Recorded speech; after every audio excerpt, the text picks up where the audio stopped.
Hello, everyone, and welcome to episode 34 of Red Dead Redemption 2. The episode which we really earnestly believe is probably the final episode. Oh, hold on, we're already getting our autosave here.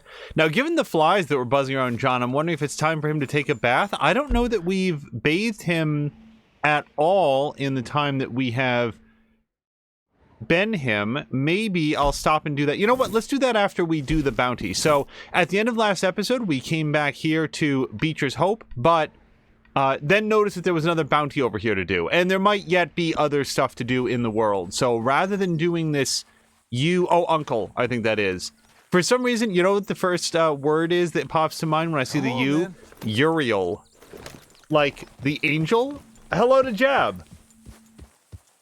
Jab, I hope that you're doing well, having a great weekend.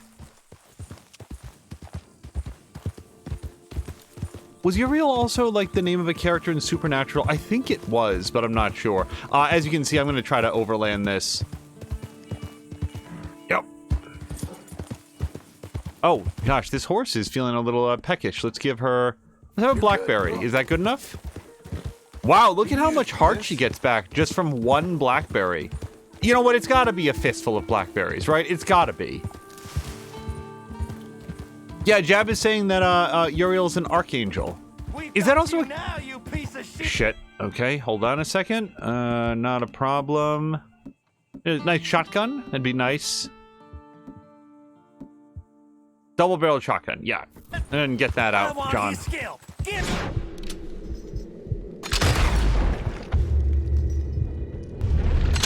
Whoops. Oh, well, not so much whoops. He shall scream. Let's get close. Really like the shotguns in this game.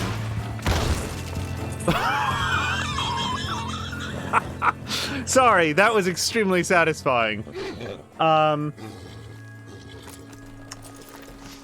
Jab is saying, that is where I learned he was an archangel and a dick. Yes, that sounds very much like a Supernatural thing.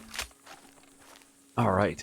Oh, and by the way, you know how many... It must have taken me 30 episodes to learn that you could do this, and then he would shoulder it.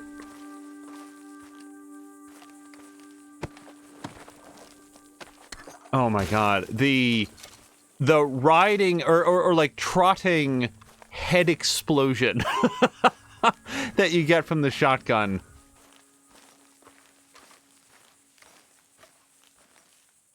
See, here I'm very happy that we were going overland because I wound up coming up at a point where we had an easy access to their elevated position. I like John's outfits quite a bit. All right, so we're going to grab whatever's left. It sort of looks like some of these plants might be pickable, but no, I'm in eagle eye mode and not so much.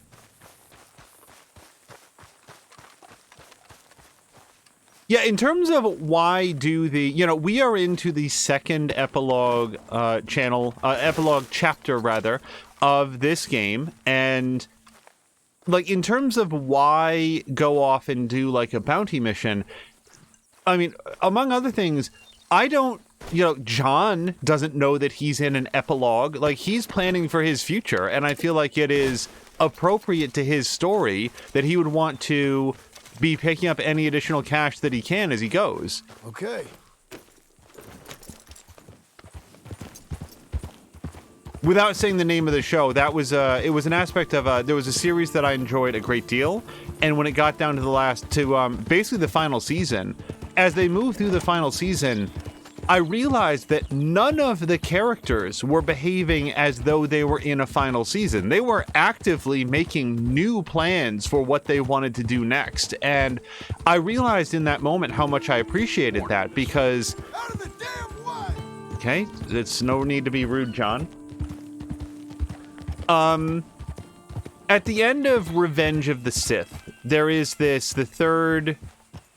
I don't even know how we're counting these right now. Star Wars Episode 3, Revenge of the Sith. Return of the Sith? Revenge of the Sith. There is a really asinine scene where everybody has successfully moved into position. And what that means is that all of the characters have arrived at where they need to be for Star Wars Episode 4, A New Hope to take place. And most importantly, they all know it. they're all extremely excited, like, hey guys, we did it. And you get a scene. I'm gonna spoil the end of Revenge of the Sith, everybody. It's just the beginning of A New Hope.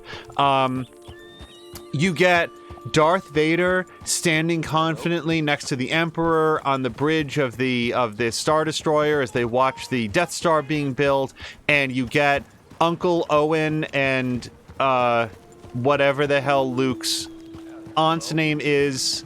I'll as soon as somebody says it, I'll know it immediately. But they take the baby and they stand up and look out wistfully against the two suns, and it's so in your face that it's like, everyone, hey, we've arrived at the end of this chapter, but don't worry, a new epic chapter that is actually the oldest one is on the way. And the fact that the characters are so profoundly aware of their roles in this fictional story, this story arc, it just bothered me a whole bunch. And that's why I like stories like this, where, like, I don't like the doors, though. The doors bother me every time. On yonder wall there. Yes, I actually came all the way here. Thank you for putting him on my map. $30. This guy isn't worth near as much as the last person. 1/3, as I recall. Herman Zinendorf, wanted for fraud, deceiving an officer of the law, and multiple counts of theft. Zeisendorf is of tall build, bushy mustache, and brightly colored clothes. Oh dear. Are we hunting Caroluna? No, Caroluna is not so much the mustache, it's the beard. He has a vaccination scar on his upper left arm, wart on index finger, and flat feet. What a vaccination scar? This is a period of American medicine that I'm unfamiliar with. If located, arrest and hold and wire at my expense. Yep. Fella's been going into construction yards in the night, taking tools and the like. Okay, only available at night. So, actually, that goes real well with what I was saying. So, we are going to go get John a bath. This is a very, very minor plot detail, but in the world of Supernatural, one thing that I thought was effective was the fact that some of the non-human characters had a slur that they would refer to humans as, and they called us all mud monkeys. And it's a little bit like Muggle from the Harry Potter universe, where, yeah, it sounds like well, then again, Muggle wasn't really a slur, was it? It was just sort of like, not a wizard person. Oh, no. You know what I was thinking of? Draco Malfoy would call Hermione Mudblood. That's what it was. Mia can hitch her horse to anything, like any sort of vertical pole, and I can't do that. This guy took the hitching post I was going to use. Jabsing smallpox, but like you do there, like there's smallpox scars, but is there a smallpox vaccination scar? I earnestly don't know. You can also play cards for a while. What's it be? Well, actually, you know what? Let me have some food. And some prairie chicken. Raise me? Ain't got me scared. I feel like there must be a sense of danger when creating some sort of a an insult or like a slur, like you want to make a fictional one, because what if, God forbid, it caught on?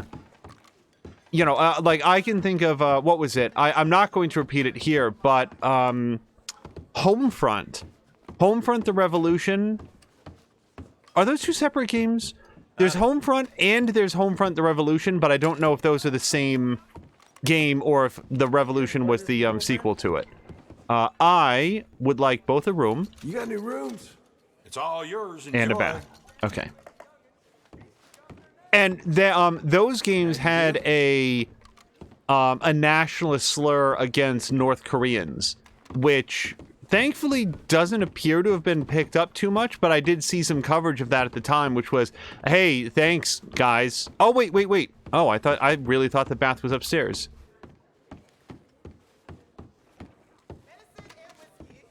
I mean, that kind of like, hate speech is both an accurate reflection of how people talk and otherize people, and at the same time is not something that you as a writer would want to actively contribute to, I would think. See, again, he, like, unlike Arthur, he is in a committed relationship. Got this. Well, you just let me know if you need me. Yeah, I've definitely heard of smallpox scars. I wonder if back in the day, you know what they might have done? They might have injected people with a dead or weakened smallpox virus. So my screen went black there briefly. That's happened exactly once in several of our recent streams. All right, we'll just get the head done. Yeah, it is a tap. Okay. My stamina has increased. I really got a good cardio workout after bathing his hair. How do you do? I'm not one to gossip, but I hear Grover's been sleeping next to the pigs again. All right. Ain't the first time. So now... Oh, okay, so the room is upstairs. That's what I was looking at. Real close. You can see him reading the cards under his breath. Now, as I recall, we can rest until morning, noon, evening, or night. And apparently this one is only available at night. I would love to know where in the world it is. Okay, that's not the entrance.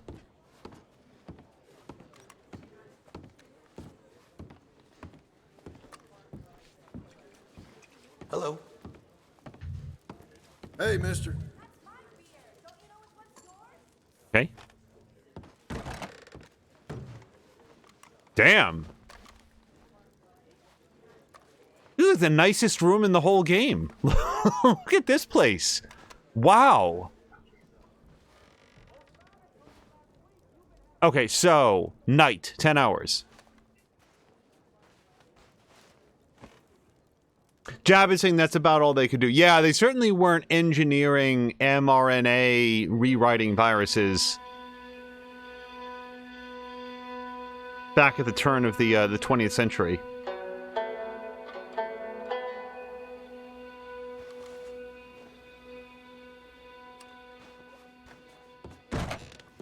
Okay, let me check the map. Oh, good. I had a feeling, based on the way that it was described, that it was going to be local, and it is. All we got to do is get out of here. Time moves swiftly in the Old West, and I want to make sure that we don't miss our shot.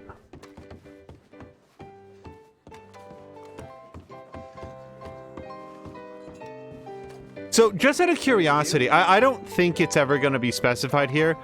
How much do we think John's loan was for? He bought land, and he bought the structure on the land, and then he had enough money to go to that prefab house guy and say, prefab me a house, buddy. How much money do you think that was? Do we think that was like $5,000? $10,000? Okay, I'm just trying to, yeah, I'm not going to go the way the line says. We're just going to go this way. Okay, hold on. Screen went dark again. That's going to be irritating if that keeps happening, especially if... so what happens on my end, and I don't think that this is in any way visible to anyone else. Investigate the work sites. Well, apparently I hear a stranger over here. But the screen just cuts dark for a second, and I think that everybody else can see it. What's going on in there? So I can't do anything? I can't do anything.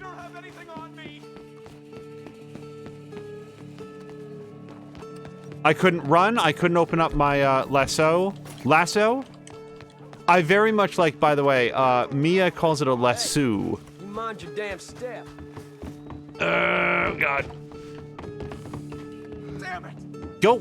Fucking. Okay, let's get. Okay. You got me. Okay. This is all. Okay. Just subdue, John. Let's make sure you can't run off anywhere else. I did not mean to tackle him. I earnestly believed that John was going to tackle him over the edge. my dinner. I am a respected business person. Think about it. Did you really see anything? It was dark. Many shadows. The frame of the building was in your way. The good news is I don't need to have Like seen taking anything at something, all. I am not the me, prosecuting a officer. respectable fellow, an upstanding citizen. Okay. Wait, are we... Where am I relative to this? Oh, I'm just around the corner. Or was I tying Yeah, my fuck it. shoe? I'm just gonna walk him. The burden of proof is on the prosecution, and if you give false testimony, that might be a civil matter. I am not above suing for defamation, and maybe for assault as well. Suing for defamation was... Was that a thing? This is an Hello to embarrassing Patikin. mistake. My good name will be ruined. Shut it. Caught this one dead to rights, didn't I, Mr. Zeisendorf? Mr. Chief, I took a wander through construction. It's a mistake. Enough of you. Put that German in the cage. Innocent until proven. Quiet. There. Settle in.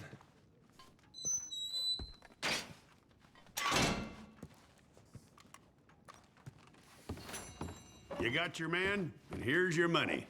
If only they was all like this. A crime... I saw that. You were paid to give false testimony.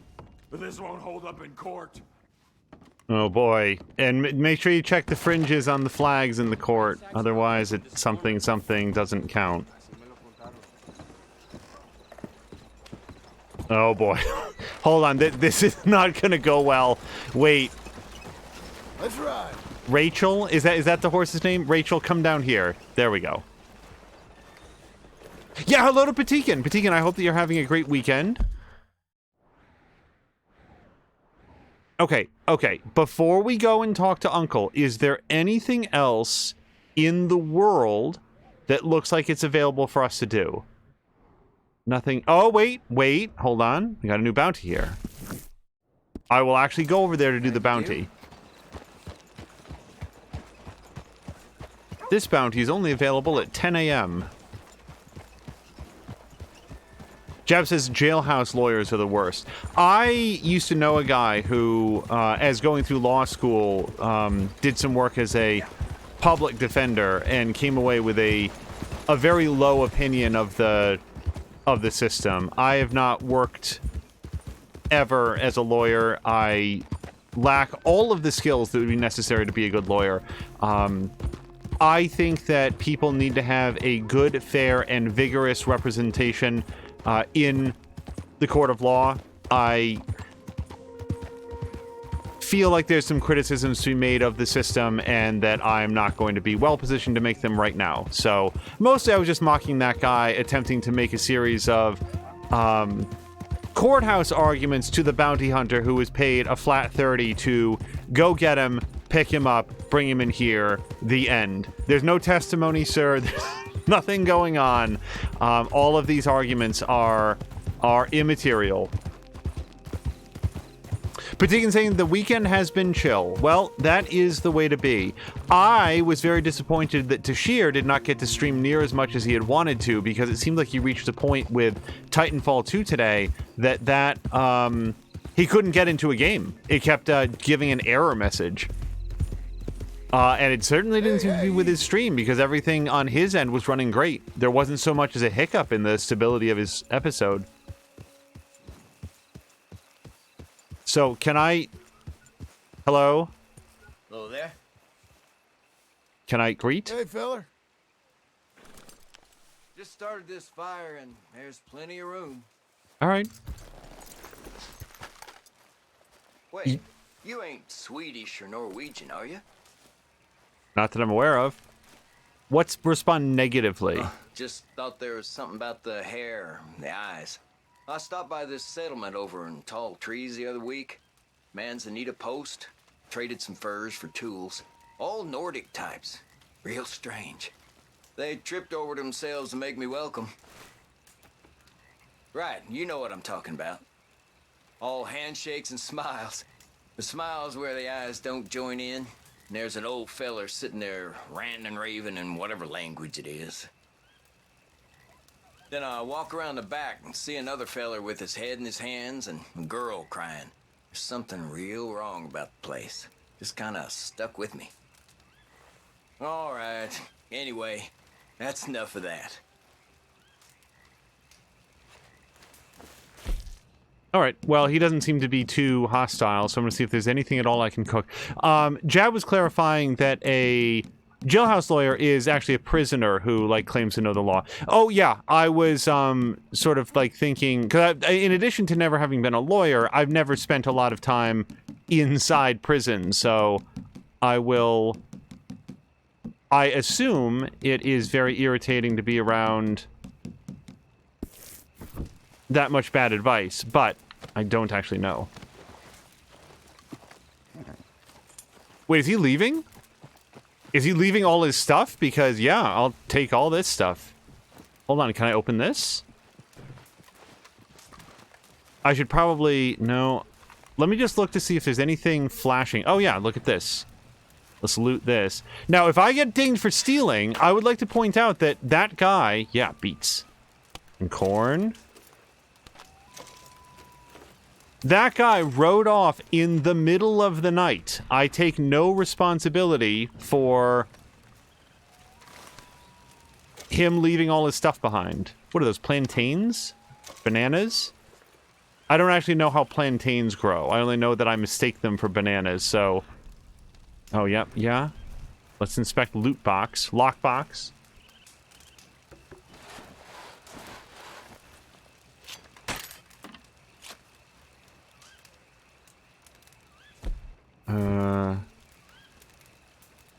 Okay, apparently, yeah, there's some salmon in there, but I am full up.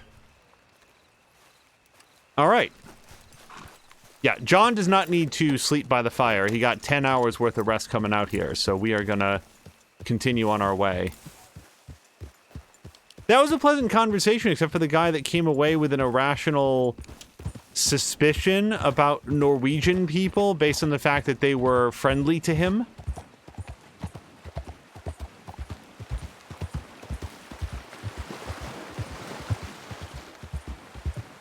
Now, normally at this time, Mia would also be on, but Mia... Oh, crap. I hear wolves, so I like my shotgun.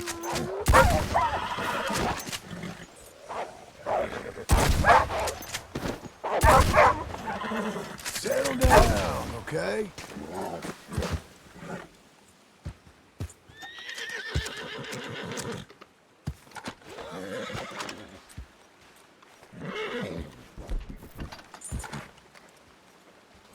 Yeah, these are all going to be low-quality wolves, but I'll take them.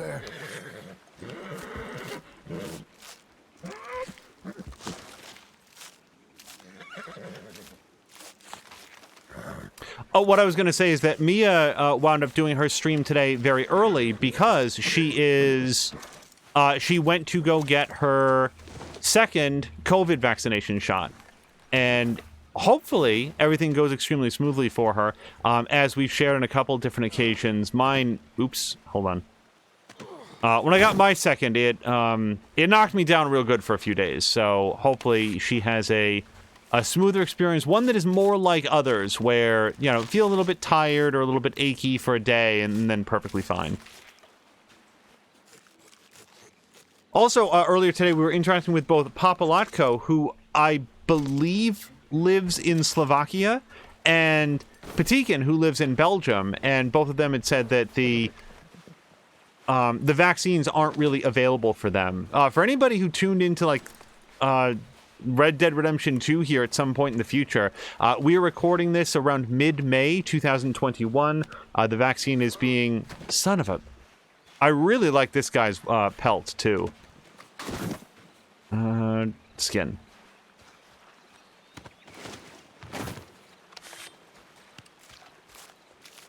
May 2021, where, at least in the United States of America, the vaccine has moved to a state where it is freely available to people who want to get it. There's states and municipalities that have basically made it known, hey, if you want it, you can come in. Some places don't even need an appointment at this point.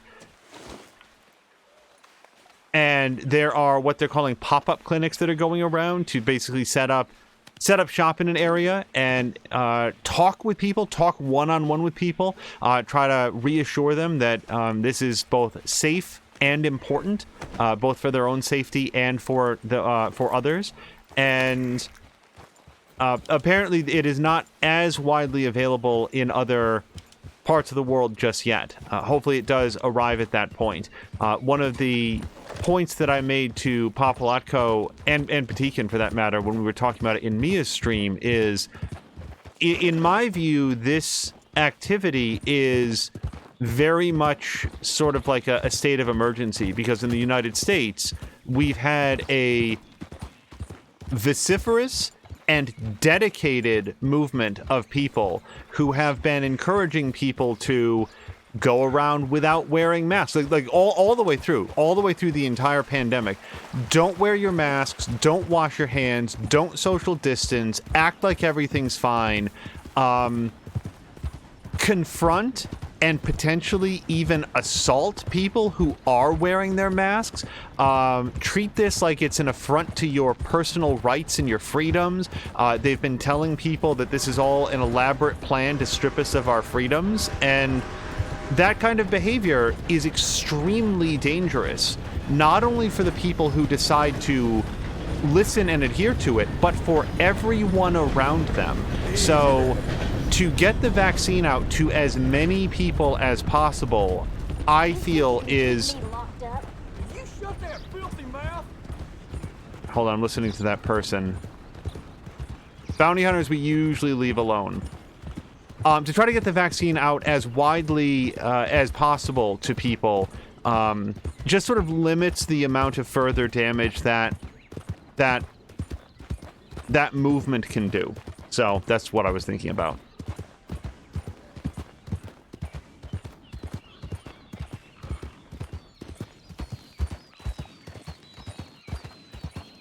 I would also want to take a quick moment to say that there are people who, for various reasons, I actually have one family member who, for like real medical reasons, cannot be vaccinated at this time due to autoimmune issues.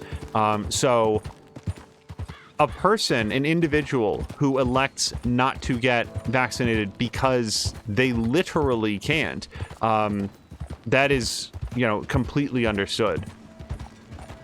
It is more the, you know, the family member that I'm talking about is extremely careful. Wears their mask all the time, social distances, make sure to only interact with people who are similarly isolating to make sure that, you know, that she's safe. It is just very different from some of the behavior that we've seen on the nightly news oftentimes here in the United States. But that's that. Hopefully people like Papalatko and Patikin will have access to the vaccine early, and in their country, like, just to compare it against like Australia and New Zealand that locked completely down, basically eradicated COVID-19 from their shores, and as far as I know, have kept their citizens safe from it, and the people there seem pretty happy about it. So it seemed like it worked out well there. Hopefully where like Papu and Patikin live, there's a similar sense of like, we're all in this together, let's try to act on sensible information and keep each other safe as well as ourselves. Jab is saying, I'm concerned that I can't ride this. I'm going to try to hold A and maybe she'll follow the path. I'd say at this point, there's a group of them and a lot of people who are not opposed to it, but are not making any effort to get it, are essentially lazy. Potentially. I mean, like, yeah, like, what... I would hope that people understand how important it is. If there's an aspect of laziness to it, I hope that moves aside soon. And Patikin saying, my dad is getting his second one this month. My mom gets her first next month. That's how slow it's going. I'm very glad that your parents are on the list and getting it soon, Patikin. It also, I mean, I should also discuss, or like just point out, for us here, life didn't change all that much during the pandemic, during the lockdowns, because due to the nature of my work, I still had to go in the whole time, as did my producer. So, like, we were still going to work. Yes, work is structured very differently now because most other people are not there, and that led to a lot of logistical problems in terms of, like, how work happens. But in terms of being out of the house and interacting with people, there was actually a lot less change. And for people like, I think oftentimes about a tweet that Simone de Rochefort sent. She is a person at Polygon. I don't remember her job title, but at one point I saw one tweet from her where there was a real feeling of isolation to it. Just it was something along the lines of, I know how tiring it can be to be, you know, in a limited space with another person, and how you can sort of get on other people's nerves.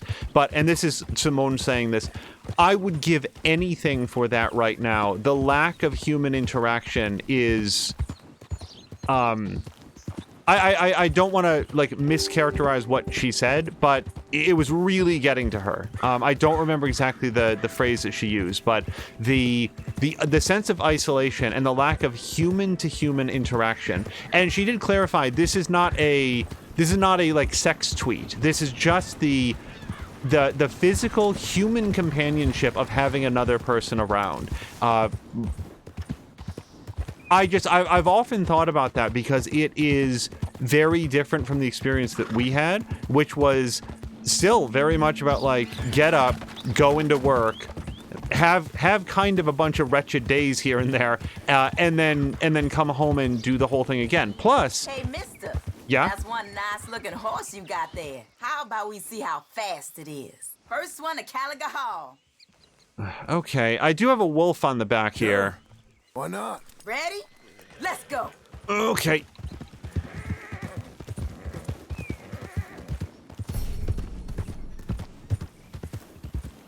We are racing there, though, right, lady? Because she seemed to stop there for a second. Come on now. And can I just do this?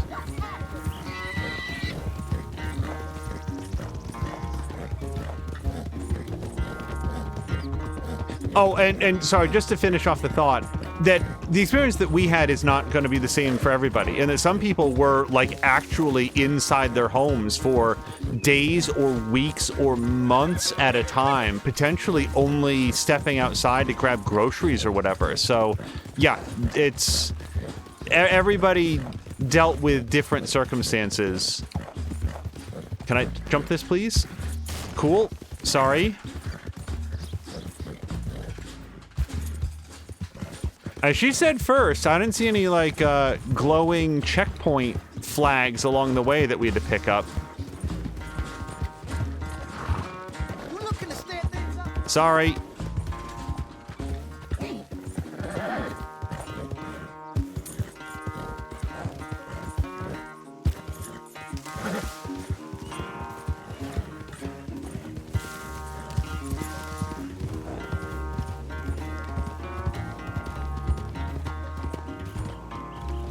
I'm surprised I won, honestly. Let up.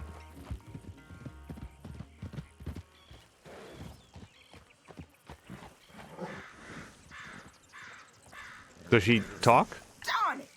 Damn horse acting up on me. Of all the times.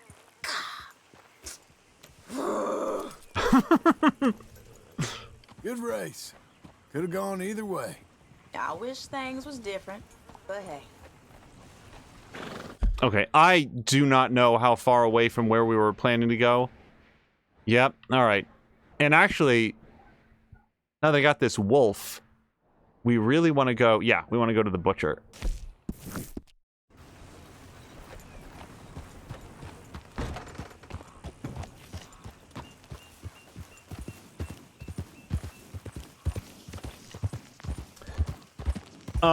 Jab says, for myself, I spent a year in my condo where once a week I dashed in and out of a grocery store as my only outing.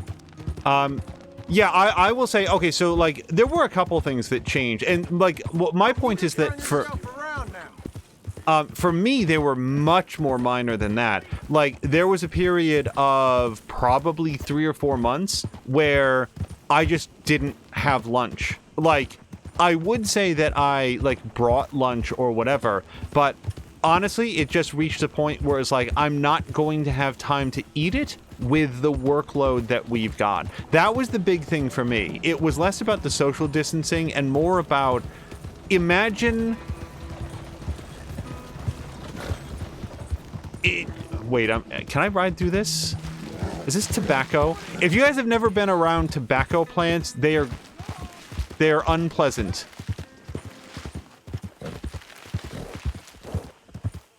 Okay.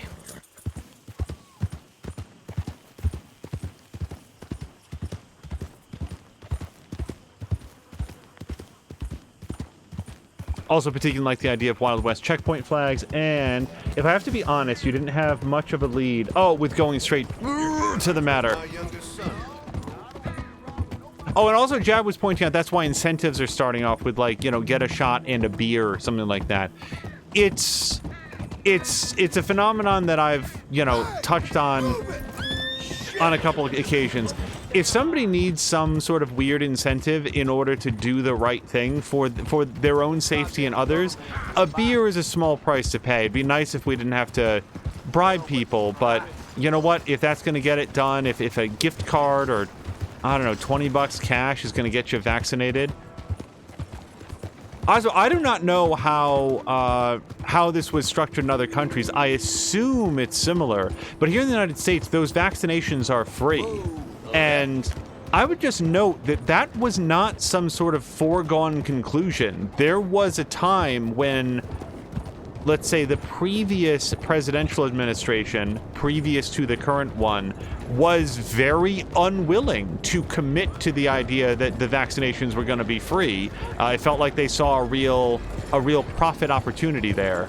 Oh boy, this isn't going to go my way. Okay. What's the matter with you? Can I just say how much this architecture makes me want to play some more Anno 1800? Whoa! What's happening? I heard yelling. Come on, get clear. Christ alive. Good morning, mister.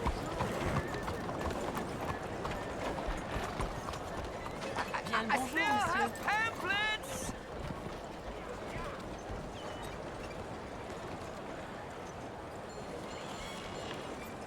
Uh-huh. Good morning to you. Morning to you. So how is everything? You, sir, do you want a pamphlet? Do I get to ask any questions? I suppose so. You're making a wise choice.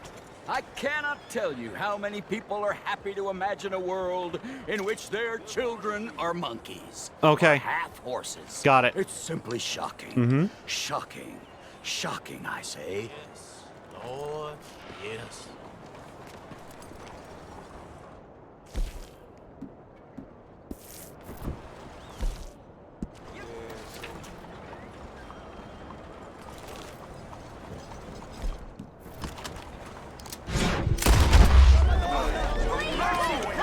You got this, man.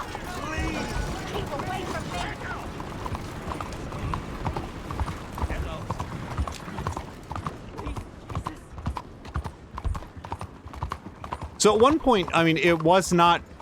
There was real conversation about whether or not the vaccinations were going to take place in terms of, you know, along the lines of, like, you know, your health insurance was going to reimburse you or something. And Good morning. thank God, rational thought prevailed, and they are free for for American citizens. Let's get this bounty paid down. What can I do for you? That's it. Great. Thanks. Jab says they are not free. The government pays for them and is then recouping some of that back from your insurance if you have insurance. The important thing to me, like whatever mechanics, I would also say that my understanding is that the drug companies were heavily subsidized by the United States government to develop the vaccine. Novel coronavirus research was developing, what's the phrase I'm thinking of? Was being pursued for many years prior to 2019, and it was very much that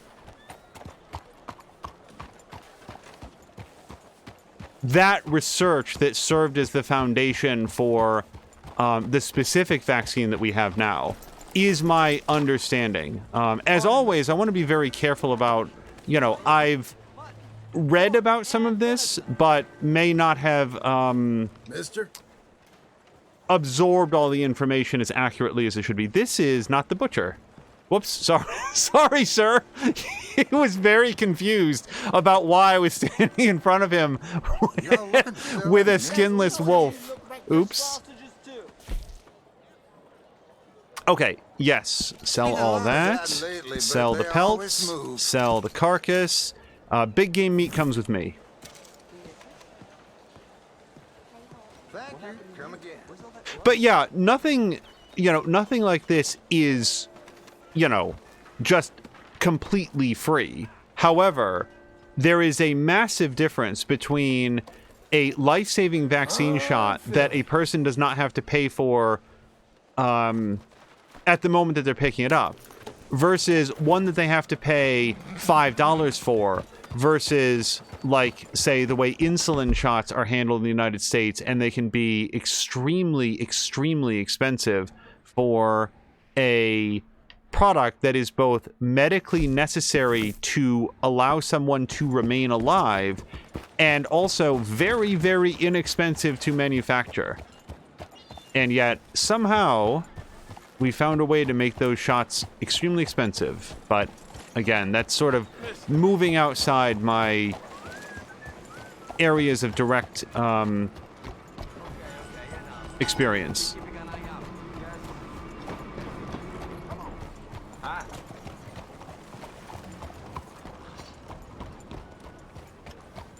Bettina saying that guy sells potatoes. Angel walks up to him with a dead animal. And Jab says, I think the pre-order is pretty much paid for the research. There could be more subsidy, but I don't know what it is. Yeah, I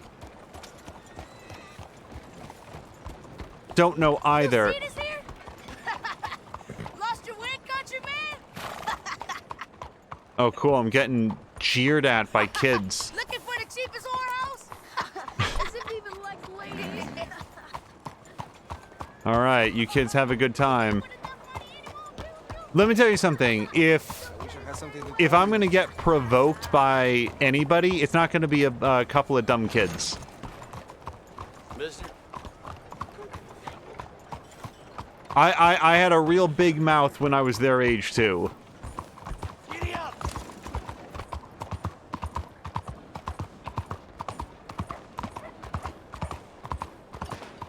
All right, stranger. What in God's name is the matter with you? I think we've run into Eugenics Man before. Keeps coming back. Usually he's much more. If you think you can come back Take here. some rest now. Officer, this is wolf's blood, I promise.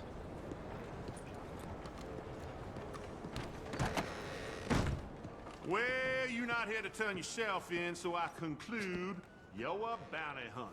May I direct you to the poster on the wall there? I really like that way that guy's talked. He is the former leader of the Foreman Brothers gang and is of dark complexion. Foreman was under sentence for robbery, pandering. What's pandering? Is that like panhandling?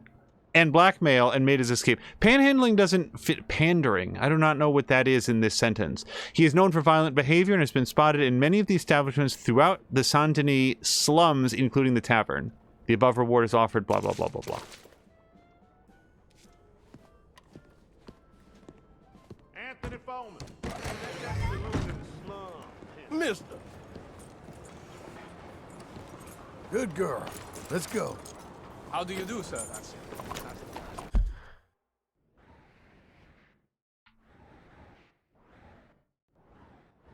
There it is. Okay, did not see it at first. Pandering.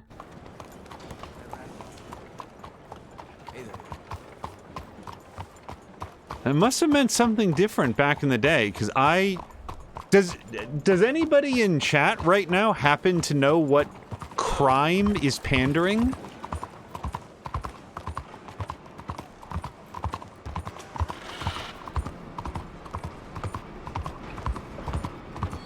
Hey.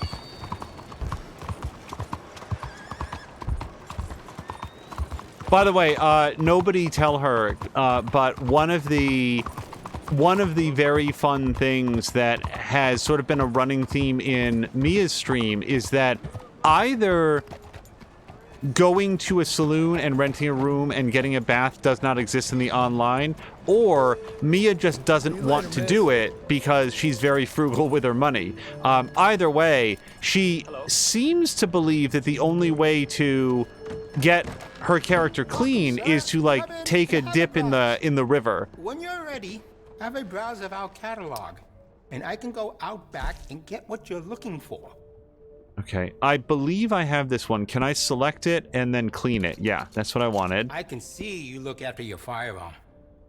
Sure try. All right. So, looks like you've been taking I good don't care of that gun. know which of these other ones I've used, so let's go to... No. Glad to see you're taking care of it. So many people don't. Mostly, I just shot the shotgun. I think I used both the double-barrel shotgun, which apparently is perfectly looks like fine, you've been taking good care of that gun. and the pump-action shotgun? I think it was. So, Patikin, on the whole, if you're still here, how did you feel about the DLC packs for Doom Eternal? I'm curious what your overall thoughts were. Looks like you've been taking good care of that gun.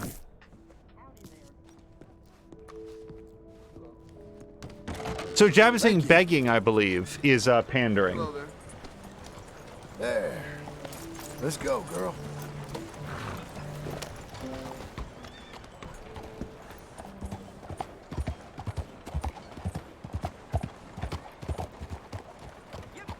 Excuse me.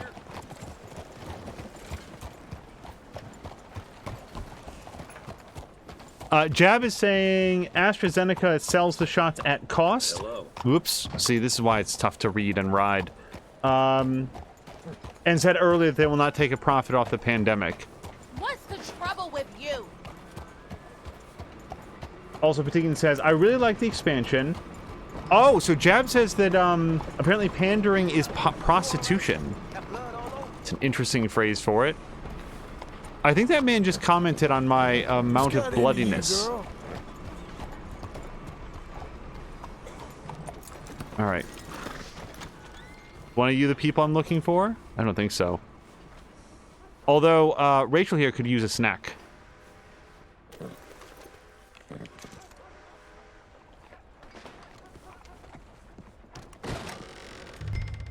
Hey, you.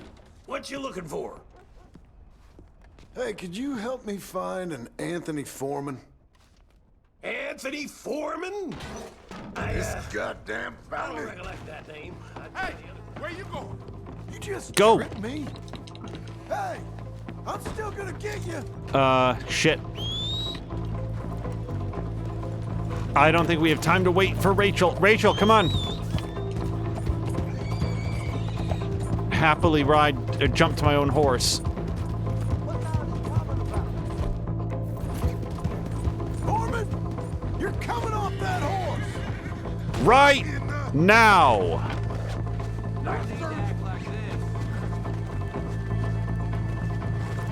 Stop wriggling. Praise yourself lucky I want you alive. Oh, I'm lucky, all right. Real lucky. Put me down. His hat comes off. Guy last episode kept his hat on the whole time. Yeah, carriage driver, it's gonna be a second. Settle yourself. Calm. Hey, I think you knew a friend of mine. Tilly Jackson. Tilly Jackson? I ain't heard that name in a time. Hey, you're not the... Oh my goodness. No, he was bigger. Look, if you're with that other friend of hers, I promised to stay away, and I did. Don't bring me in because of Tilly Jackson. Things is long settled between us. But I ain't bringing you in for Tilly Jackson. I'm bringing you in because they're paying me.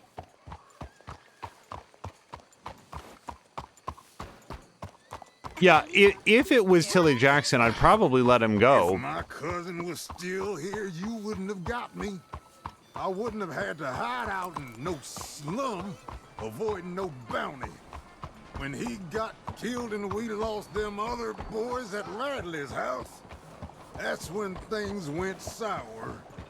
The Foremans ain't been quite so much since then.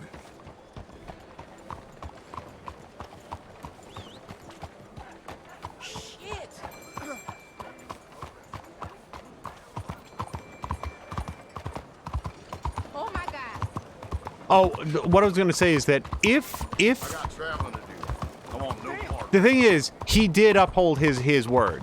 He said that he would leave Tilly Jackson alone, and as far as we know, he lived up to that. So I would not come after him now because of that. If he's getting pulled in due to other crimes, that is frankly none of my business, and I'm doing my job just like he would do his. There was no get out of bounty free rider on our leave Tilly Jackson alone. Here's the station. I'm guessing you ain't on this side of town much. I wouldn't piss on these people if they were burning.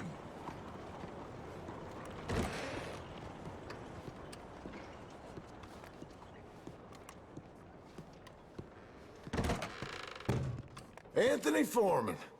He ain't society's problem no more. He's yours. Well, good to meet you finally, sir. I hope you find our accommodation suitable. Cell's back there. Sit down. Get comfortable. I ain't going anywhere. Well, you gonna want a hot bath after taking that trip through the slums. Actually, I like the slums, but I'm gonna need a hot bath after coming in here. I'm worth every penny. Well, I hope my men can do as good a job on these outlaws as you have. The rest around here are being made by deputies from now on.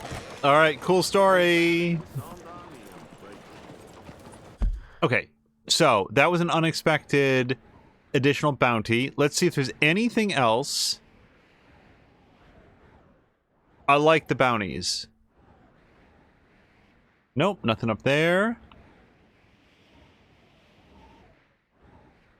We never went to Fort Wallace. I do not know why this is red. I always thought that there would be like a mission or something that would happen there.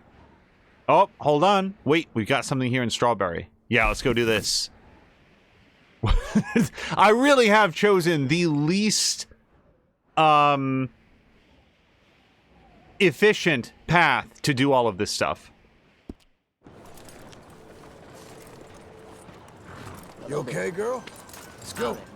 How are you holding up? Been better.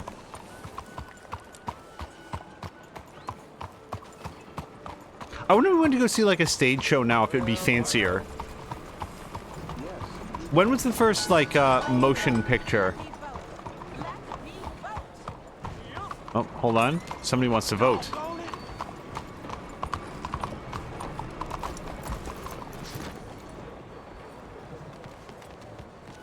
Is that her? Hello, ma'am. Bonjour, monsieur.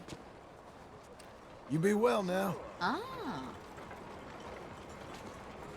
All right, I might have missed it. I heard somebody yelling up. Wait. Come on, people. Let me vote. It's a national disgrace.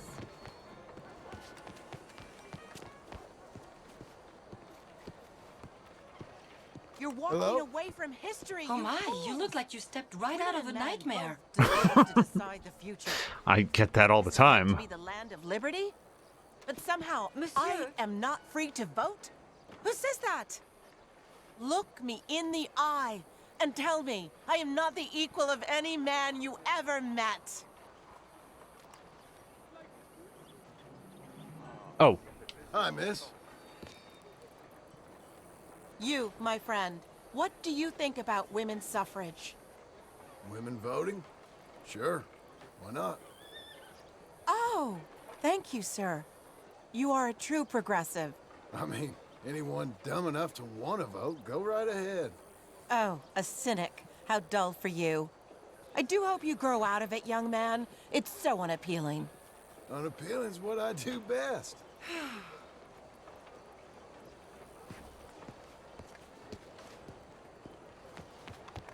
Also, Patikin saying, didn't you go see a movie with Arthur? We did go to, like, a projectionist show, but it appeared to be, like all mechanical.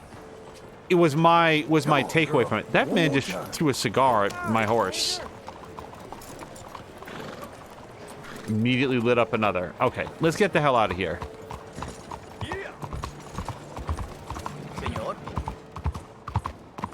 Yeah, he went to go see something. It looked like it was sort of like a picture box with like little things, like little rotating dials and stuff that would give it some animation, but otherwise it was just sort of like light shining through a semi-transparent picture. I was curious if there was like an actual like film reel that might have been introduced around this time.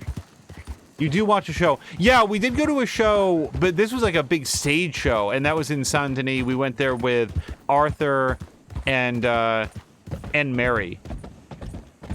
I wonder if Mary got any update on what had happened to Arthur.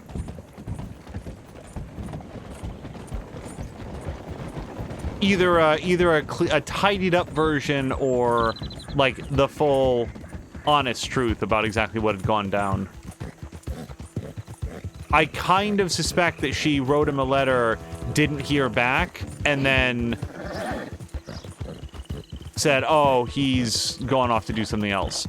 It was an interesting story between Arthur and Mary because it felt apparent to me that they cared for each other, but Mary very much wanted Arthur to change the way that he lived life, and that was the one thing that Arthur did not feel that he could do. I do see something here. Saddle. Easy, girl. I don't actually see it on the ground, though. All right, we're just gonna keep going. Oh!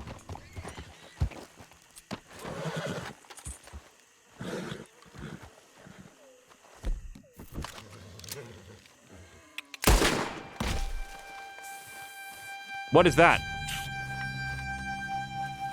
What is this?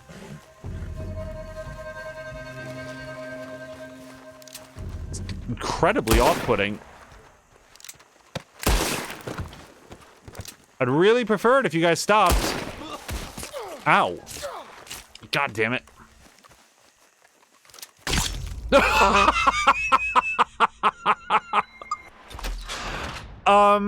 That was creepy as shit. Like, that really worked, because what did they just, like, hiss a little bit, and then suddenly they were just, like, marching towards John, like, I mean, they had weapons, so not actually like zombies, but terribly unconcerned for their own well-being, and John shot one muzzle right up against the base of his skull, and the other two didn't even blink.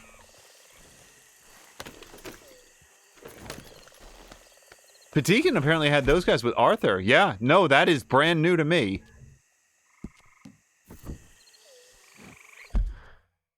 Okay. Well, I guess I'll never know what was the mystery of the Hanged Man. What do you think that was? Were they drugged? I did not take the threat seriously enough. What you were seeing there was like, I thought I had enough space, and then when the last guy just plunged the knife up to the hilt, I was like, oh, whoops. How are my cores? Not super great. No, I want something with some lightning bolt to it. There we go. Let's have some gin. Hello to Azrek. Also, Patikin is confirming that there is a story somewhere in the game. So that takes us back to something that had come up during Mia's stream, where some others had come in. I think, Azrek, you were there for at least some of it. And, like, the topic of, like, replaying this game. And I feel like there's a combination of elements of the game that are so easy to miss that you're almost guaranteed to do it on any first playthrough because you simply don't know how the game is structured yet. And then on the other hand, there's certain things that, like, you just might not get because whatever random number generator is producing some of the less common encounters, like the one that we just got there. How many times did I ride past an X on the road and I just didn't stop to look to see, oh wait, there's a body hanging up there. Let me see. I was just going to shoot it down to check the pockets, and then I thought maybe I could lay the body to rest someplace. You know, I wasn't going to dig a grave. That's not on the table. Wait, hold on. Oh dear. I think that Arthur talked to this guy a couple times. Day and night. All those years chasing her. Well, she didn't want nothing to do with me. All right. You don't strike me as a happy fella.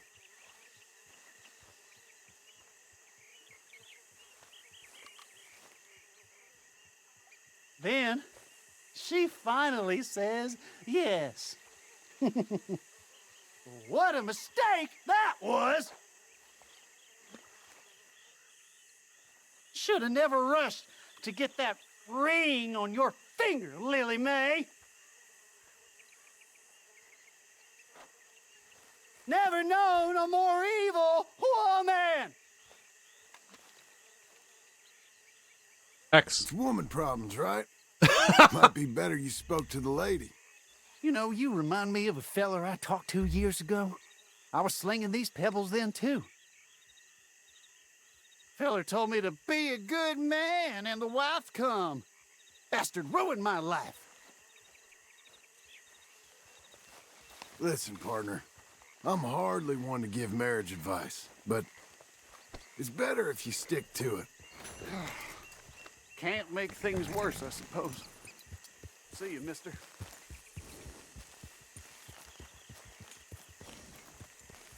So Patikin was sort of agreeing, saying, basically a good time to replay the game at some point and check everything. Oh boy. Ugh.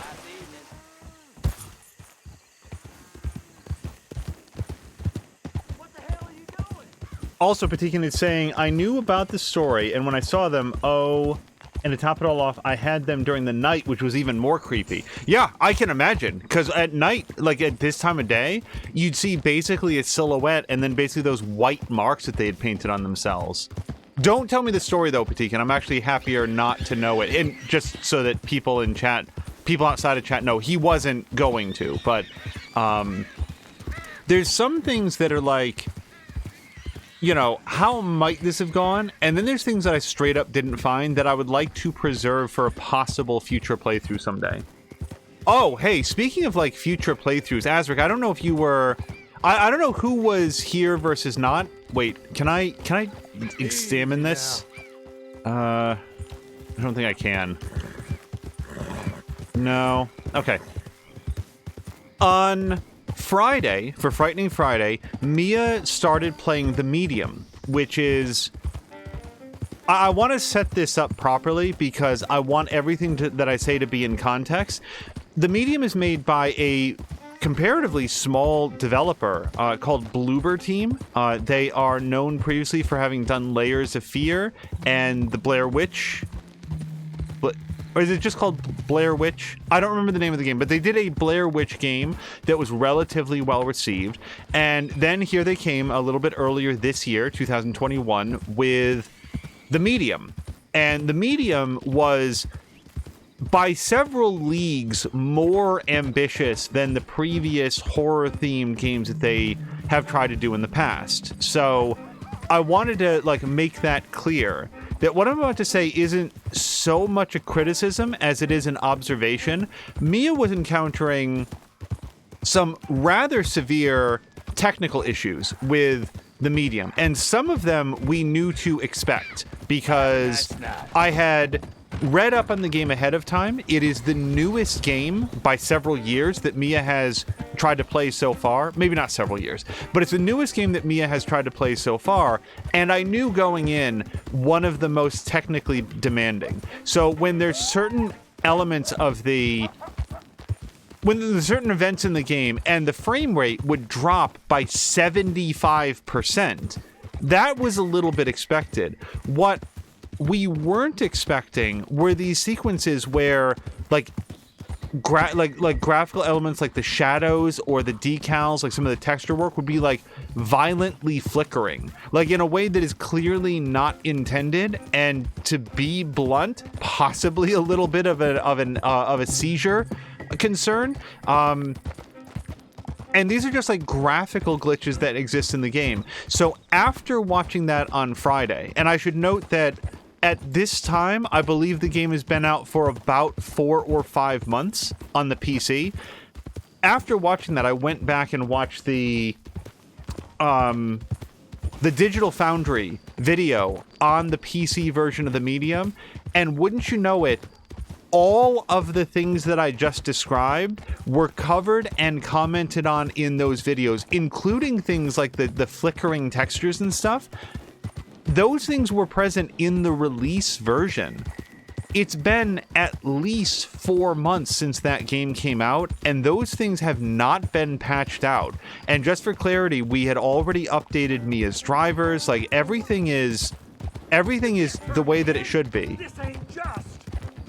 Keep your distance. Got a criminal here. Yeah, no worries. Just. You robbed and murdered your way across that. And the reason I wanted to start that, and I want to read through what Patikin was saying as well. The reason I wanted to start that off by saying that Bloober Team is a pretty small team working on a very ambitious project is I don't think it's acceptable for them to have graphical issues that are left unpatched that way, like really disruptive ones. These are not like, oh, that texture work isn't quite right. Like, it's abrasively disruptive to have the world flickering that way. And at first I was like, oh my god, Mia, like I was thinking to myself during the stream, you have to pause and restart the game and figure out how to stop this, only to then realize after the fact, oh no, it wouldn't have made any difference. She can't. Like, this is just part of the stream right now. It's just part of the game. However, so A, I don't think that's acceptable. B, I'm not as incensed about it as I might be. Hold on, there's an X down here. The last one was eventful. I'm gonna just check down here. B, I'm not as upset about it as I am about like Nier Automata, for example. Oh boy, crabs and I'm gonna get negative points for this. What's your story, buddy? Jesus! I thought you were dead. I never stop.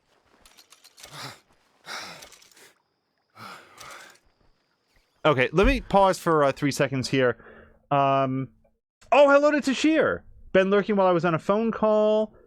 And as we go, Tashir, I am so sorry about the server issues or game issues for Titanfall. That was very disappointing. I had a great time watching that last weekend. Patina was saying that, like, of the weird people that we saw earlier, just giving people to actually a reason to actually explore. Patina had also said before that was Observer. Yes, that was another game that they had done.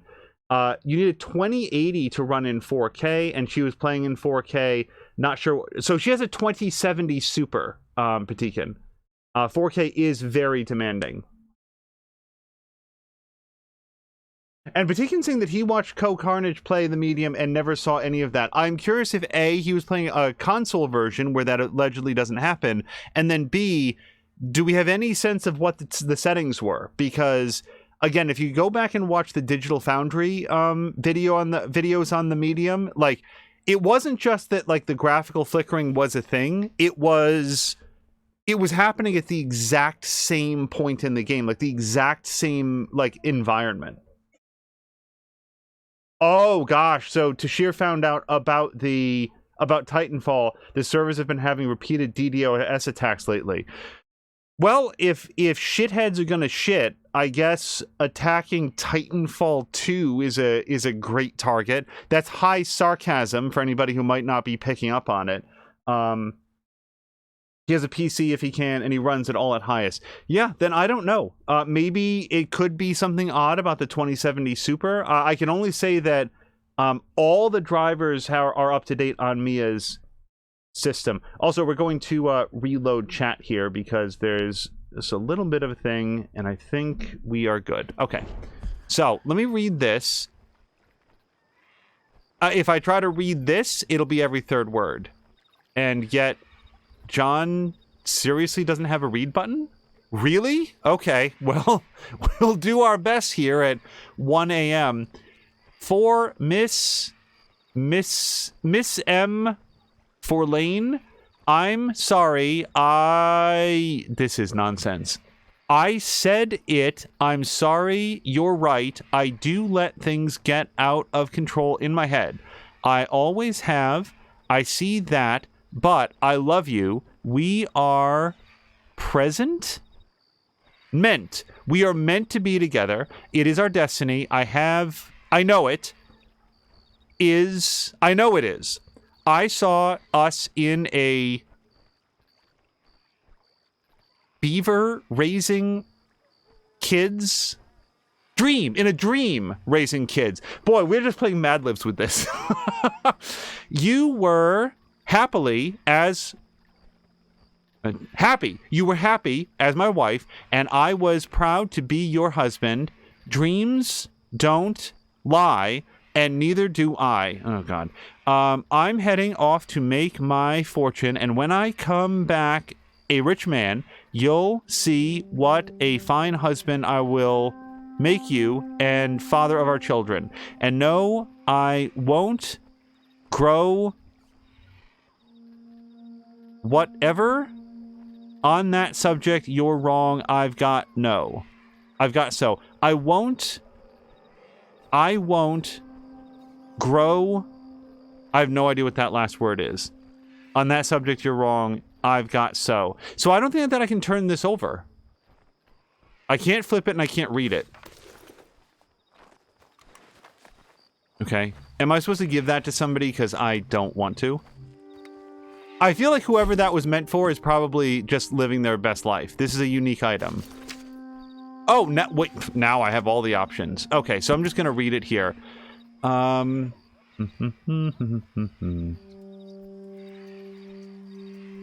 won't grow up. Okay, so that's where we were. I won't grow up. On that subject, you're wrong. I've got so many things to say to you. I'm going to continue with the writing of this letter later. But believe me when I say we are destined for a long, happy life together. Even your father will come to believe it and accept me no matter how humble my birth. Wait, Bonnie. Wait a second. Bonnie. Oh, my God. Sorry. I'm very excited that I know exactly the Bonnie that we're talking about. Wow, that is a call forward. Wow. Okay. If anybody doesn't want to know anything about maybe the extended Red Dead universe, I'll give you a quick moment to mute out if you want. But there is a 100% chance that they are talking about Bonnie McFarland from the original Red Dead Redemption. And whoever the hell that guy was apparently had a real thing for her. Oh, thank you so much to eat. Oh, wait, we surely got it. Oh, hello. Okay, sorry. Hello to Borlak. Hello to everybody that came over. My apologies for the late reaction. We were reading a very smudgy letter. I hope you all had a fantastic time with Borlak. Hello to so is it ES Art or ESART or is it Lady B? What would you prefer? I hope that you are having a fantastic Sunday. Patikin does say you can use a read option on every damn letter, but the one you actually need it on, you don't have an option. And then we did find it. Now he gets it. Took you long enough. Bonnie from Red Dead 1. Yes! Yes. Hello to everybody who's coming over. I should probably pause very quickly to say that we are in the second epilogue chapter of this game. It is wonderful to get a raid. I very much enjoy watching Borlak, especially when he is playing Division Force with Tashir, but we've had a chance to lurk in some of his streams as well. And I would love it if you guys hung out and had some good conversation with us while we play Red Dead. But if you are in any way concerned about spoilers, this is not a point in the game that you should be joining us, because basically every single thing that happens at this point would give away something about the main story. So if anybody chooses to jump out, it is perfectly understood, and I hope that you continue to have a great weekend. Most people call me Lady B for Lady Borlak. Got it. Lady B it is. I hope that you are also having a great weekend. Now, Borlak, we were trying to remember here, was it you that introduced the Diesel Jones theme song? Because we were trying to remember who first did it. Was it you? Because we were trying to think of like who has the accent, frankly, to pull it off. And it was somebody on Twitch who introduced Diesel Jones joining their stream by going... Diesel Jones has got his beatbox rocking and he's ready to roll because his countdown is started and he's working his flow. He's got his dope sounds bumping on his stereo and now he moves fast because he's in control. And Diesel's got himself together, there's no time to rest. And when he puts the time in, he'll put you to the test because he's Diesel Jones. In his world, more is less. And if you ever... I fucked it up. And if you ever fuck with him, you best bring your best. Was that you? Was that... Because I have had that rattling around my head for months now, and I cannot remember if you were in Division Force. I want to say that that's a thing. So it's just a quick question. God damn it. Diesel Jones has so many little theme songs. I like it when he joins Mia's stream. She goes, I'm not going to be able to do it, but she goes, Diesel Jones, Diesel Jones. And I really like that as an intro for him because it like matches his, like the vibe of his stream so well.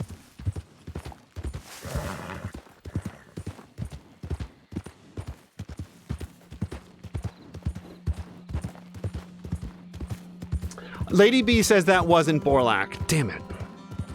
Also says that Borlak doesn't have that much flow. Well, clearly neither do I, because I managed to botch it up. Oh crap! Easy. I have plenty of wolves and wolf pelts.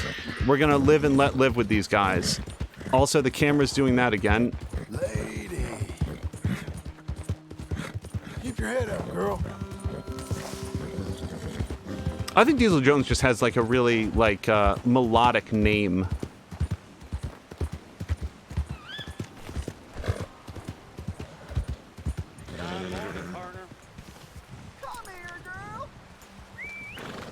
Oh boy, hold on.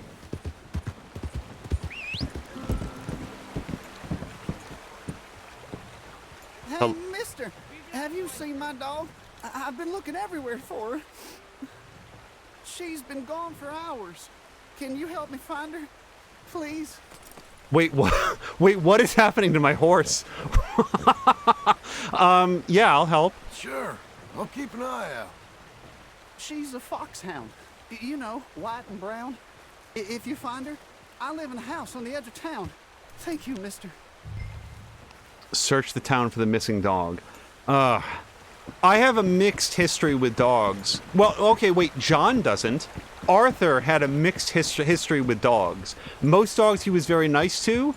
every once in a while we would do something that would prompt a clip from Patikins. Hopefully we will have a good encounter with this dog. Also, like, so for real though, was... Oh, I hear him. Or her. Was Rachel flatulating? Why was she suddenly smoking during that conversation? Or steaming?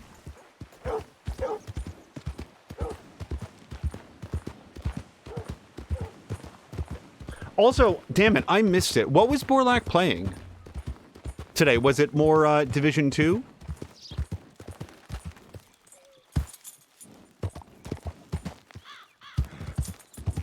I will say one thing for Division 2. In outside of, well, I guess a DDoS attack is its own thing, but I think I can count on one hand the number of times that Tashir ever had a technical issue with that game. I had way more technical issues with it than he did.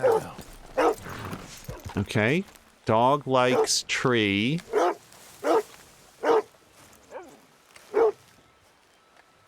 Come here, girl. Come on.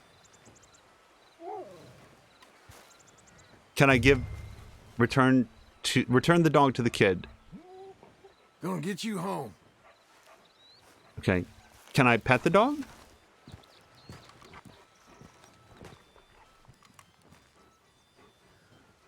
Oh, your buddy missed you, girl. All right, come on.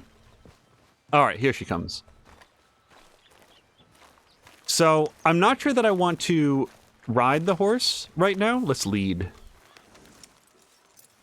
All right, we're going to do our, What?!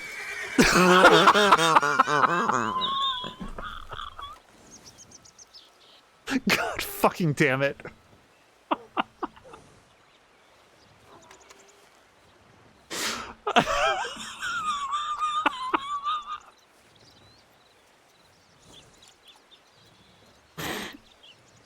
It's not my fault.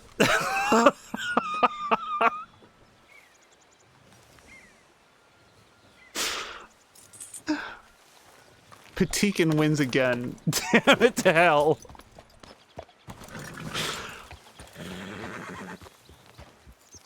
I will just note that it said that I failed to safely lead the dog a moment before the dog got trampled underneath the horse's hooves. So clearly attempting to lead Rachel was what caused it to fail. And therefore I am absolved of wrongdoing in everything that followed that. God damn it. Who would have known that this is the game? This is the game where I cannot stop hurting dogs. Oh, wait. Hold on. Now there's something else happening up here. It's that kid. He found his dog, and now she's got like a broken hip from the horse, and we're gonna have to pay its medical bills. And I'll do it too.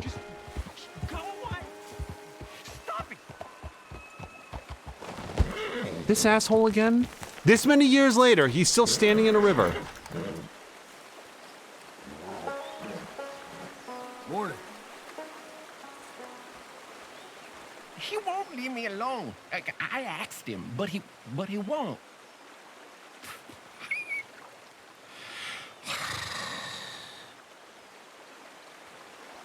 Okay. I'm feeling very abandoned. You know, very ignored. See, I asked for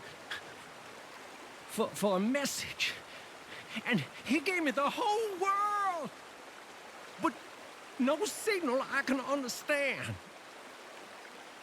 All these people, and none of them quite right. That's very frustrating. The whole world. Wasn't that enough? No! It wasn't enough. It wasn't enough at all. That's a problem. I'm so greedy. How awful.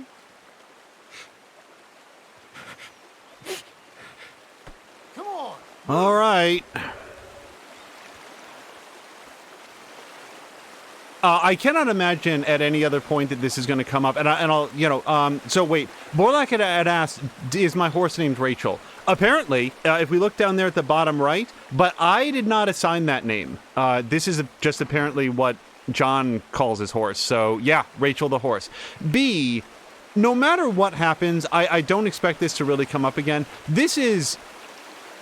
unless I'm really missing something about it, for sure, my least favorite sort of running side content.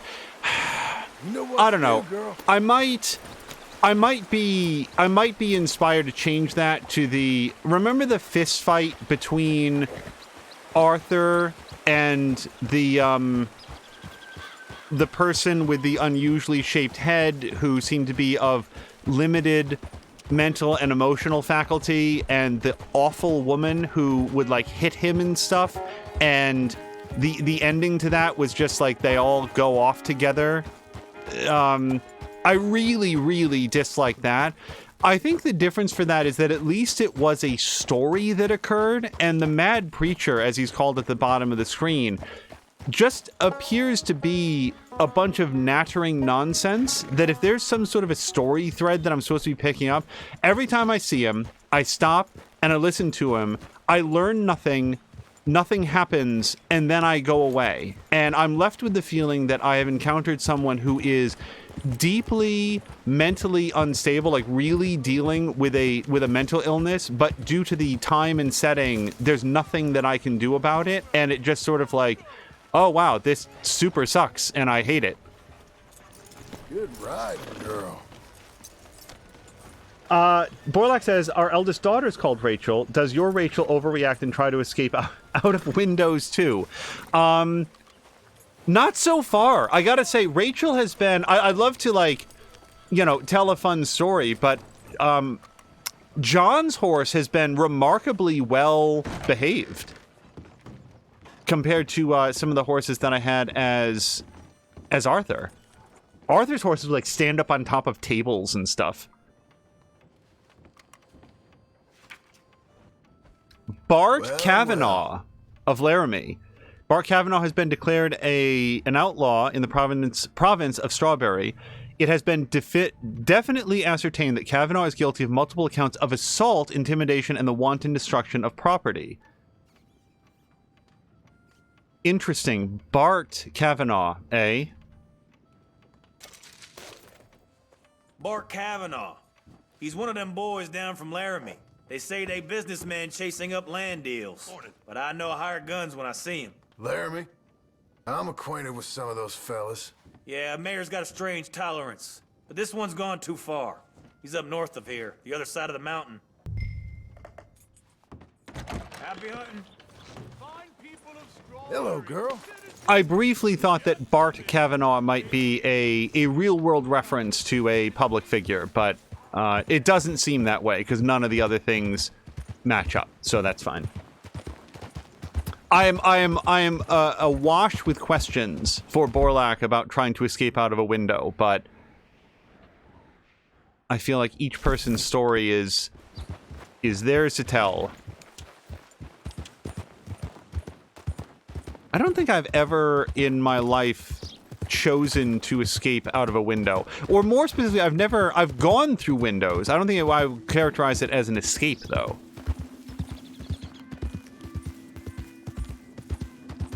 Whoa, easy. I used to be the kid that would lie in bed awake, and I don't think that this is terribly unique. What the hell? There's strangers everywhere, or Well, hey there, partner. Come take a look at this. Okay. You familiar with this here, mister? With this plant, burdock. I use the roots to make medicine for my horse. It's better than anything you'll buy in those fancy catalogs. Good for you. Why are you telling me this? Just a friendly tip, man to man. Nothing more, nothing less. Oh, look, his horse. I like that. Look how many plants his horse has. Well, I'm off to see what else I can find out there. Good luck to you.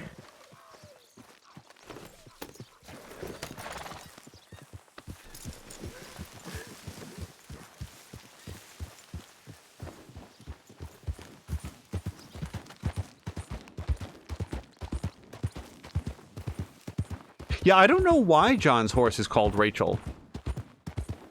I assume that's just, you know, maybe they just threw some Scrabble tiles out and those were the, you know, they got an R, a C, and an L, and we're like, okay, Raphael? Nah, we'll go with Rachel. That's the one that has the C in it.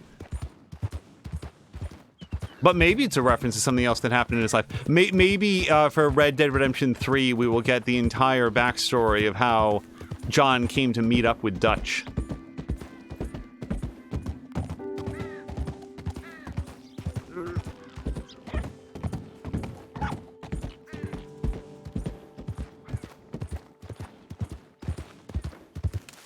Yeah, this last set of bounty missions, which I'm perfectly fine with, by the way, have been, like, chase the person and rope them. But I do remember, like, the first one that we ever did was, like, some guy fell in a river, and there was this whole, like, cinematic camera angle that you could choose, which I didn't do during the time that we streamed it, but that was one of the sections that I wound up... When we were trying to make this game run well, that was one of the sections that I replayed, and... was doing some of the bonus objectives just to sort of test things out. We didn't want to do any new content that wasn't going to be on stream, so I used the replay feature to go back. He's wanted dead or alive. Well, I'm going to try to do it alive. Lady B says, our Rachel is a teen with autism, so she does and says all manner of unusual and sometimes hilarious things. So, what do I want to do here? Oops. I'm going to bring the bow, and I'm also going to bring the semi-auto shotgun. Because I don't think I'm going to need either of these for Brett, but Brett might not be alone, especially if he's a member with the Laramie boys.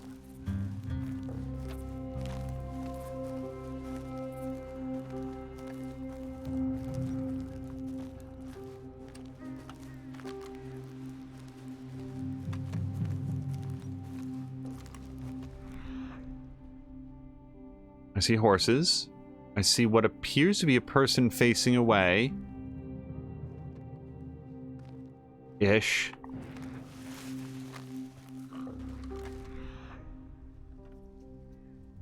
Okay, whatever's next to that wagon doesn't look like it's... No, that's definitely a person. Search the camp.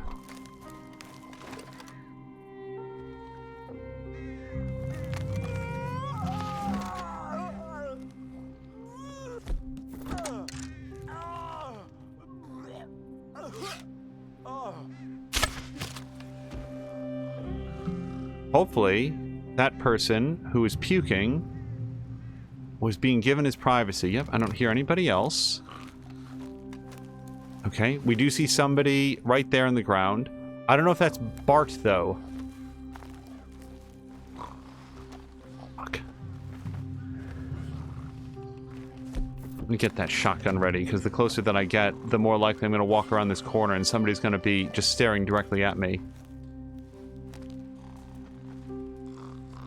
How do I know which of these people is Bart? If at all. Stranger. Fuck. How many horses do we have here? 4? And I see 3 people. So Bart doesn't appear to be here. So I'll tell you what.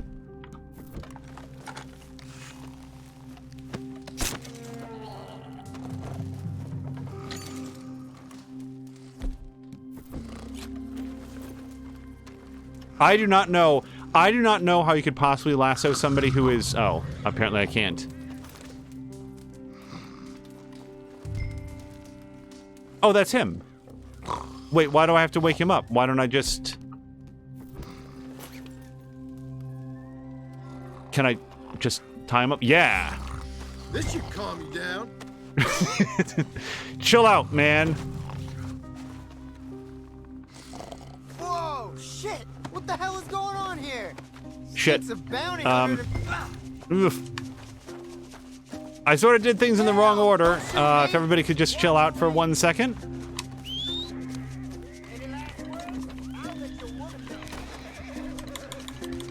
Shoot him, goddammit! Okay, Stowe. I can't wait to kill you. Okay, noted. I'm gonna leave your place for the coyotes. Kill them all, you bastard! Let's get out of here. Okay, we gotta get these horses. We can't leave them tied to the thing, though. No! Put your gun away, Arthur. John. We're fine, ain't we?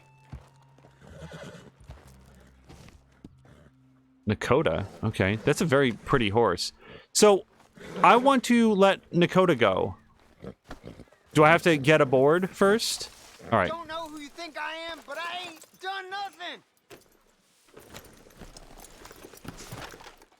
Oh, actually, she's got some, saddlebags that I can probably look into. Oh, hello to Scrooge, who asked, what did I miss? Scrooge, well, first of all, I hope you're having a great weekend. Secondly, so far a lot of bounty missions. Including this one that we're on right now. Okay, Skip, go on. Wait, no, son, no, stupid horse. I was talking to this one. Get back here. It's you. You get out of here. Go on, girl. Oh dear, we seem to have made a friend for life. Leave me, girl. You have to speak more cruelly. It's just a knock. Borlak is asking, are you using a controller? Yes. Yep. Yeah, played the whole game as a controller. Mia has been playing it with, Okay, Patikin, write it down. I did finally get kicked by a horse. That's it. Mia was so, bothered when I told her that I played the whole game without getting kicked. Epilogue Chapter 2, that's where it happened.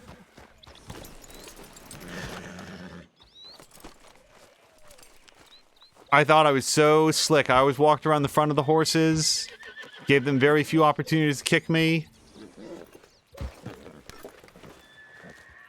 Yeah, girl. Wow, he got absolutely nothing out of that second saddlebag. Okay, let's search the bodies and get out of here. I cannot... Oops. I cannot cotton to leaving the horses tied up to starve to death out here. I also know that we cannot wander too far from the bounty. Oh gosh, Borlak says that he used to respect until he found out that we played with a controller. So, for certain games, it depends on the game. This is how I've mostly broken out from Mia, because she had asked the same question. Usually, not all the time, but usually if a game is third person, I'm much more likely to play it with a controller. And if it's a first person game, I'm much more likely to play it first person. So when we played Prey, whatever year version, the most recent Prey, that was all keyboard and mouse. And when we played Jedi Fallen Order, that was all controller. Sober you up. Get your damn hands off me. All right. Sorry, it's a weird compulsion, but we got to get these horses unhitched. I can't necessarily make them free, but we need to make sure that they can go someplace.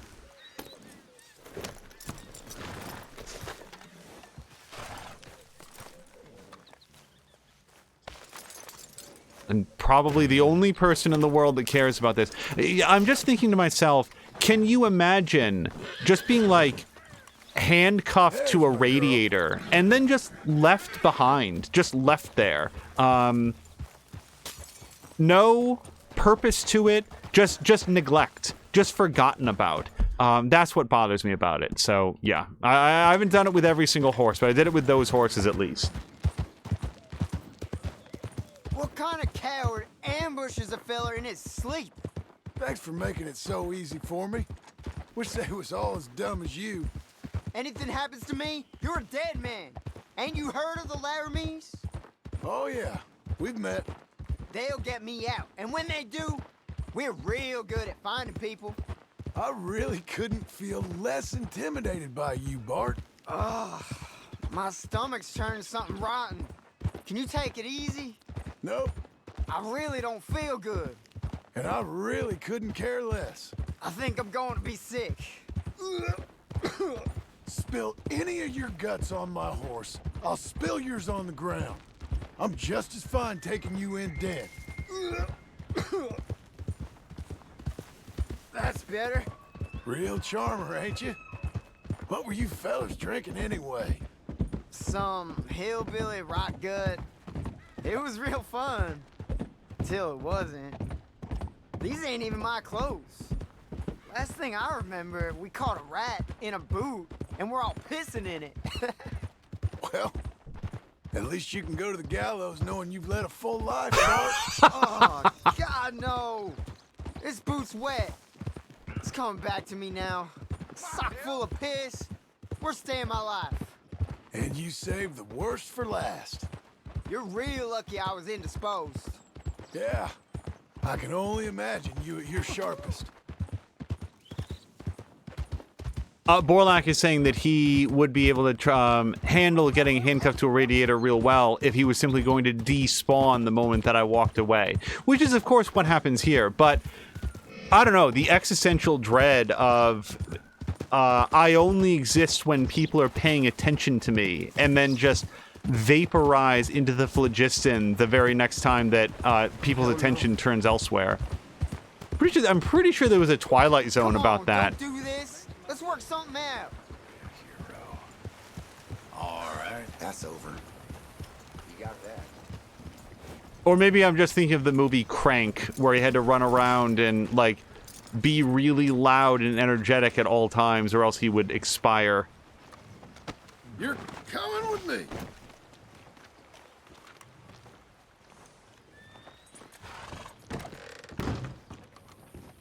Someone's here to see you, Sheriff. Bart Kavanaugh. Put him down in one of the cells. You know who I am, Sheriff? You know who's protecting me? I hope you're sweating, because you're going to feel it for this. It's your boss who got you brought in, you dumb bollock. Now shut up. I saw on Twitter somebody calling for Carrie Elways to be Mistake you ever made. cast in one of the Knives Out sequels just because of what a natural he feels like it would be, and I cannot disagree. Carrie Elways, what suddenly brought that to mind was being handcuffed to a radiator, because Carrie Elways played in the original Saw. He's there. I'm gonna take some comfort in seeing at least one of them Laramie boys meet justice. Honest of you? Hey, no more posters going up here for a while. Mayor don't like the way it looks. We are a tourist town, after all. This is probably my favorite town. I really like the layout of this place. Okay, I don't think that there's anything else that I need to do. So, we did the bounty in Blackwater, Strawberry. Watch there be one in Valentine, too. I might... Nope. No, there's a newspaper to pick up, but I assume the newspaper will say something like, Dutch Vanderlyn confirmed alive at this particular street address. You can go visit him. Except it'll be the article that John Marston doesn't read because he's much more interested in local land ownership disputes between different millionaires or whatever it was that he was reading last time. All right, that is everything. That is every optional thing in the whole world. Let's go down and have a chat with Uncle. Borlak is asking if I've seen Glory. I don't think so. Glory. Is that the one with... Am I thinking of the Civil War movie with Morgan Freeman and Matthew Broderick? Is that... That's what I'm thinking of, except it's not much of a Western, I don't think.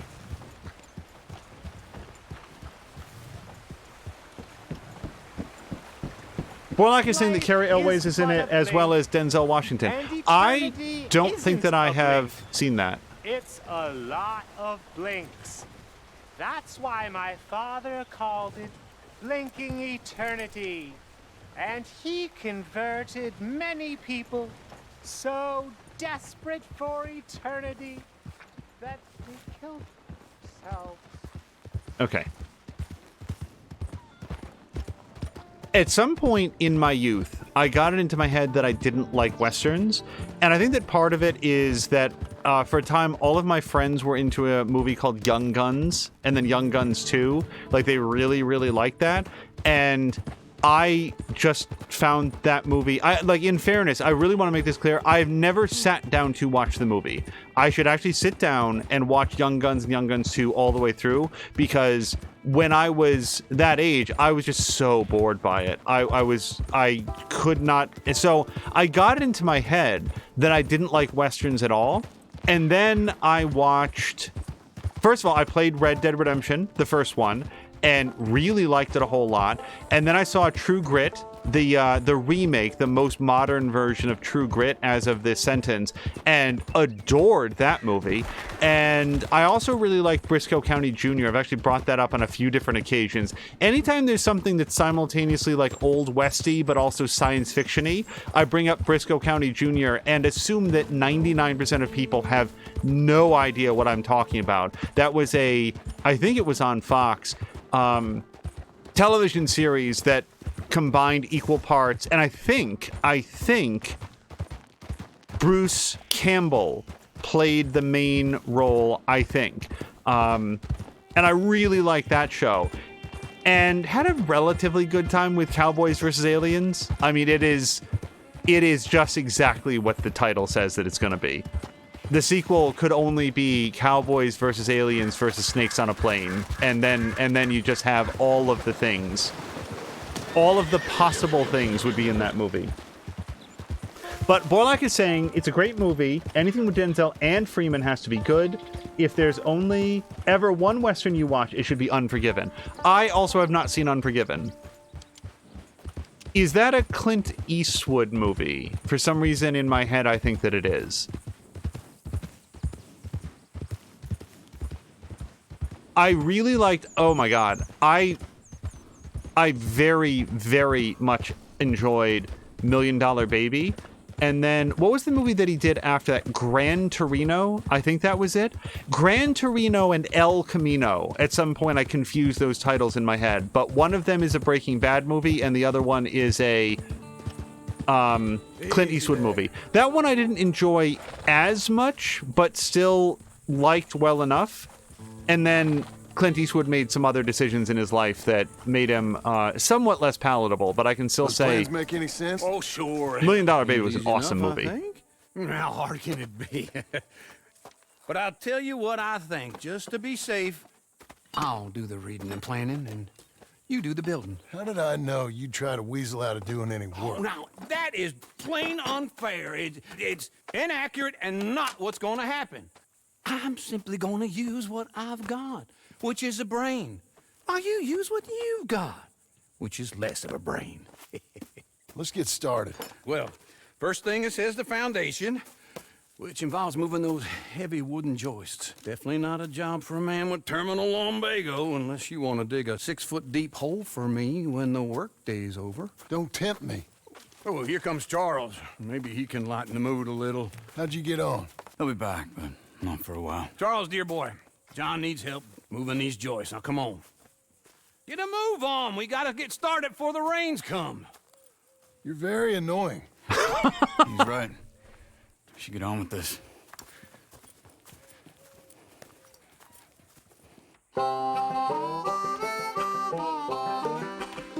Oh boy, this sounds very much like the kind of music that's going to get me muted, so we're going to talk a little bit over this montage. Oh, wait, do I do something? Yes, lift. I continuously think about what Tashir had said about the genre of music changing as the game progresses from like 50s westerns to 60s westerns to 70s westerns, and like that is so cool.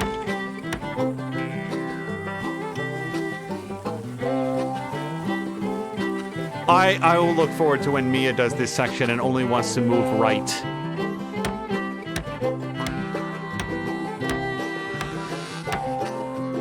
I wonder if it's fun to build a house that you're gonna live in. Like, it feels like you take a lot of satisfaction in it. Oh gosh, actual lyrics. Yeah, no, we gotta talk right over this. I feel like I recognize this song though. So Patikin's saying that nothing in this game gets muted. I desperately hope that's true. Much rather be quiet and listen to it. No matter what the weather, we're together. All right, I'm gonna be quiet so that we can listen to this. If this gets muted, it's on Patikin. To pay him back for the for the dog, which he didn't do anything about at all. It is not his fault, but still.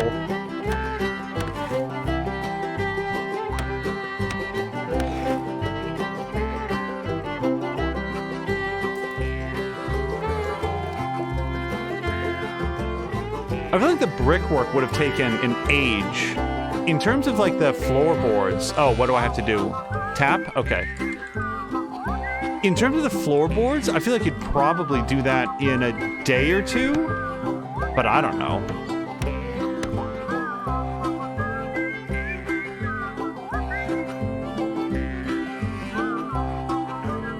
Thanks for the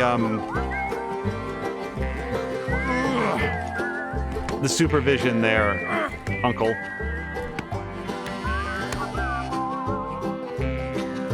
Let me have a rule and a saw and a board and I'll cut. Climb up a ladder with a hammer and a nail and I'll nail it. Oh. Well, we work so hard. Wouldn't it be awesome if like you don't do the QuickTime events properly and it'll like slam cut to the house looking like something out of a Tim Burton movie? It's all like crooked. Any weather, we're together.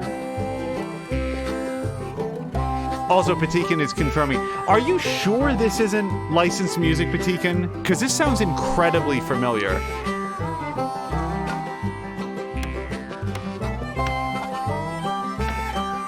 Like incredibly familiar. Like I've seen it in a car insurance commercial.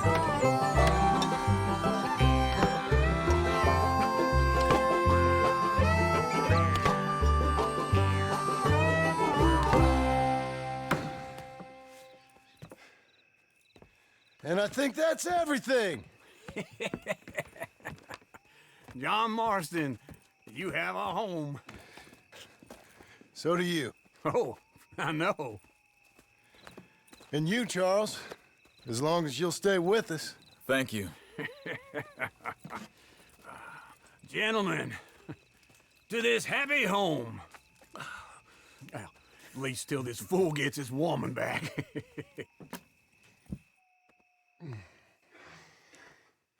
Time to pen a haiku like it's Ghost of Tsushima. Darling Abigail, I hope you and Jack are doing well. I remain a fool, and I'm sure I shall die a fool. But I'm trying very hard to be something like the man you deserve. I have done something very silly in an effort to impress you. And that is, I've purchased a home.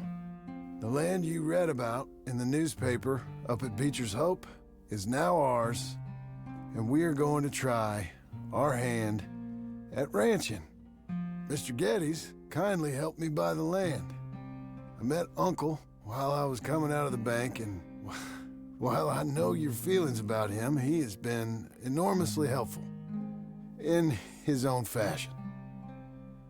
Charles Smith has also appeared and is unsurprisingly a pillar of strength.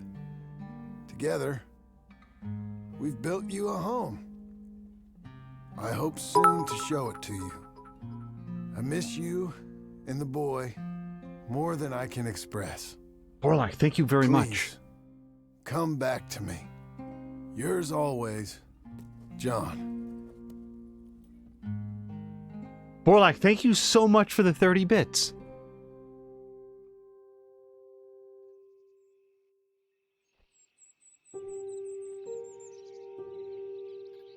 That is a really nice house. This is the kind of thing that I try to build in Dragon Quest Builders, and it turns out to just be a featureless cube.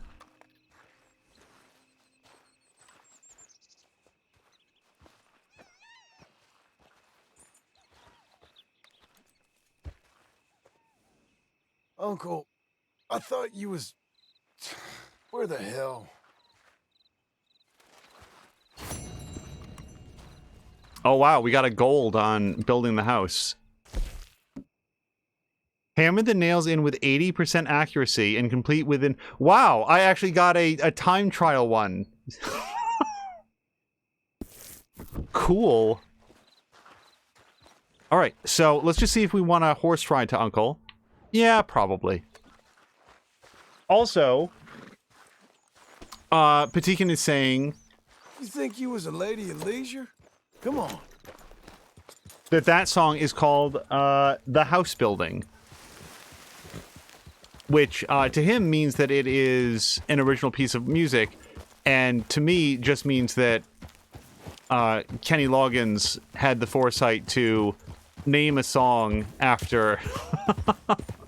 after something that people do. No, I don't doubt that it is, well, okay, I did doubt.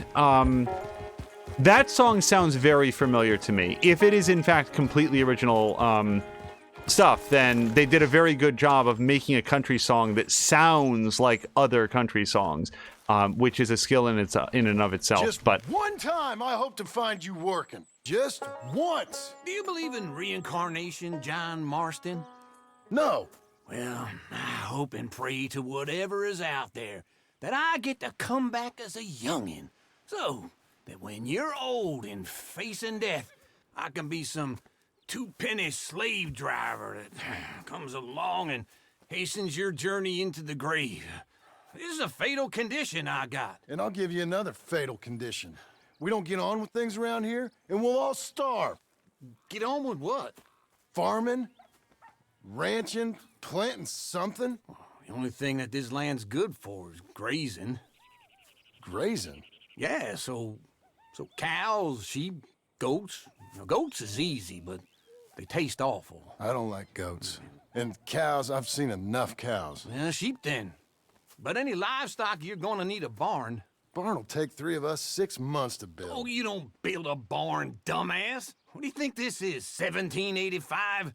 You buy one pre-cut just like the house. This is the industrial age. The lumber fellers all have them. That guy makes me hate the modern world. Oh, why? On.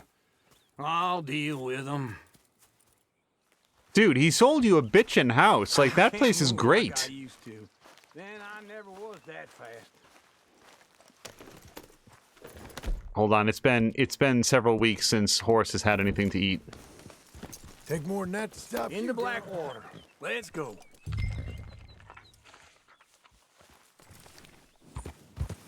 Okay, so we're not following Uncle, so I'm gonna set the waypoint and then we will follow. So here's, and I don't think this is knowable right now. It's just the question that I have. Here's some corn husk idiot, some country rube. He's not gonna shut the hell up. Where did John send the letter? Because as far as I know, he has no idea where Abigail and Jack are. Doesn't know a pre-cut home from an outhouse. And I'm gonna rob him blind. I gotta respect him for it. Because if I saw you walk into my lumberyard, I'd think exactly the same thing. Thinking about it? I might actually do this on my own. Oh, I can't let you do that, John. Let you get robbed again? Oh, no. You need someone with some sense to negotiate. And some charm wouldn't hurt neither. Oh, and that's you, is it? With your famous way with people? Ah, you're in enough debt as it is. I got to help you all I can. It's my debt. I'll handle it. Okay, quick pause because Borlak is headed off to bed. Borlak, thank you very much for the raid. I hope that you and Lady B have a great, great weekend, and thank you so much for stopping by and for the big cheer. Also, hello to Ricardinho. I really want to talk about Ricardinho's time with Lords of Football, which was a very cool game, but Uncle has things to say. Yeah, but if they foreclose on the debt, I'll lose my home. And I do so like it there. You like it too much. You're far too comfortable. Ah, you ain't even got furniture. I wouldn't object to Uncle if he wasn't constantly haranguing and insulting everybody. If he was just like, oh, God, I can't, my hips, lumbago, whatever, can I stay with you? It'd be like, you know what? Fuck it, fine. Who cares? Like, come on and live and you know, help me read the instructions and know where to lay things out in the house. And, like, he doesn't seem like he'd be that awful to have around, but fuck it if he doesn't ever shut up. Like, right now he's being quiet, but that's just because we ran out of the dialogue that he had. In real life, this guy would not stop chattering.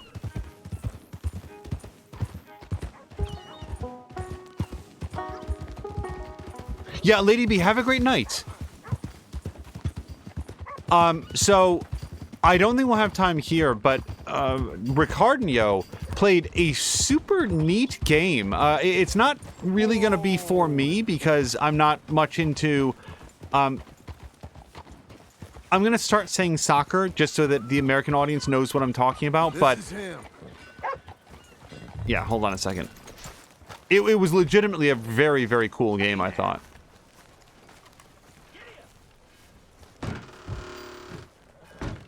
And how are we? How's little Emily? Emily? I'm sorry, how are you? Fine. We need a barn.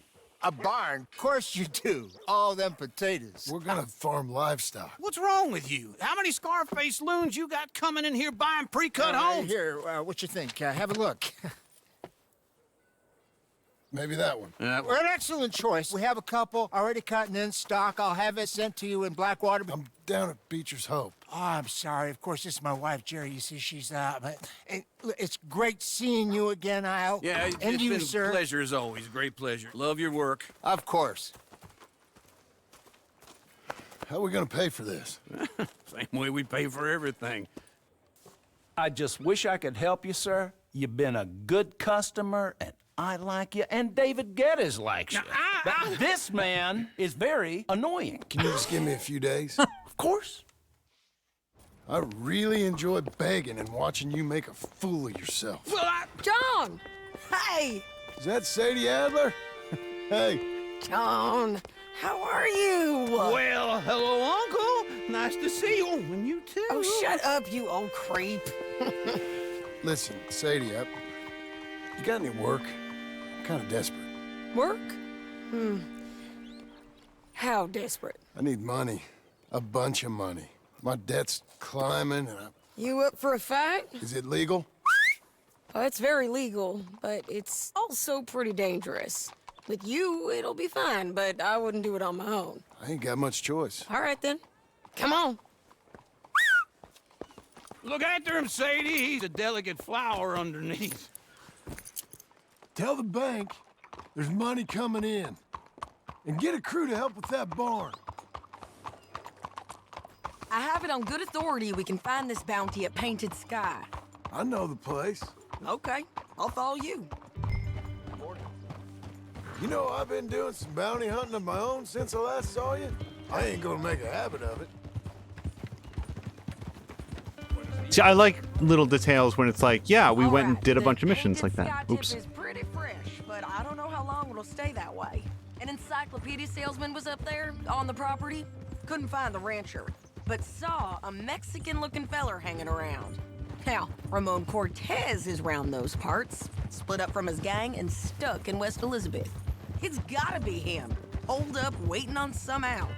And we're gonna get to him first. So I fed Rachel, and she still has like. Hey, so who is this bounty? Ramon Cortez. Okay, there we go. He's with the Del Lobo gang. Del Lobos? Yeah. You head back down to where we was, New Austin, you're bound to run into them. Oh, I ran into them. Mostly Mexicans. Some of them, but some is Californios, and some are regular Americans too. They're a misfit bunch. Just like we were. And they're friendly. Real friendly. Oh yeah. Ugh, it's a bad situation down there. Burnings, killings, you name it. I know something of that. And not much law except the sheriff of Tumbleweed. He's making a hell of a go of it, but there ain't much there to hold back the chaos. It's real wild country. Yeah, I met him. Don't you get around. You know, I had some trouble of my own. That gang you was talking about, was they the Skinner brothers? That's them. They ain't nice. Nice. Weren't what I heard about them. Got hold of this feller I'd hired. Ah, he didn't die well. I'm sorry, John. We fought back. We was too slow was all. I wish we'd done better for him.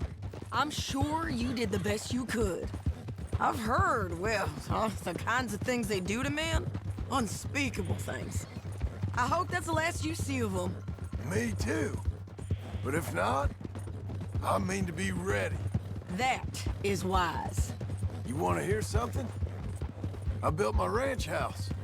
Good for you. Did you make it out of straw bales? No. It's one of them pre-cut ones. Me and Charles put it up, and Uncle watched and barked the odd order at us. It's solid, though. Real good and sturdy. Woo! John Marston's got his own house. You should come see it. It's good country, Sadie, despite all that. I try not to fraternize too much with employees. You know, it sends the wrong message. Oh, that's what I am now. An employee. Mm-hmm. That's what the bank says. Ah, well then I guess our fraternizing days are done.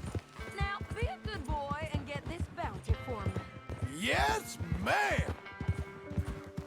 I accidentally cut pretty far ahead. So again, I want to get off and go on foot, but I'm not sure that Sadie wants to do that.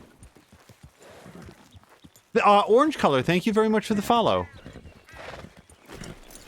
This is Painted Sky up here. Looks quiet. Ramon Cortez, you better be here. Yeah, hold on. I always forget to get my guns. So, I don't see a lot of stealth options here, so what we're going to do is, let's go for pump action shotgun and probably... Yeah, bolt action rifle. If you're ever not sure, bolt action rifle is the answer.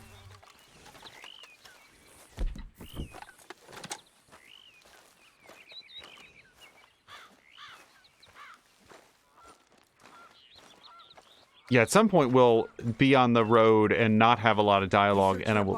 I'll take the main house. Holler if you get him.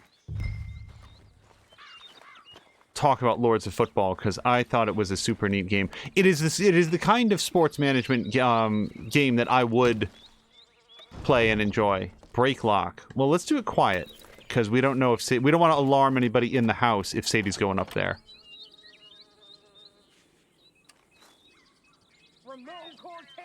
Ramon Cortez! We've come for you. Come calmly and nobody will get hurt. I'm gonna get jumped from behind. Yep. Don't fight it. Just drift away.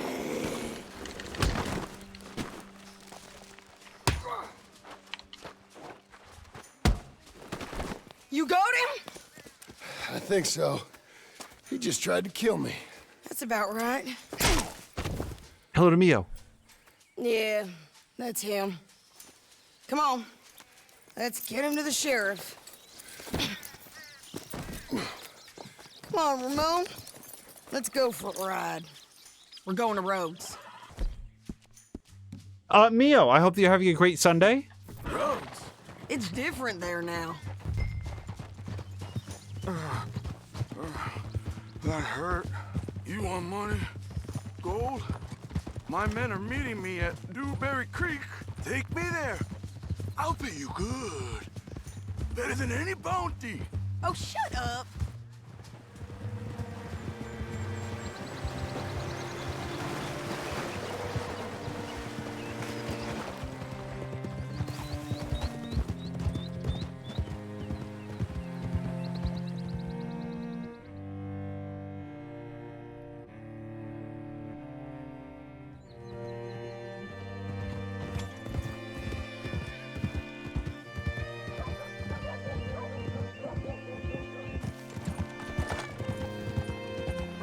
God. What? This place still gives me the creeps. Hitch your horse up here.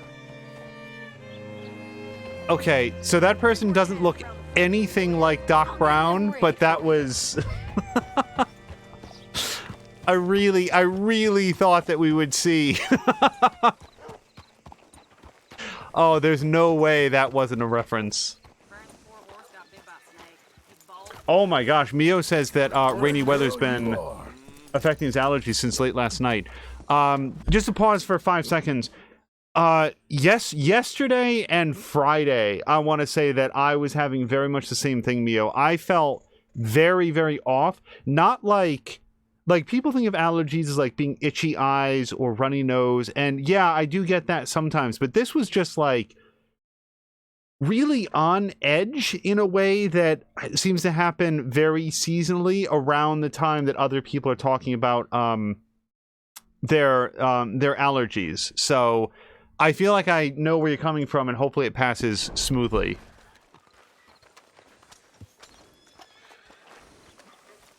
Boy, I want to go over to the man who said Great Scott, and I really want to look into his barn. I'll give you $100 Oh, to wait. kill that bitch.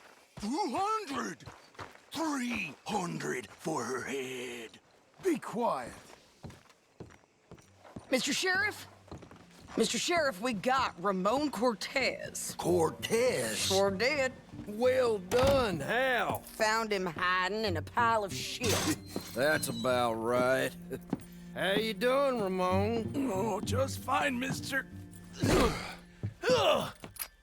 Hey, how much you want? How much any of you want?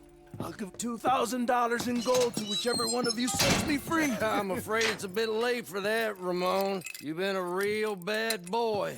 Me and my boys are gonna ride you into Saint Denis and watch them hang you. Okay, if you think so, mister. Oh, I know so, Ramon. Take a seat. Help me guard them till my boys arrive and we can get them out of here. Sure. Spent years cleaning up this town. Last thing I need is fools like this thinking they can take us back to the bad old days. Well, you did a good job.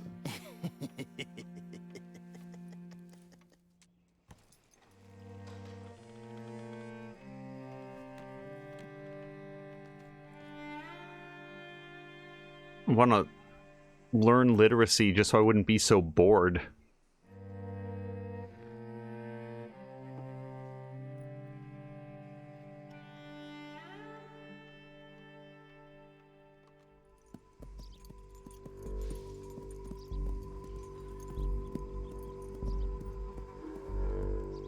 Oh, Sheriff Thomas! We want our friend back! You have about 10 seconds, Sheriff Thomas, before we kill all of you fools! 1! Don't be a dumb bastard! 2! This is a good town now! 3! Let them have it, boys! Get him. Come on. Are you kidding?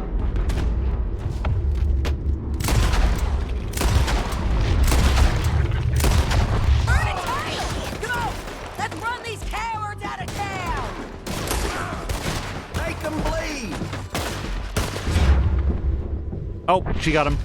Keep going! They're running scared! I hit him! You gotta come here!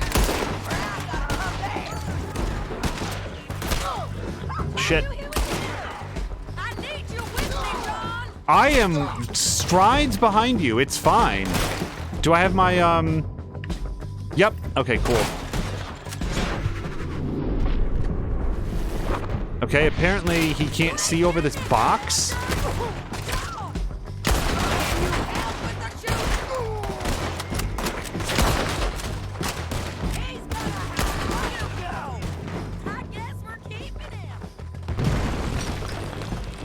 What was it? Come on! Gonna get that last Jail! guy. The jail! They blew my jail apart.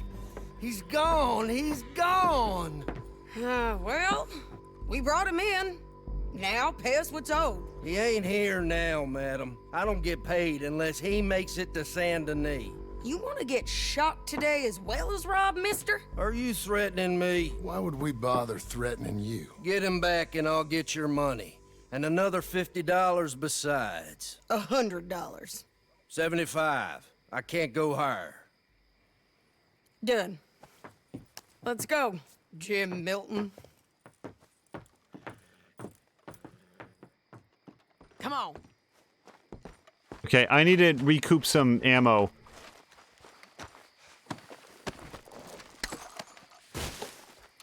I don't think Sadie's my favorite character. I don't think she's the most interesting character, but she's definitely the coolest character. I feel like she has the most crap. I think I just walked in that crap. I like her story arc a lot. Good girl. Let's go. Where are we gonna find him?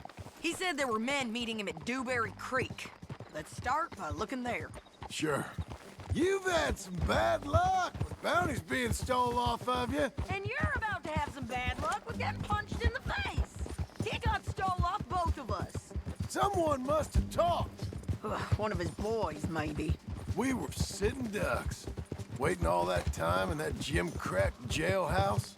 Yeah. Yes, we were. I don't like it.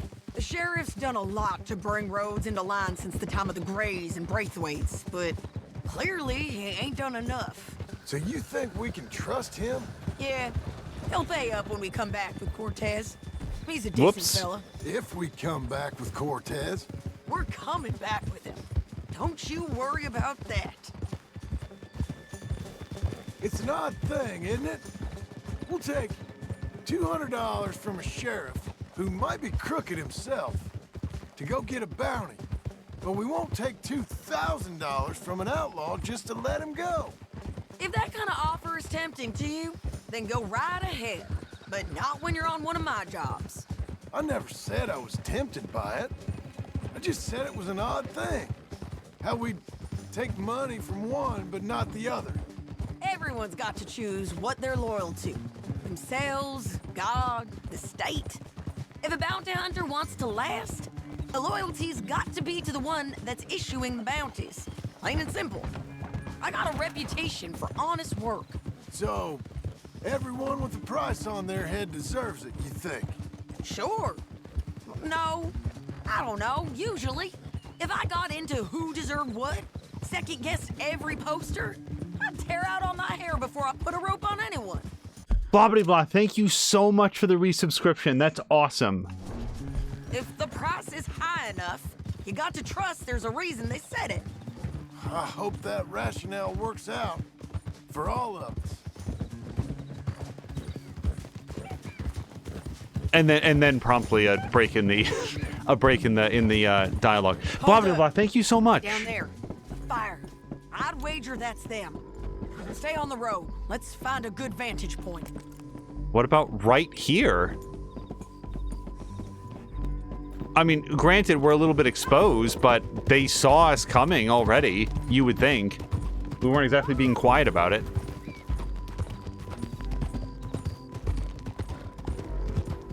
Up here. Come on. I think there's an old water mill by the creek bed. Also, John. Keep some distance. We need to take a good look at them before we do anything. John, you have hung around outlaws for a while. You know that you're not going to get the $2,000 from the outlaw. He's going to get you to let him go, and then he and his buddies are going to shoot you to death. And then that's where that ends.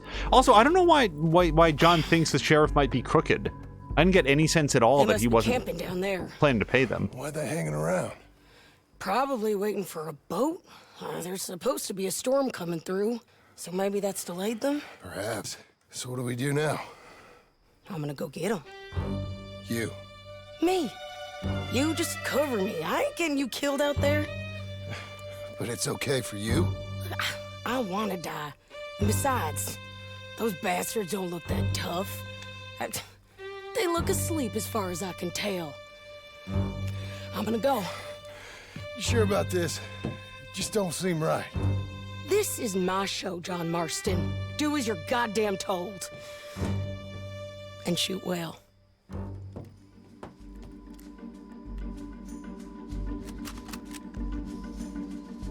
When John has a bad feeling, I have a bad feeling. Hey!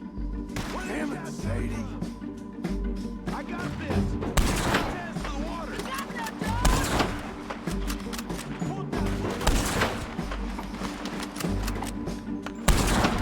Oh, he's still up. He's still up. So is he.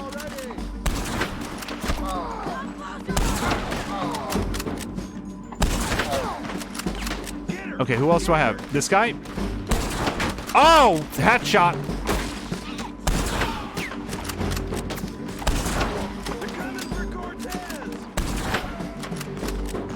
I still hear shooting. Okay. Do I have my shotgun? Because this really feels like shotgun weather. I shoot okay? They're still alive, ain't they? Let's see what we can do about that. You're just burning in the wind. Drop care yours. Shit.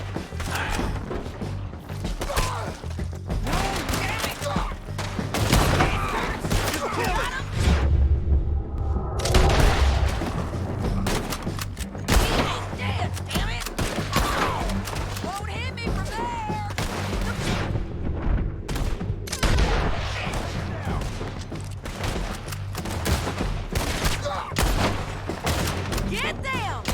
Get it! Let's go! Do it already. Stay with me! Almost! Stay there! Go on and get the bastard. I can't even see my core right now. It looks awfully red out of the corner of my eye. Oh no, actually it's doing okay. There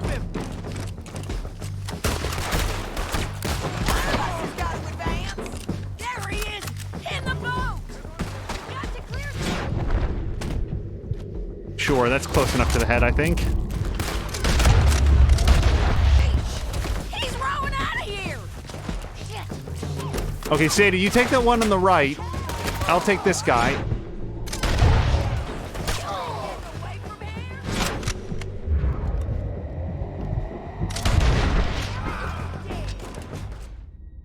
Okay, well, what was your hot plan, Sadie? Shoot the boat? Put a small hole in it with my bullet? Hello to Samalander. Retry checkpoint. Yes. Don't get down here! Oh, boy. Coming! I feel like my original dismount from the house was a little bit I shoot okay? smoother. So, They're still alive, ain't they? Let's see what we can do about that. I'm covering. Let's God damn! Get them! take him out.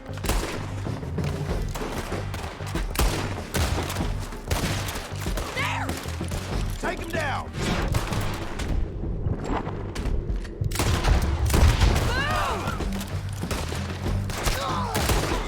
The bridge! okay. I really do have to learn that John and Arthur before him cannot run and shoot accurately. Or at least I can't do it with them.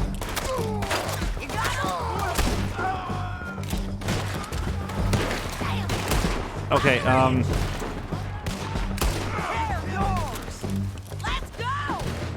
so, do you have like some cocaine gum or something? Fully restores Deadeye? I don't want to take that though. And fortify slightly. Yeah, let's do that. Okay, that's not quite what I meant. Come on, come on.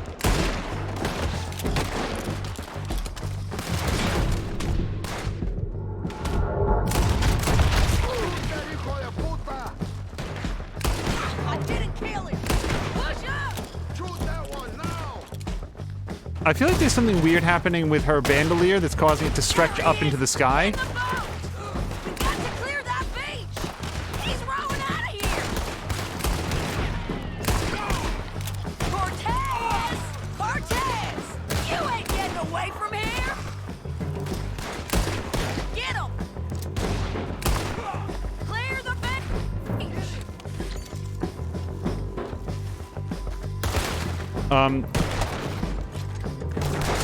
Drop!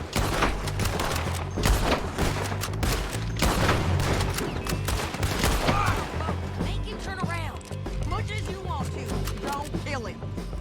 Okay, I need a different gun. Cortez! I'm going to die anyway! So you really want me to shoot you? You might get lucky in court! Get over here! All right, amigo. I'm coming. Try anything clever, you're gonna get shot. Oh, hold your horses, chica.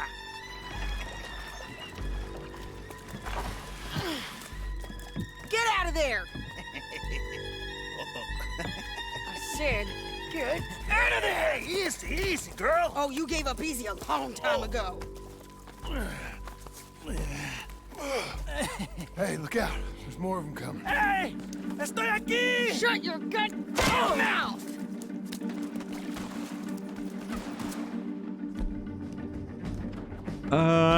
Again, when in doubt, bolt action rifle. They keep coming, all right. Can you imagine arriving at the fight at this point where it's just a corpse field and your thought process is, no, I'm the one, I'll get it. I'll be the one that sorts this out. Have to come over here and get him! Join leading here with me. Any more? Are we done?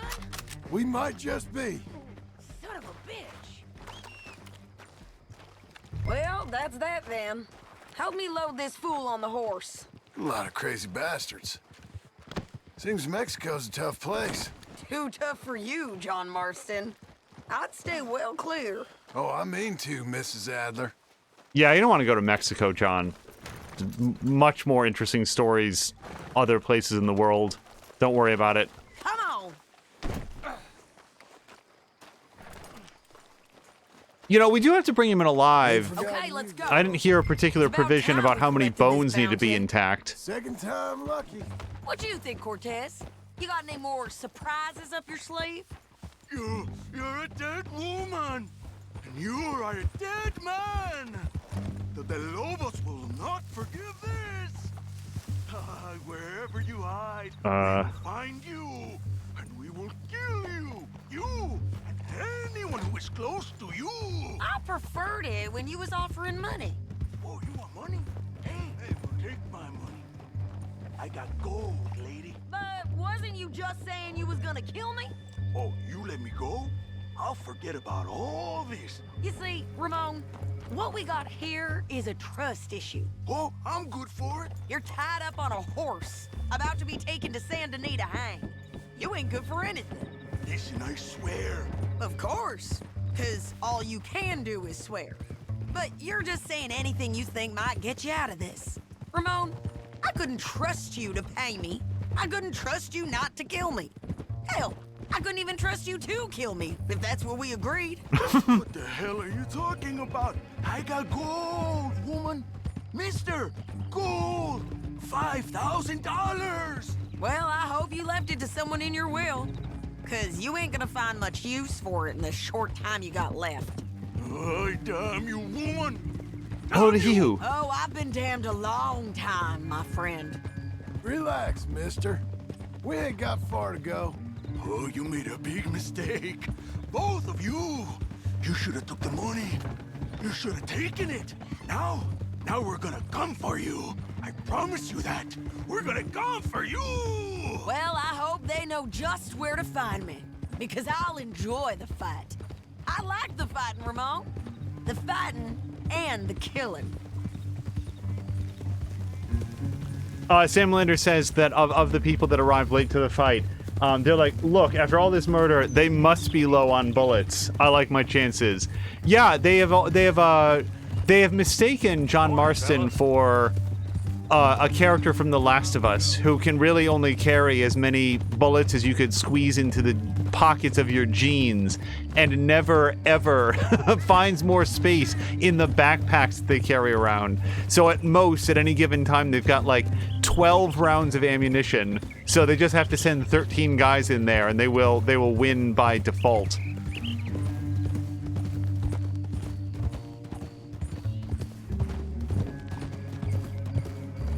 Also, just on the quick topic of, I really want to talk about Lords of Football just because it was very cool. But Josh Sawyer on Twitter has been playing Prey, as far as I can tell, for the first time, and said that during one segment he is now completely bereft of supplies. He has no ammunition for any of his weapons and stuff like that. And we played Prey last year, 2020, and I don't remember hitting a segment like that. Maybe I was just very frugal with my ammo, but yeah, I do like to make my shots count. I did not hit any points that I remember. Oh boy, a dog. Well, let's live and let live. Dog, it's fine. Get him down. The sheriff better move him quick this time. Big mistake. Real big mistake. Sorry, excuse me. Oh, hello to Puss in Boots. So, very quickly, Lords of Football, or as we might call it here in the United States, Lords of Soccer, it's football everywhere else in the entire world, is a very cool We got him. management game. I knew you'd be back, Ramon. You just can't get enough of me. Put him in the wagon for me, would you? How's the jail? Needs to get fixed up since this nice man blew a hole in it. Me and the boys will ride him to Saint Denis right away this time. Come along, Cortez. Sheriff, before you go, I'll pay you when I deliver them. plus $75. Exactly. Now goodbye. Let's go, boys. I'll see you soon, amigos. Shut up. Thanks for this, John. You send my money to the bank for me. Of course. I'm supposed to be retired from this. This? Weren't nothing. Just a simple arrest.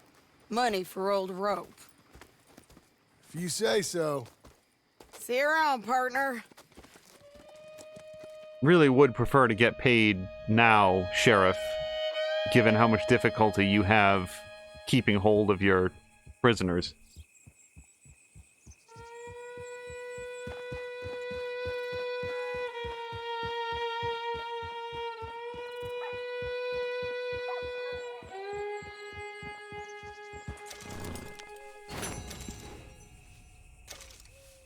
Hey, silver. That's better than it could be. I know I took a health item.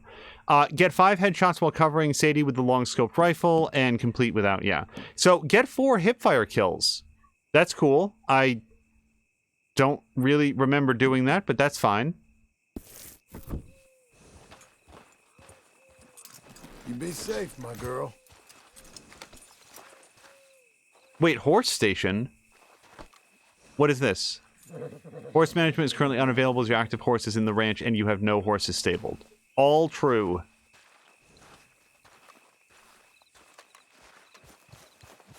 On that note, if Rachel dies, we're really fucked. I don't know what... I guess we'd have to buy a horse at that point. And fortunately, John has been saving up.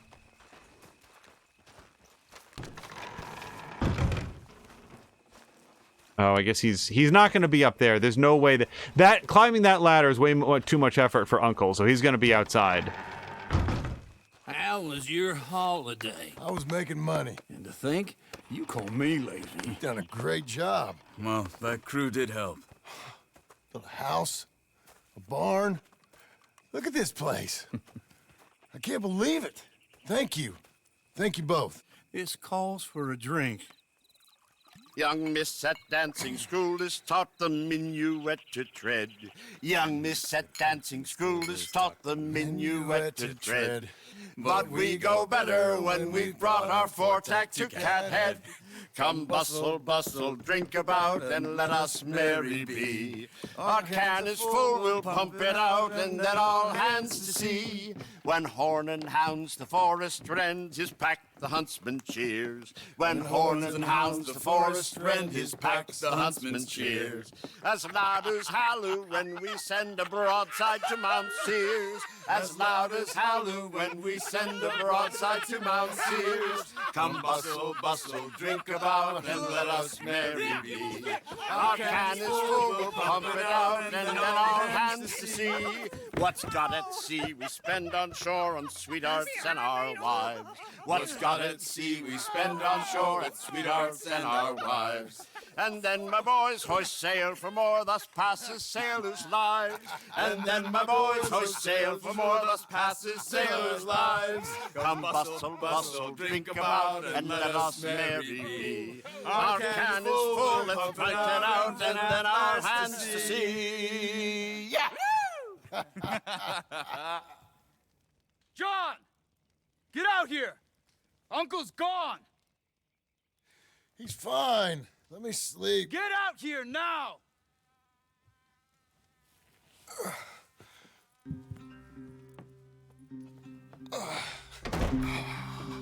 That fat man will be fine. No, he won't. Skinner's. You think? Of course. My guess is they went that way. But my other guess is they know we're coming after him. What choice do we have? None. We just gotta keep our wits about us. We know this is a trap. I was gonna make some snide comments about like, oh no, Uncle's gone, or is he in danger of coming back? But if the Skinners got him, I would go help him out. Shit. It's like we forgot about him. We should have been ready. It happened. There's nothing we can do except try and get him back. We let our guards down for one moment. Hush. Hello to Jägermeister. And it sort of came and went very quickly. Hello to He Who Dies, who says that he is overwatching. Blood. Dear Lord. They've gone up towards tall trees. Come on. Is this the blood? I guess so. John, look. We should agree on something. If it's really bad, this might not be about saving him. What the hell are you talking about? If it's really bad, it might be better to stop the pain. Jesus, you mean to... I mean, you can live a week without a scalp, but it ain't a good week. Oh, God. A cut wound, you can live a month, but it's horrible. What they've done to him might have killed him already, with only hurt to come. We get him, and we see, okay? We'll make it his call if we can. But it may be we have to decide. Okay, as we ride, I need something to refill his cores a little bit. Okay. Did you hear something? Yeah. You think they saw us coming? I don't know. Guess we'll soon find out. We'll be better off going on foot. Okay. Leave the Jaeger. horses in the trees there. I hope they're having a great weekend.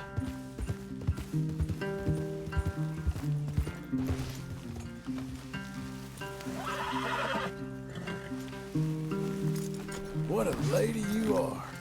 Stay. Wait, I'm not sure that I do want her hitched. Wait. To the trees. Come on. Okay. Sure. I mean, this is all fine, but I sort of wanted to unhitch her. Lead. Okay, and now... Yeah. Okay. Sure, whatever. Just, in case I need to whistle for her. I want to tie it up. Up there, to the right. 2 Skinners. Lookouts? Probably. Take one. I'll take the other. The hell, John? Oh, excuse me. Move. Charles, I did my part, buddy. Charles is all about assigning blame as soon as he misses a shot. I guess Uncle I should be close. coughed right when he's taking Keep his your head. shot. We'll find him. Come on. Okay. Charles, wait up. Hold. Patrol to our left. Kill the patrol. Why would we let them pass? Hold it. Oh shit. This angle is awful. Let him go. Really? I'm gonna listen to Charles here, because he usually knows what's up. If they come from the ranch, they'll come this way. We should have burned it while they slept. The burning's better if they're awake for it. He's old and sick. He won't last long. Then when they come, they'll come for a corpse. Okay. He was talking about Uncle. He's alive. Come on. They've passed. Let's go. Charles, I really feel like I can dead-eye all three of them. All right. I bet you one of the bonus objectives is to kill the patrol. Kill the patrol without raising the alarm. That's what it'll say. Charles has a very cool knife. Yeah, Jaeger, I hope that you are... I hope you had a really good time with... You were playing a bunch of Factorio, I think, and... As we might have talked at some point... You hear that? Yeah. Wagon. There. It's dragging someone. Is it Uncle? No. Some other poor bastard. Let's follow. It might lead us to the camp. I find Factorio impossibly complicated, but I really like watching people play it.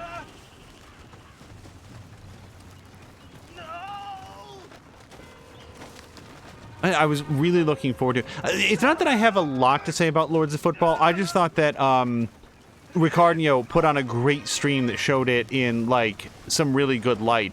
It reminds me of all things... What do you see? He's picking up... Poor bastard's dead. If he's walking with the body, we must be close. Let's take him down before he gets to the rest. Take him out.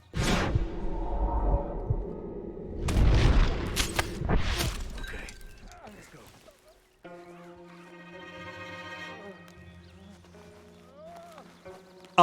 Of all things, Lords of Football reminded me of Sim Golf. I think I see something. Which was not a golf game, but rather like a golf management simulator, like a golf course management and design simulator, that then also had the ability to play golf. And that's what Lords of Football reminded me of. I thought it was a very neat game. Let's get up on that boulder. Take a look. Hang in there, old man. Up on the boulder. I am not doing a good job of following Charles. Okay, okay. I can't see much through this mist. Can you look too? Hold on. Use binoculars, okay? Oh.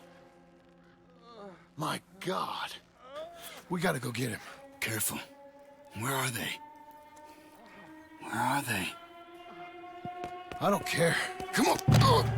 Charles. Jesus, Charles. Behind you. No! Why do I have no cursor? I have no cursor, and I'm... All right, kids.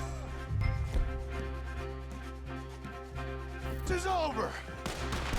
We're here for you. All of you. Oops. Okay. They're coming in from everywhere. Quick, Chuck, get down here.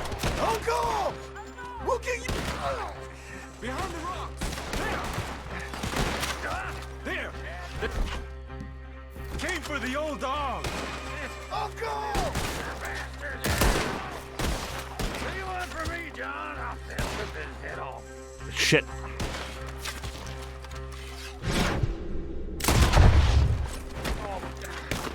That fella. Uncle, what have they done to you? We gotta get you down. Okay, we've got some time. Let's get Uncle.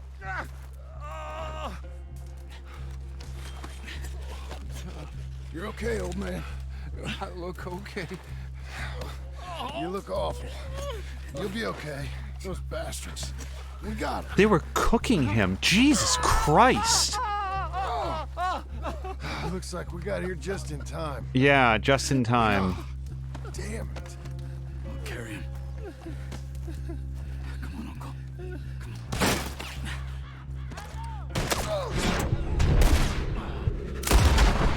Got him?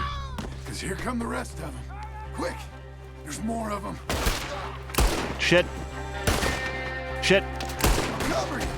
Come on! Down that gully. Hold on to me. On top of us! Now! I think Uncle's an asshole. That doesn't mean I want to see him cooked and flayed. Check the sides! He's taking our ham! Get him! Oh, man. Taking our ham. That's what they just said. Shit.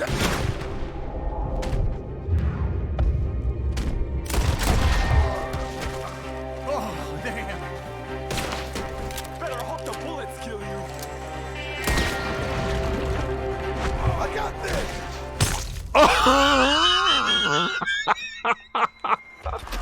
Leroy! Oh my goodness, that was a great way to go. Especially after one of them said, better hope the bullets kill you. Yeah, because that was much more savage.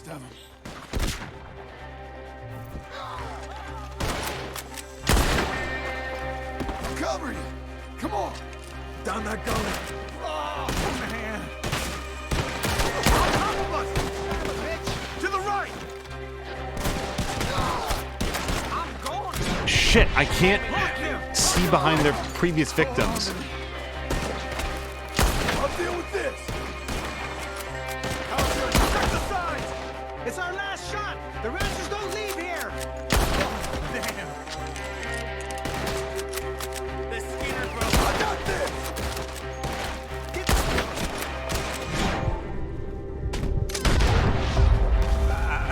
I don't feel right.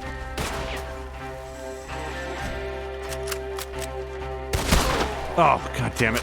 Oh, no, not you again. Nope. Stay behind me! Get me out of here! Shoot! Shoot with the guns! Oh my god. Just so you guys know, I was just hammering on right trigger. John didn't deholster quickly enough. If it was me, I would have just dropped the two-handed rifle and gone for the guns, but he was so close that I maybe irrationally did not think that there was time for him to, oh sure, we'll go with this time. Why not? Get me out of here! Up on the log! Son of a bitch. To the right! You think that the corpses would be like Stay behind me! intimidation or leftovers, but in fact, they're just a mobile cover.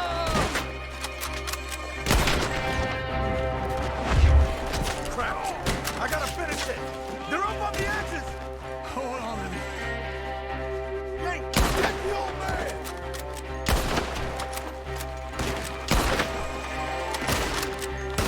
Oh, man! All right, I gotta figure out where Mr. Machete comes from, because he got me twice in a row. He's leveling up the Nemesis system. I got this! That last guy wasn't dead, but I'm hoping I knocked him down. We're good! I'm moving!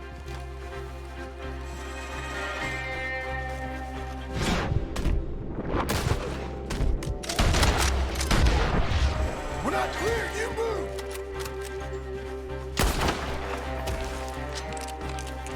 The horses! Come back!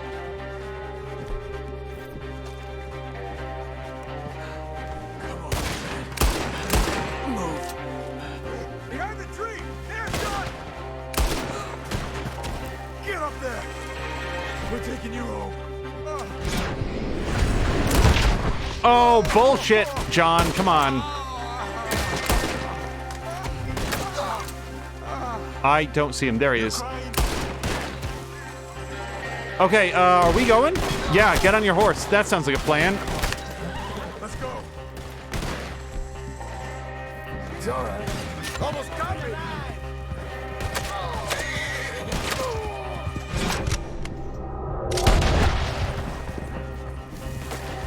Right! Yeah! Let's get out of these woods. Sure, whatever. I can't! I'm back! Break through! To your grave!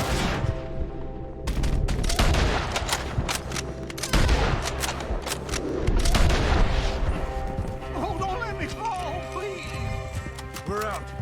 We ain't out till we're home. Hello to Papa Newman. How's the back? I think it looks worse than it is. Burns don't always heal easy. Sure, but I think this will be fine. As long as it don't get infected. It's much better than I feared. Hear that, old man? This could have been worse. He's pretty weak. Yeah, I bet.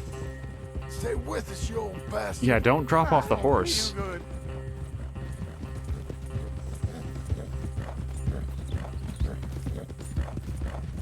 All right, we've driven a third of a mile down the road. We've probably lost them. Hang in there, old timer. I'm feeling real weird.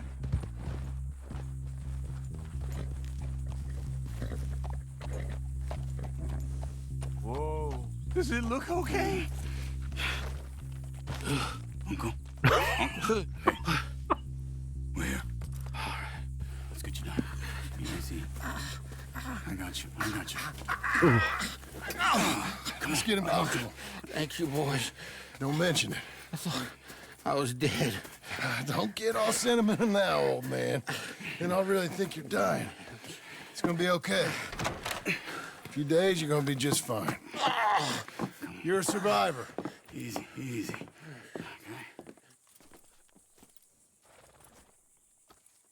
Okay.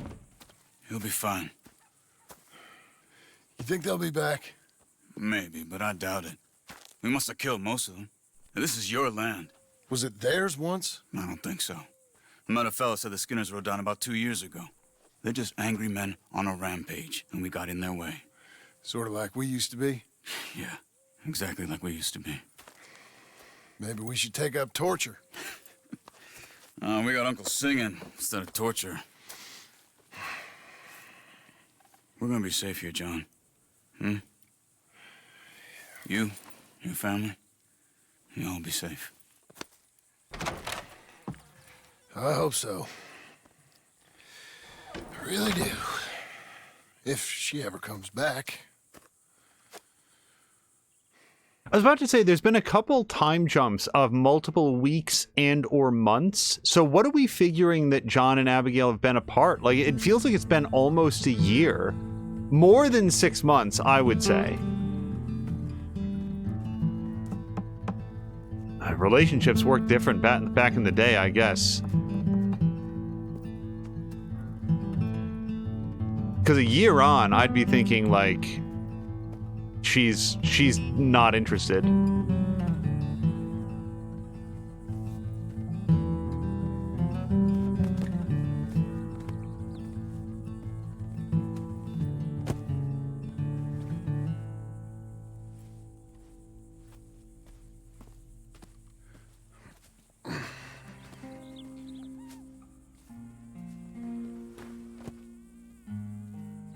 What the hell?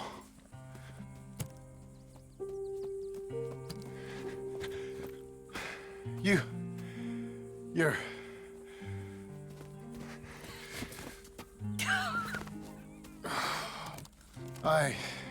You always did have that fine way with words.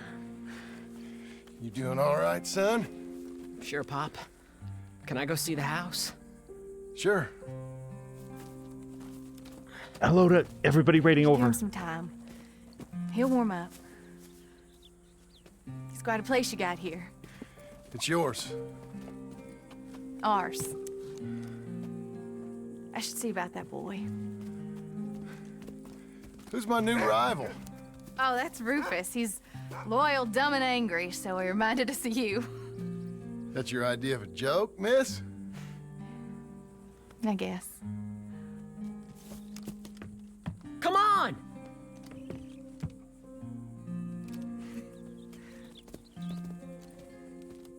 Eastbourne, thank you so much for the raid. Sorry, you guys arrived right in the middle of a major cutscene.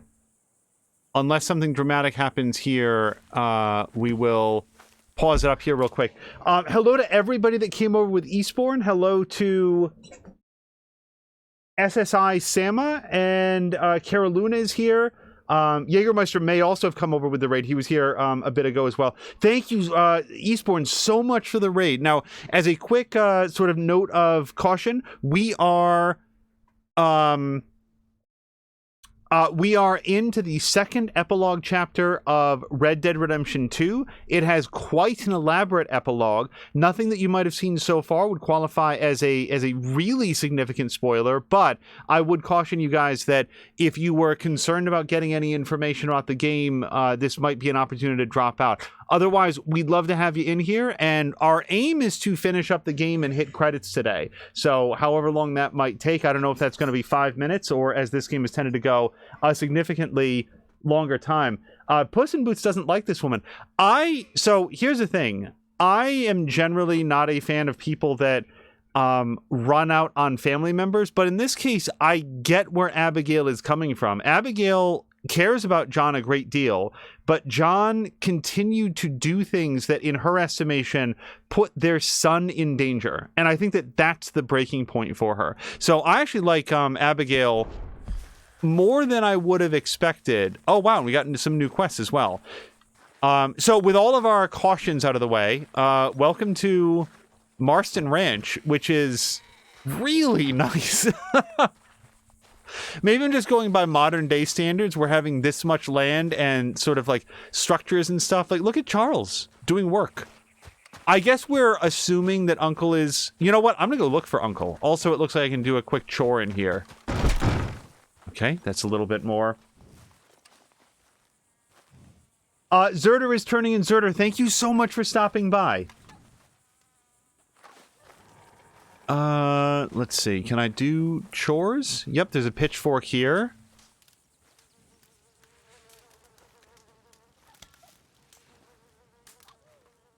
Okay, and do I have... Yes. Scoop?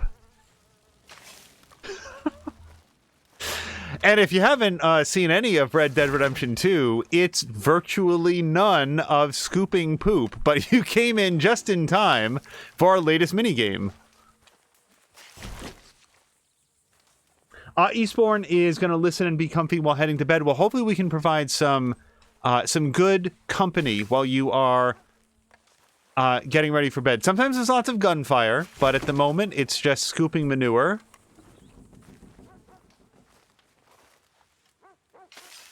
And here's the thing. I will say this about manure. It's not, like, pleasant to be around, but it's not like manure does not... it's not as objectionable as, like, human feces, right? Like, we've all been in a public restroom. It's not necessarily pleasant. I am trying so hard to return this. Oh, the cow cannot be milked. Hold on. We learned how to do this, too.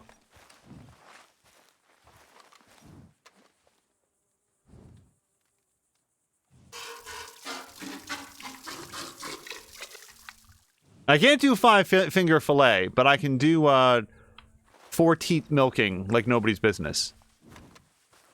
Okay. So I am going to check the house. I want to see if Uncle is okay. Otherwise, we've got Jack Marston and Abigail. Well, as important as I think it is to reconnect with Jack, Abigail's the one that's going to make the decision on whether they stay or go. She seemed really interested in staying, so that's a good sign, but let's not take it for granted.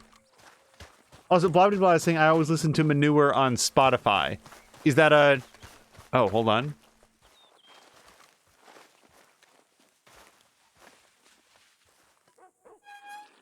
This is new. We've never done water pump. The water pump, the water bucket takes more time to fill than the milk bucket did. Deliver water around the ranch. Honor and character attributes can be... Okay.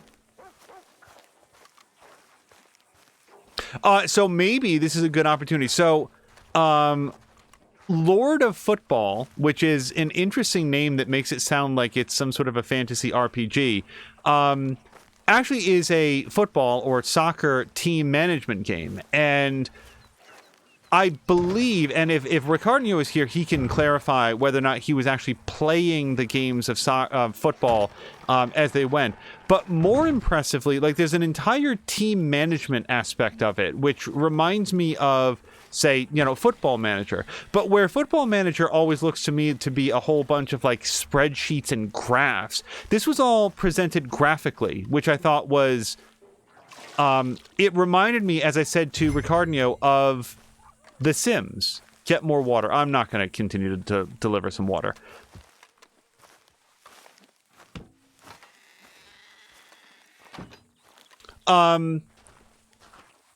Where, like, each of the characters on the team, each of the players on the team, I keep wanting to call them characters because they have character attributes. Like, as Ricardo was pointing out, addicted to alcohol, likes to party, has a family at home. And these things would then change the way that they would behave and what they were interested in doing and how well they would perform. And I thought that stuff was really cool. And it didn't feel like it was overriding the fact that it's first and foremost a sports management game. I just thought that it was a very neat take on it. Move the hay to feeding points. Okay.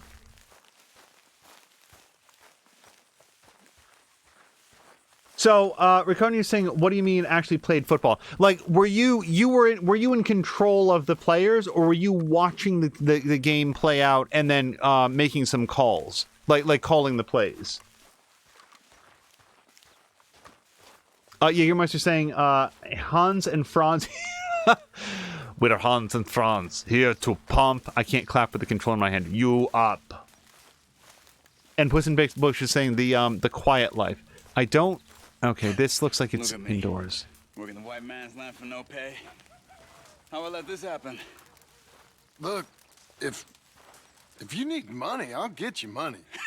I'm just joking with you.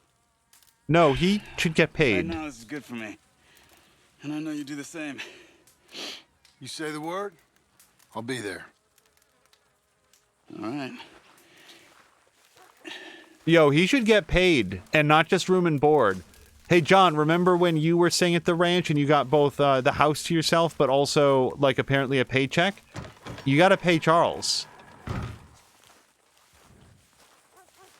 Also, and Ricardo is saying that everyone is addicted to something. Do you mean in the game, or, like, everyone in life has some sort of a vice that they care about? Okay. We earned some more honor. I'm not going to deliver hay bales all day. But yeah, I would say this. First of all, I thought that Ricardo did a great stream showing it off. He also did some fun stuff with, like, his camera that I can talk about in a, maybe in a bit. But if you have ever said, like, I would like to play a sports management game, but, like, all of the, like, spreadsheets that open up when I look at screenshots of, like, Football Manager, that just doesn't look like my thing. Wait, is there a different chore here? I do want to see what the different chores are. What is this? Pickup sack. Maize. Is this for planting or for feeding? Oh, feeding. To the chicken coop. All right. Ricardo, you're saying, so yes, in-game. Ego, alcohol, party, food, and sex are the addictions, and also gambling. That gambling one sounds like it'd get you into a lot of trouble. At least here in America, you can get yourself banned off of a team and permanently for life. Real quick if you're found out betting on games.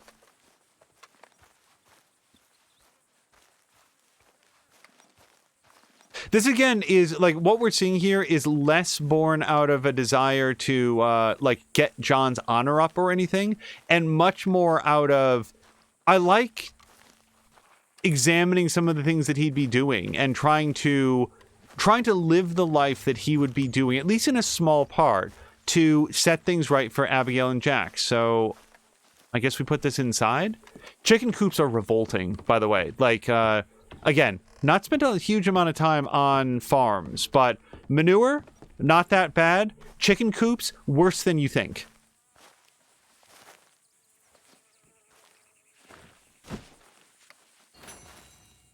If you fall into the broad category of avian, you never stop shitting, and it's just everywhere. There's none of that like mammals do where they go in the corner or whatever. No, just everywhere, all the time. Puss in Boots is saying that, now I don't know if this is a joke, I'm looking forward to them adding this part to online farm life. I would be like super cool with it. I don't know if there's that much appetite for like life simulator, but it's one of the things of Rockstar Games that they could continue to expand. I love the fact that you had to be careful about how much you ate or make sure that you ate enough in this game, that you could get overweight or underweight. Eating was a core way to keep your cores up. So you happy? I think so. And I did good? You did good. So... am I forgiven? Never. You are a hard woman. Ma! Pa! Come out here! Sadie, you're alive! John, it's... Sadie Adler. Well, how'd you know she was... I saw her. I you thought look well. I'm so happy. I'm so happy. Well, come on. I'm surprised she's happy. Abigail. Tell me about you, darling. All armed to the teeth like that. I'm a working woman, Abigail. I'm a bounty hunter, bodyguard. I protect the gold prospectors up in the hills. I'm thinking of starting my own transportation business. I was thinking maybe if John wanted to earn some money. My husband, he ain't looking for that kind of work. I took on a lot of debt when we bought this place. And you're working for her to pay it off? Yes, sometimes I was. But I thought we said no more of that. No, you said that. What else am I gonna do? I'm a goddamn man. It's legal work, Abigail. And I never got killed. It's like around fools for the government. Strong point. Easy. Even Jack could do it. Don't you put those stupid ideas in the boy's head. He's gonna do something better than this. Like what? Writing silly stories? I'm sorry, Abigail. Really, I am. I just thought if you wanted to earn some money... How many times do I gotta bury you, John Marston? Never. You ain't never burying me. It's legal work that I can handle. There's something else. Micah? Bounty hunting is one thing, but goddamn Micah? I heard he was up country, or some fellow who sounded just like him. Killed a family, bar a little girl who escaped. Leave Micah alone. Listen, I'm sorry, Abigail. I came by because I was riding by chasing a fella, and I thought John wanted to earn some extra money. What is it? Abigail, we need the money. Some fella robbed his business. You know, an accountant or something. Came down from Rhodes, I believe. How much does it pay? It pays good. The soft ones usually do. Okay, then. I guess. But Micah? No. All right. John Marston, let's go. Just you bring him back to me. You hear? Of course.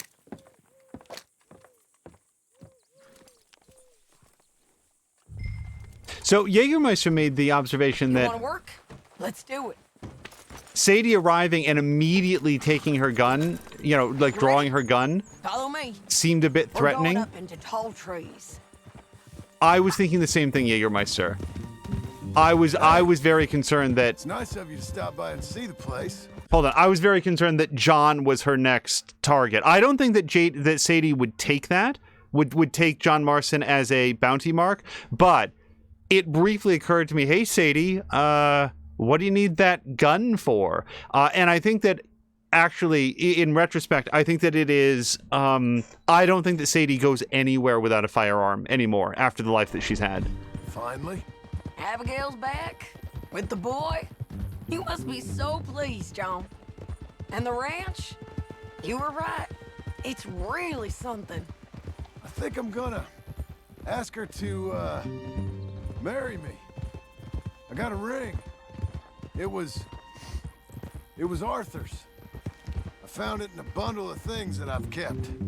You're marrying Abigail. Or asking her, at least. Oh, my. I never took you for a romantic.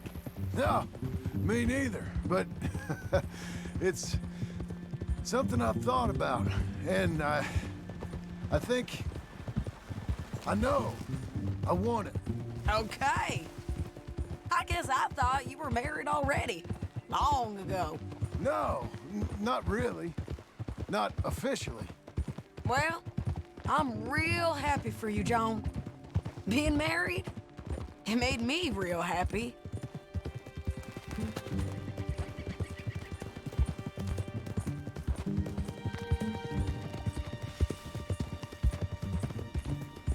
In our previous episode, I was sort of like wondering We're aloud. cutting off the main track up here. Of course. By Manzanita Post. How Sadie views her own journey and whether or not she's... So, we're coming up on where Hold he's on. been seen. This moron accountant, Marshall Thurwell, been trying to live like an outdoorsman. Amping out here. He's lucky the Skinner brothers ain't found him. Well, they mighta. Up here.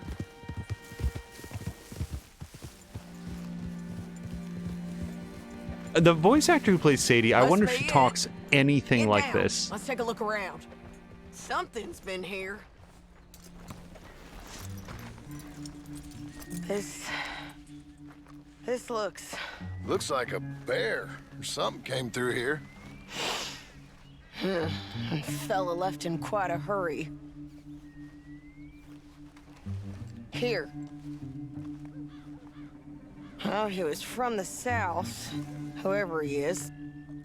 Then maybe he's our man. If he ain't become some bear's lunch. Yeah, looks like they went this way. Him or the bear? Both of them.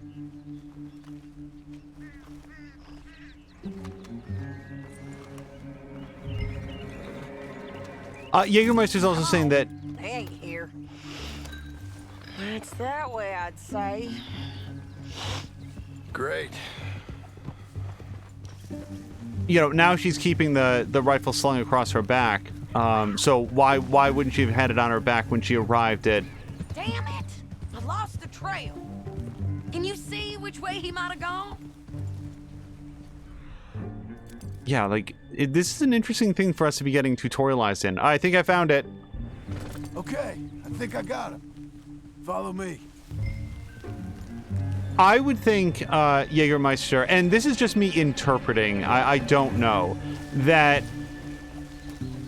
Because it would have been easier from an animation perspective for them to just have the rifle on her back. This way. So, I would assume that what we're seeing here is she drew the rifle when she knew that she was going to be staying at John's house for a while because she wanted to have it handy with her. And then when she got on the horse, that was when she slung it across her back. But when she's traveling long distances without a direct expectation of being away from her horse, There's a cabin up here. that would be when she sort of like slides it into the saddle. Whatever its holster is there.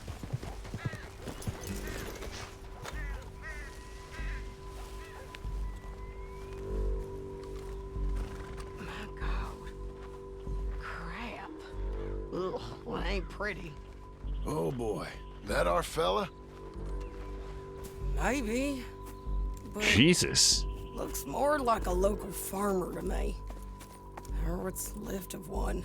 Is it gone? You Marshall Thurwell? That I am, ma'am. I'm here to arrest you on behalf of the state of Lemoyne. You're wanted for theft, fraud, and avoiding arrest. Is the monster still out there? No, I think he's gone. Come out! Come on. Don't shoot. Keep walking. Come on. I'm coming. Look out!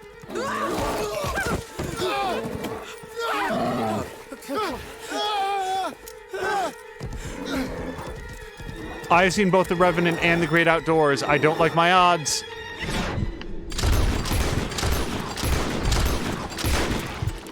Is that a reload real quick?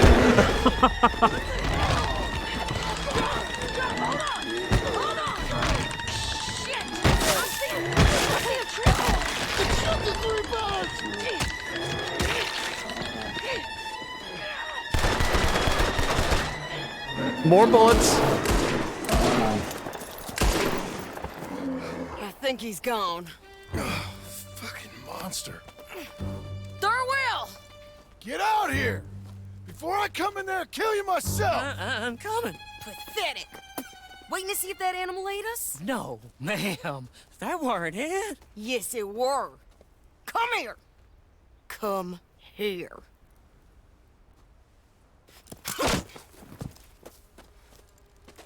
Thurwell, call yourself a man?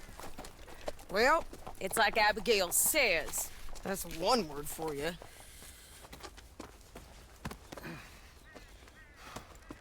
If we're discussing plot oopsies, the fact that this man is this clean after apparently having, like, I worn... can't believe we didn't kill that bastard.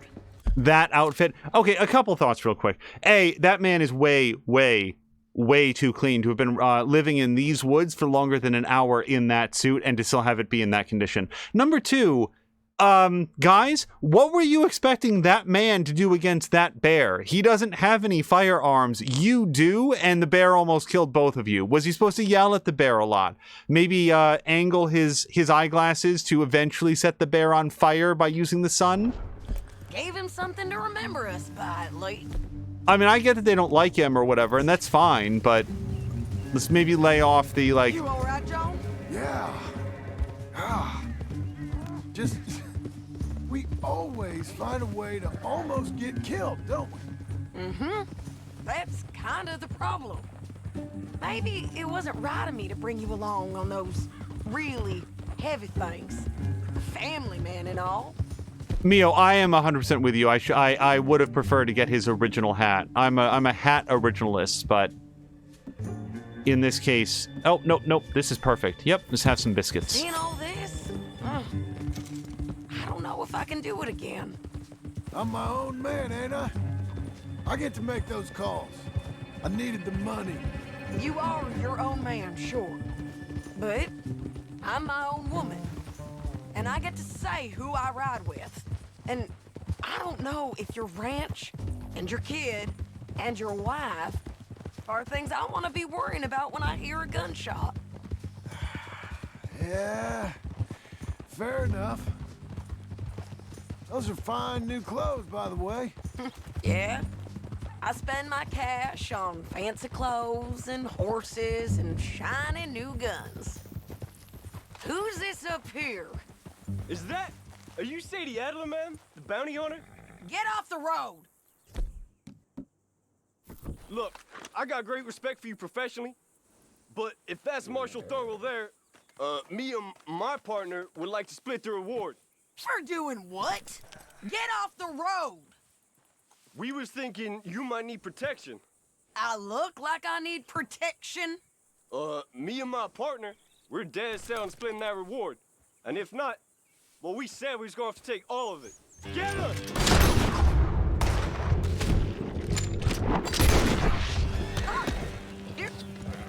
Now, I was saying... You don't mess around, do you? Let's go. Them bastards was green. If we didn't get him, someone else would've. This is a cold business, ain't it? Yep.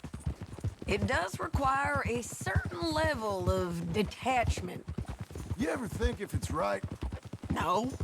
I just see orders on the wall, and I try and fill them. And if there's other bastards after the same orders as I am, I get competitive. It's called industry.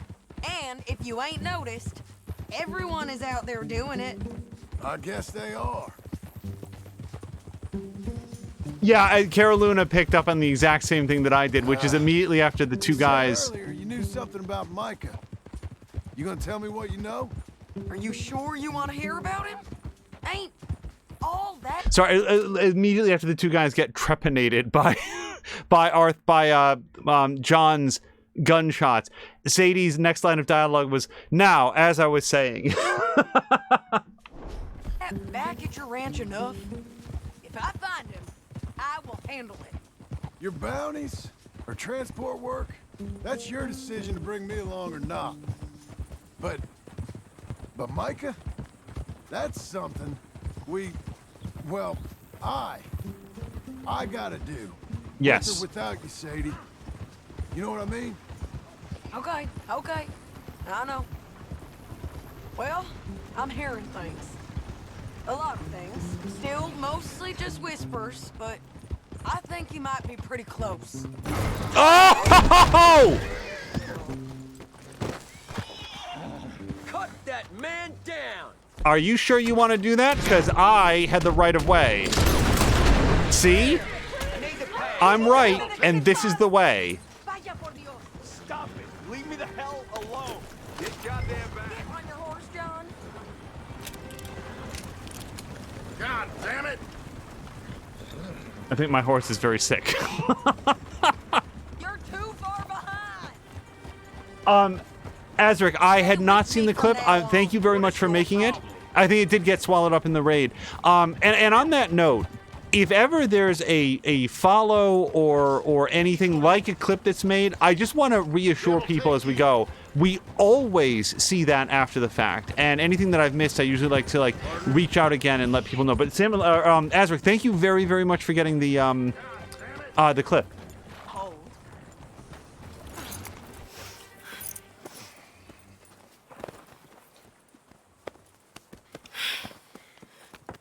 Here, put him down.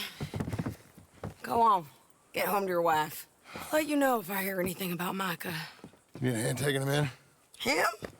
No, I'm fine. You sure? Yeah, I'll send your share to the bank when I get paid. Thank you.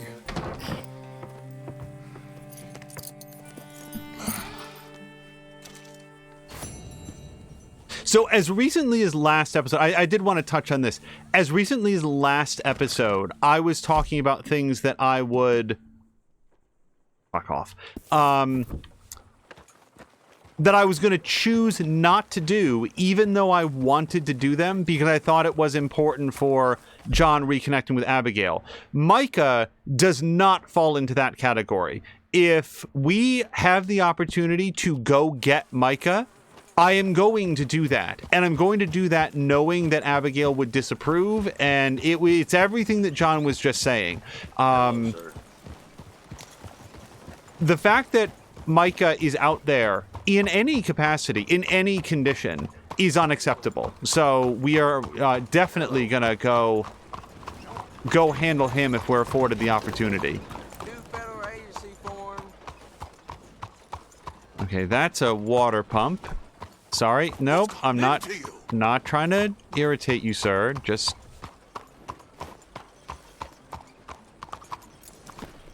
Hello, mister.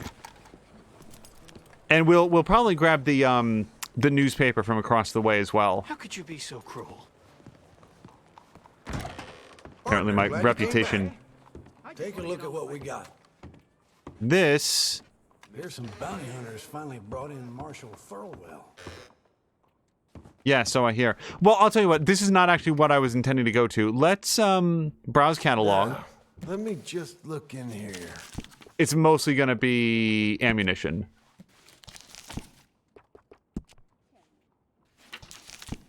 Right, got it. Okay, just fill up on that. Oops.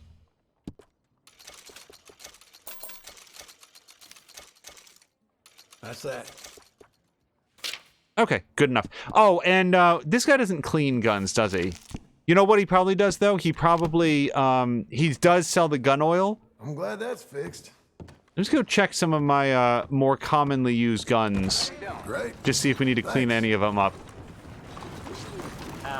Number one would be John's. Actually, it looks to be in really good condition. Weapon needs cleaning. Look at that tiny little sliver. Yeah, I'm not going to waste a thing on that.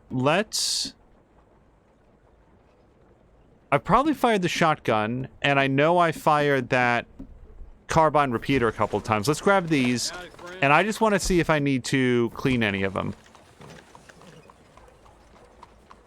That one, again, is still in really good condition. And this one is, again, really good. I want to get at least one bar down. Like? Okay.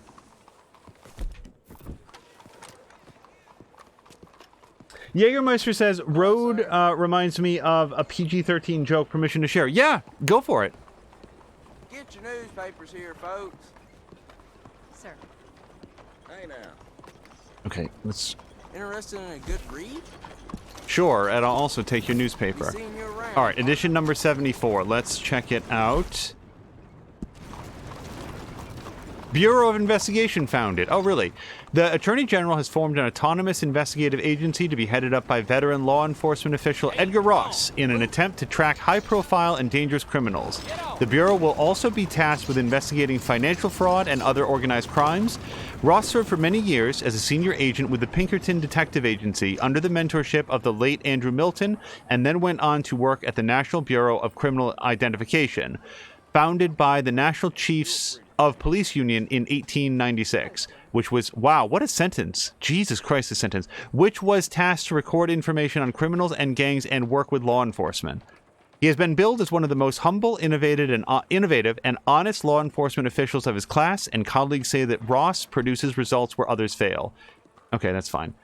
We're helpless, unchecked violence. Reverend Swanson, wait, we have a new update. Reverend Swanson leads New York Church.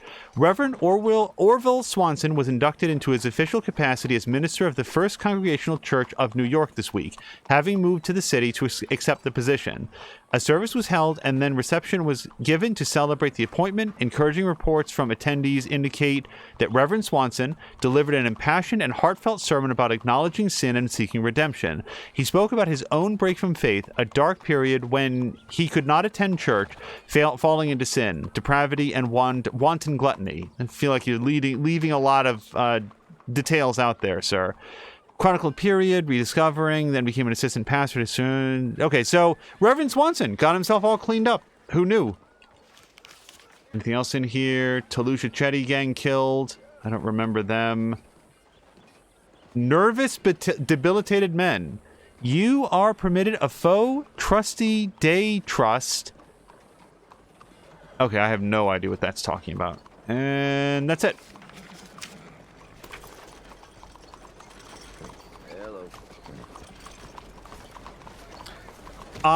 You know what? I could go for a quick meal.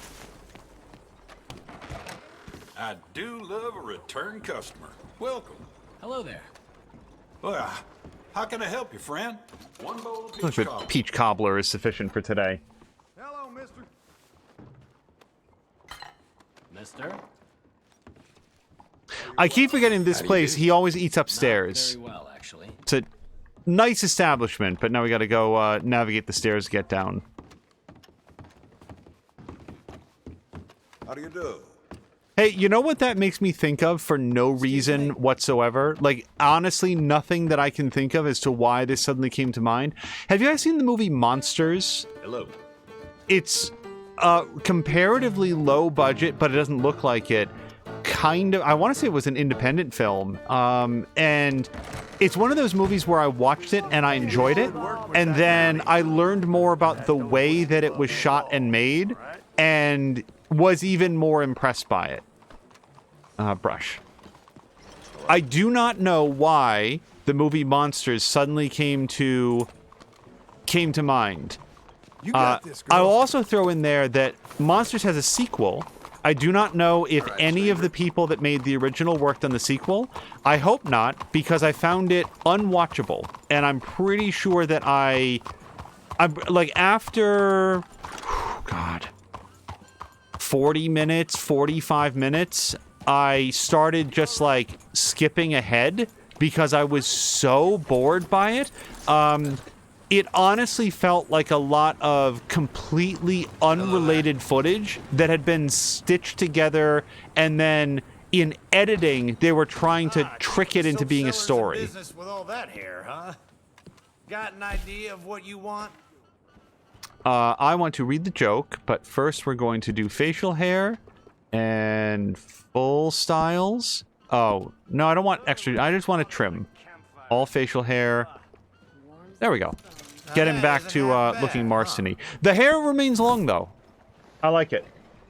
Jägermeister says, so I'm reading this live. Two beautiful women are bicycling on a rough road and smiling broadly. One asks, "Do you come this way often?" And the other replies, No, it's the cobblestones.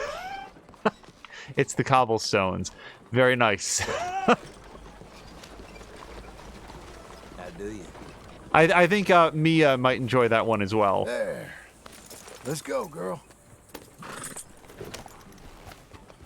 Okay, I feel like that's enough towning. We checked our weapons, didn't actually clean any of them, bought some ammo, and got a nice shave. The only other thing that I might do here is get a bath, and we're fine. Let's go hang out with Jack Marston. Watch out. There's that. Yeah, as has come up in a lot of different streams, I like... Don't get all worked, John, my boy. Maybe you got something to add here. What's happening here? Not just a cheat, but a coward, you piece of crap. Hey, come on. What'd I do? Huh? You're with the trouble.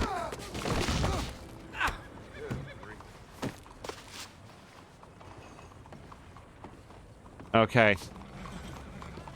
Hey, Uncle. Some help you were. Literally You saved fine. you. Didn't feel so fine. Anyway, I'll see you back at Beecher's. Uh-huh. That's enough excitement for one day. You still suck. But here's the thing. He still sucks, and he also got his back flayed off. I do not know what Uncle did to irritate that man. It probably involved being very irritating. Nonetheless, I've seen Uncle at his worst, and I didn't enjoy it, so I'm gonna stick up for him. I hate to say that I get it. I get it at least 5% more than I did before. Okay, so Rachel's not gonna jump this fence. Like, Uncle sucks, but he's pathetic enough that you do kind of want to take care of him, I guess. Like, the fact that we knocked that guy down and saved Uncle from taking any more kicks to the ribs, and Uncle's response is, yeah, fat lot of good you were. What, Uncle, from not having stopped you from being, accosted in the first place? You're real strong, darling. Hungry girl. Oh, to me, anytime we're playing a game where there is an element of choice, I like thinking about what the character would do. And a lot of the time, I can't even say most of the time, but a lot of the time, I want to try to do right by what the character's doing. And this was a point, by the way, in Little Hope. I'm not going to spoil anything about Little Hope. I'm not sure that I could. Little Hope, as it turns out, is not going to be finishable, which is very irritating. I believe it is the first game that we've streamed here that we cannot complete due to technical limitations of the game, which is very, very frustrating. But if we had reached the end of Little Hope, one of the pieces of feedback I was prepped to have about that game is that I found it very difficult to play the characters in the way that the game seemed to want them to be played. And on multiple occasions, I would make dialogue choices, and then at the next opportunity, the game would countermand whatever personality I'd started to sketch out by making them much more confrontational or aggressive or apologetic or reasonable than I had been playing them. And I don't think that the game is programmed to be a contrarian. I think that it's just... I can't go faster than this. Rachel, I just gave you some beats. Were they laced with something? Come on. I wanted to hitch her up to the horse station. Yeah, Tashir's saying, wow. Yeah, non-spoiler warning about the Dark Pictures anthology, Little Hope. I suspect that if you were inclined to play that game solo, that you probably would not have any trouble. But me and I were playing the co-op version, where you're playing online with a friend. It was very enjoyable, and we were having a good time with it. I had some feedback about the characters, but we reached a point that is approximately, like Tashir said, wow, here's an extra wow to it. 90% into the game. There's a percentage completion as to how deep you are. At 90% into the game, there's a cutscene that plays, and then after the cutscene plays, the session disconnects, and we cannot make it past that. we've tried a variety of things. I don't want to go into them here because no one cares. I can only say that, like, if you know of a fix for that, we would be very appreciative. But having done multiple Google searches, it appears to be a known bug with the game, and it is non-completable. As Tashir says, yeah, that sucks. It really does, because I was prepared to, like, finish it and make it a full and complete collection, and it's pretty disappointing. I can't move it all now. There we go. Jack seems to be exerting a large gravitational well around himself, and I cannot move faster than this. Can I pet the dog in a nice way? Hi, Rufus. No. Okay. How you getting on, son? Fine, sir. What are you doing? Reading and, playing with the dog. You want to go fishing or something? Not particularly. I don't really like fishing. Do like eating, though, right? Because we got to find some food. Come on. Oh, geez. Let's head this way to the stream. Tashir saying that for years he couldn't... Sir. He couldn't progress in Max Payne 3 because it would stop after the first slow-mo kill was a major bug for some time. Yeah, and on the scope of bugs, that is, I would classify much worse, because Max Payne 3 is a very, very good game. I like Little Hope. Max Payne 3 is a better game. Why you gotta be like that? I'm sorry. It's okay. Do you wish I was more like you? Like me? No. But... let's keep going. Can Rufus come fishing? Dogs scare the fish. But if you'd like him to, I guess. So you don't care if we don't catch fish? Yeah, I'm not very good at this. At fishing or walking? At talking with you. But fishing will be fun. Sure. Unless you want nothing but beans again. No. I'd like to fish. And it'll be pretty fun, I promise. Okay. Jackson, thank you for the Fine follow. being out with you, even though I can't say the right thing. And you, Pop. We should... let's do more of this. Sure. I mean, yes. I'd like that. Pretty countryside, ain't it? I guess.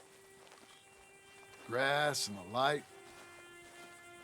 There's a lot of ugly in this world, but sure as hell is a lot of beauty. Yes. You'll see it better when you get older. I want to answer Sam It's tough Lander. at your age.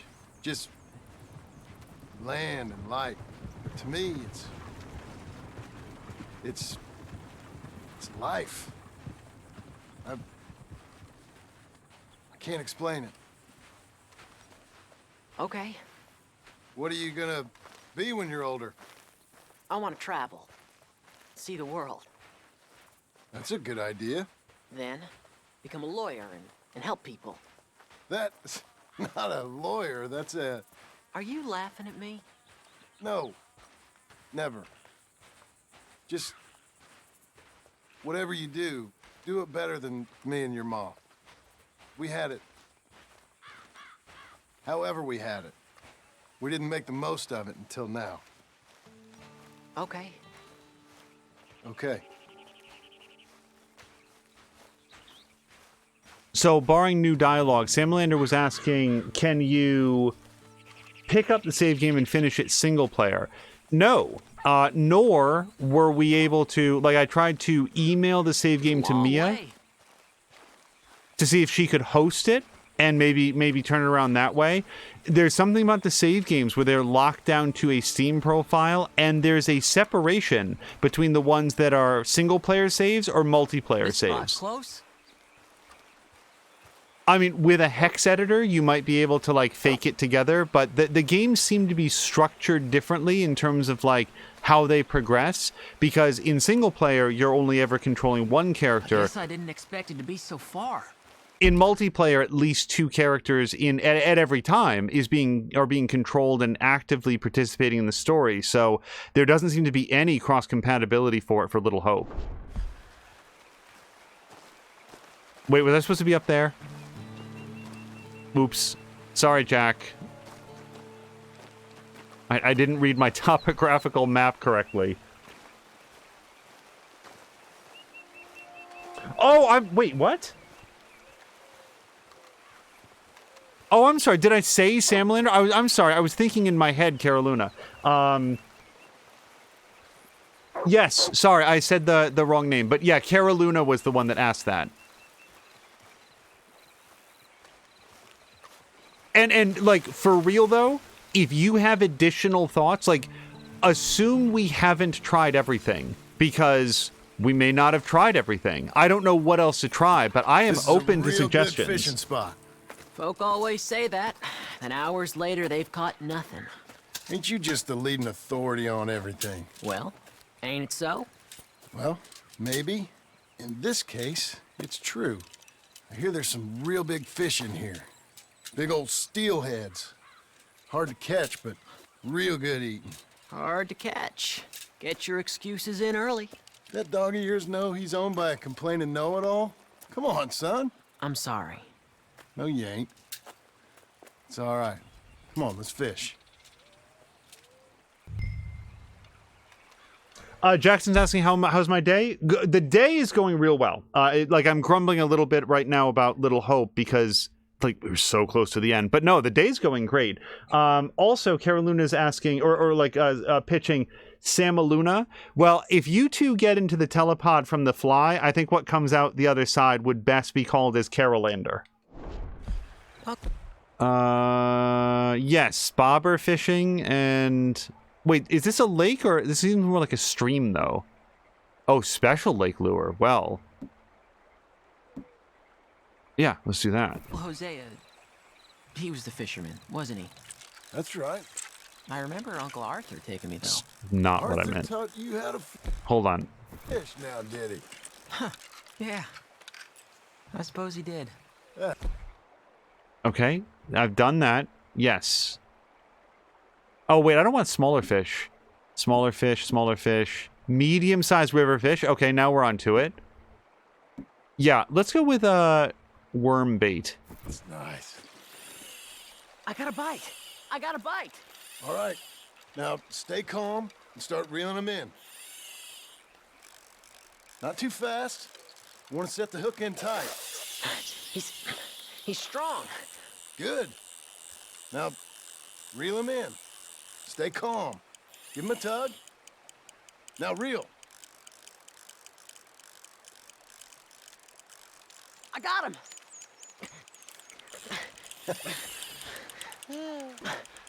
What do you think? How you feel? I don't know. Thanks, Dad. I told you this was a good fishing spot. You did. Jack, my fish sucks compared to yours. Arthur, I remember now. I picked some flowers, and a couple of men showed up, dressed like they was from the city. No one like that's gonna show up here. Thank the Lord. Wait. Okay, yeah. Where's Rufus? I don't know. Relax. He's a dog.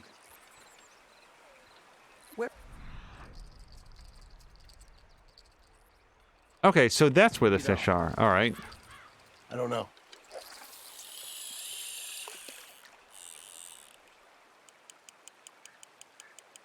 I'll go find him. Rufus! Come on, boy! Rufus! Here, boy! I'd like to catch at least one nice fish in the game. Look at this. I mean, like, that's probably nice. You can cook it up in a stew or something, but I'm going to keep it because I don't want my family to starve. Let me come Nope. help you look.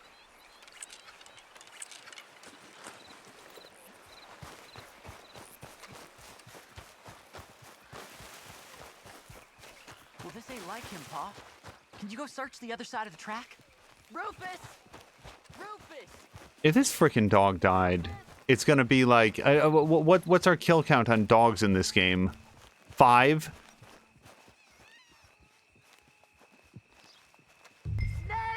No, shit. Do I need a gun? I don't. Cool. Great call. Rufus! Rufus! Rufus, no! It's a snake! I see. He bit him! Calm down, boy. And Jack, you calm down too.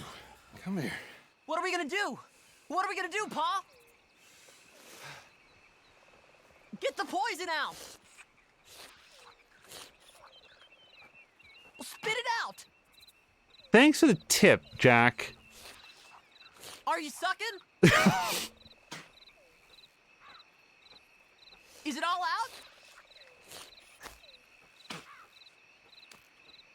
He's gonna die! He's gonna die! He'll be okay. We just gotta get him somewhere warm and calm. He's gonna die! Go get the fishing rods and the fish. I'm taking the dog home. I really don't need this freaking dog. Abigail, I can still feel the chicken. can I get a Feed the hand? chickens though. What's going on? Dog got bitten by a snake. Let's look after him. And the boy. Grab his rug. Is it gonna be okay? Jack, the dog is gonna be just fine. We never should have gone fishing. Sometimes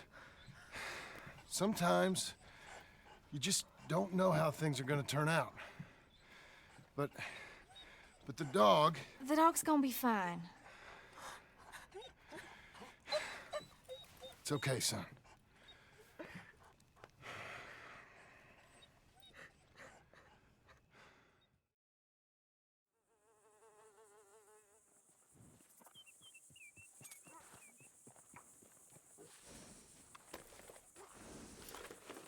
Yeah, as Samalander says, are you sucking? Falls high in the category of things you don't want to hear from your son nor your John. Complete within 5 minutes. Insert grumble here. All right, let's go hang out with Abigail.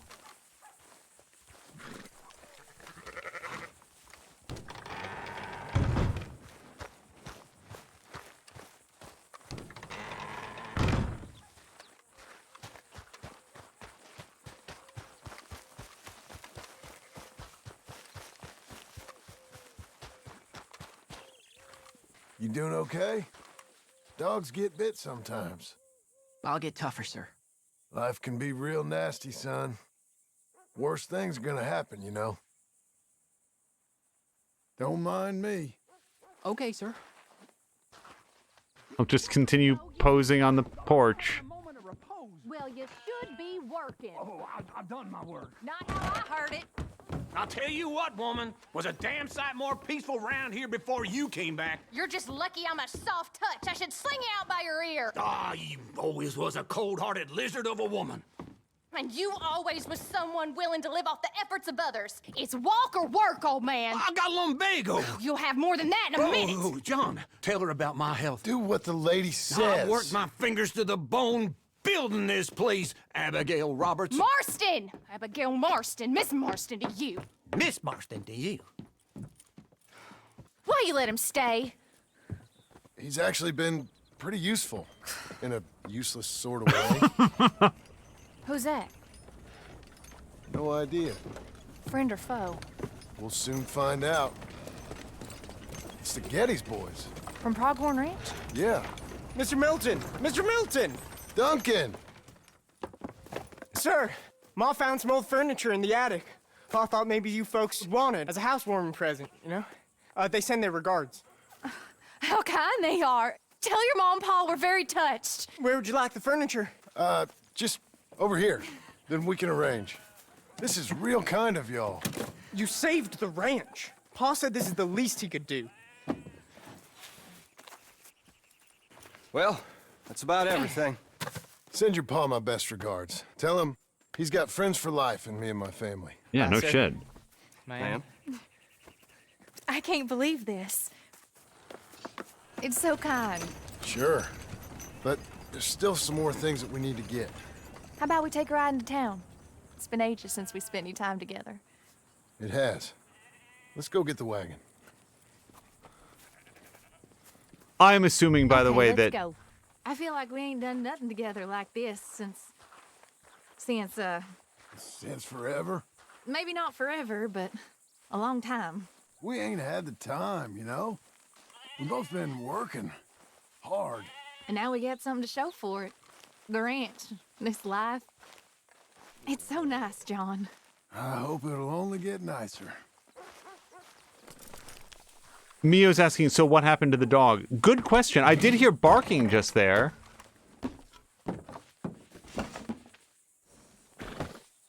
May I help you, my lady? Oh, John.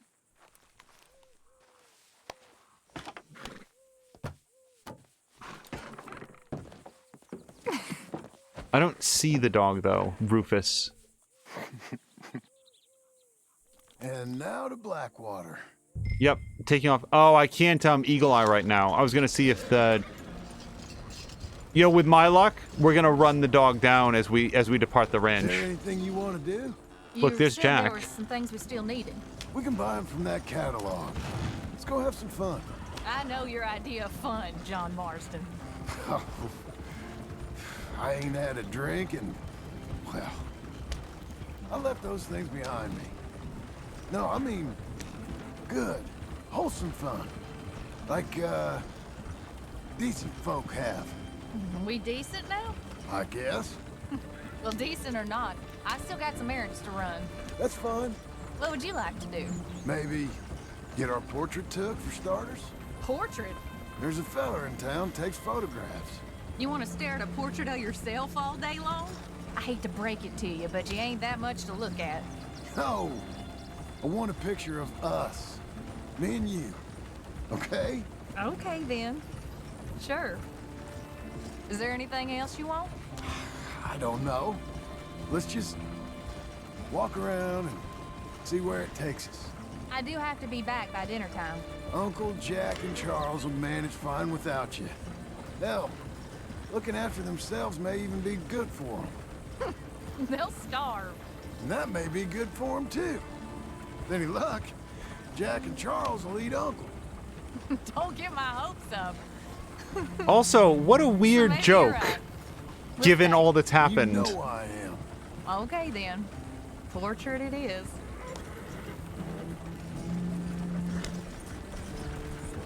What I was about to say is that I am full on assuming that John Marston has at no point told his wife that every once in a while blood-crazed cannibals stop by the farm and just abduct somebody. Because at this point, it seems like exactly the kind of information he doesn't bother sharing.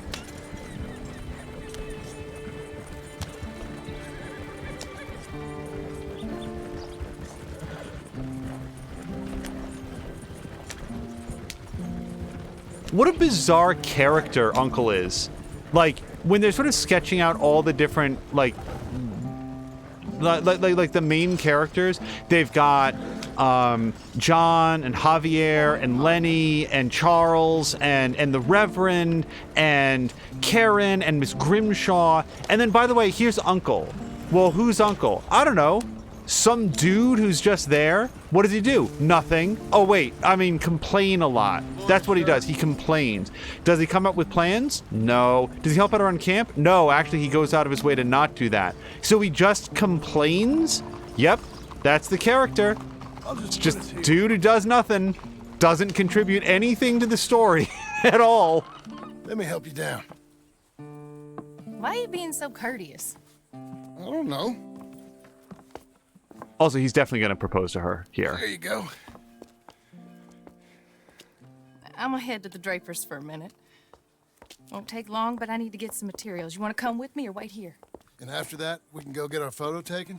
Yeah, after that, we can get our photo taken.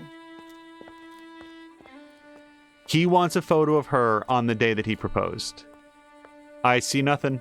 Yep.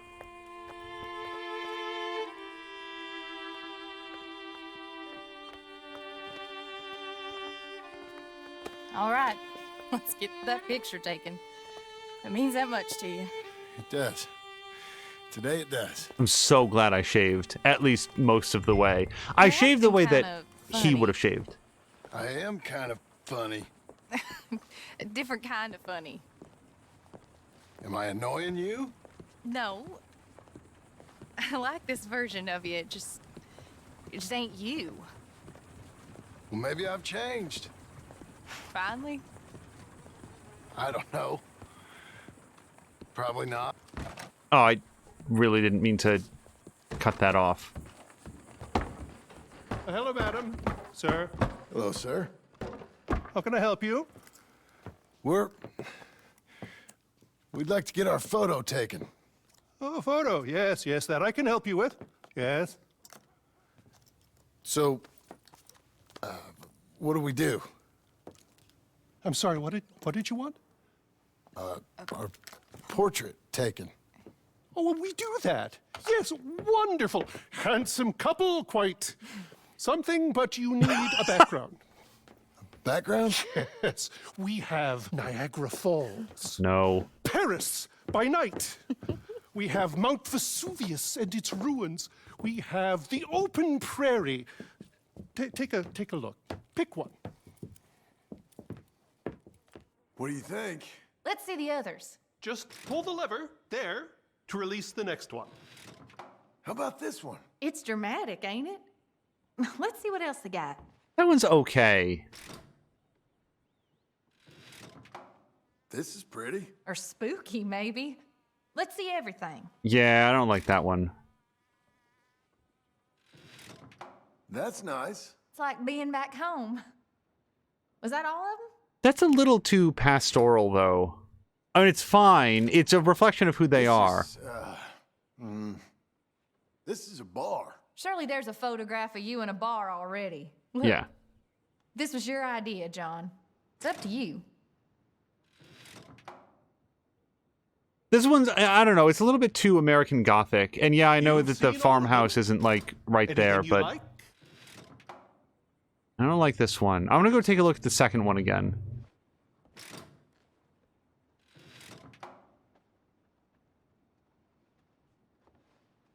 Oh, but I did not realize that this one has an exploding volcano behind What's it it. gonna be? Yeah, no, okay. I don't like that. Oops. Great. Now I went the wrong way. Sorry. You know, I gotta say, This is a very important decision, clearly. it really is.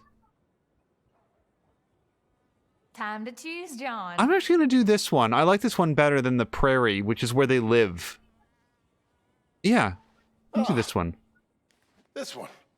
Wonderful. That will be simply perfect. You know, I wish I had the Congo River, but they require grass skirts. I couldn't afford them. It's just so exotic. You stay there. Make a pose that you feel comfortable with. Well, this is dignified. Try to enjoy it. I think I'd rather be cleaning the outhouse. Be quiet. Thought you were a cowboy, not a poser. Oh, no. I'm a poser. I learned from the best. That's true. Kind of like that one.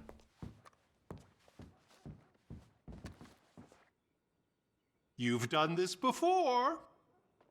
It seems a little awkward, though. Quite a pose. Yeah, not a fan of the, splaying. So natural, particularly you, sir. And look how grim this is. Yeah, no. That might be the one. I don't like the separation between them, though. free to I don't like how change your far apart they are. pose. Nope. Okay, that's very Lovely. stiff. That's very formal. Oh, I like it. Very good. I'm gonna go with this one. I don't know. It's a little bit, Free to use the chairs. if you PDA, want. but How's this? Bravo!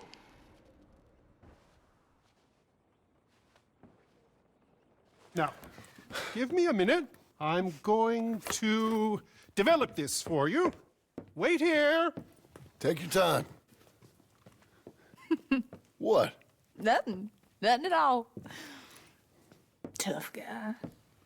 Gunslinger. Excuse me? Nothing. I didn't say anything. I just posed. Shut up. You know, you're not very nice to me. Oh, I'm nicer than you deserve. True. Here. Came out beautifully. Sure. Yeah. Oh, look at that face on you. Be quiet. What do I owe you? $5. There you go. Thank you. I'll see you again. Oh, yes. He'll probably come in for a pose. He seemed to enjoy himself. Bye now.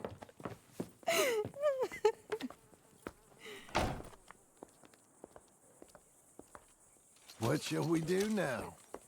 There is one thing I hadn't done. I never been to see one of them moving picture shows. Never? No. Well, come on. Let's go do that. You sure? Of course. It's the marvel of the age. I love marvels. Okay, good.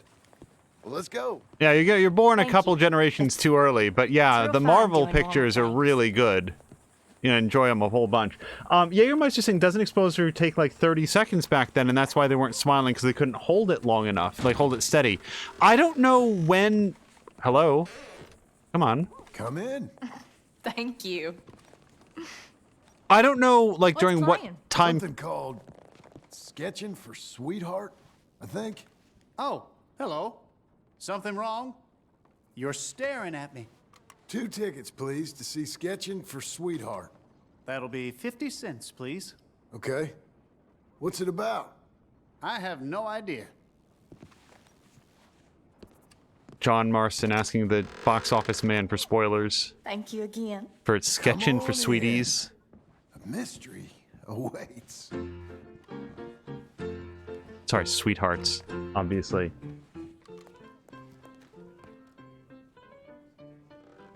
Oh, nice, Jägermeister. Hopefully I can talk without, spoiling this. Jägermeister says the old register looks pretty authentic, but not sure it's accurate for the time period. It's like they're really there. Hey, I'm trying to watch this. John Marston. Jägermeister repairs cash registers by days.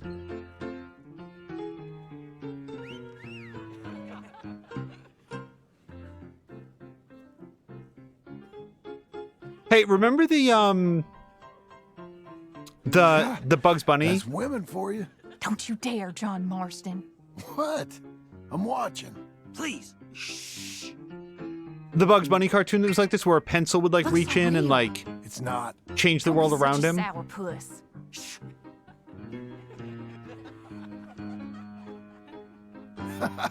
Stop it. She's a piece of work. Really?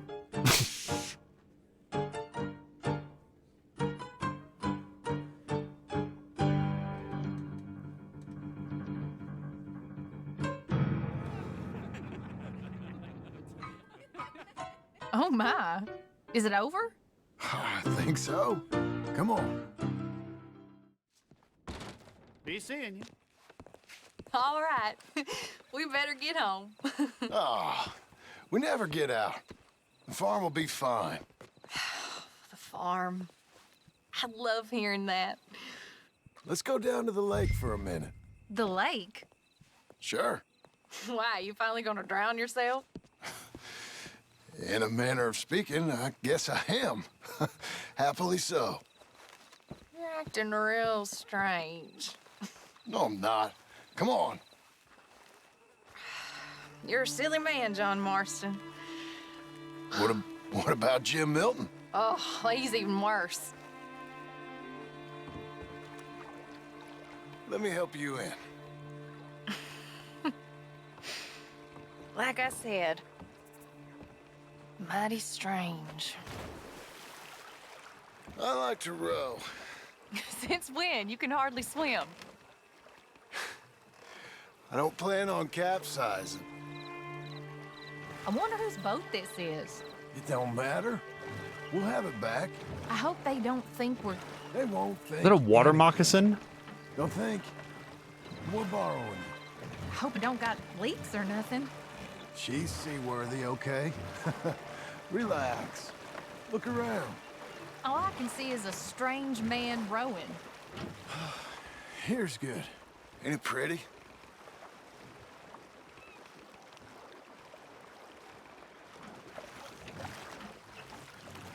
Press X What are to you asking? propose. Yo. You...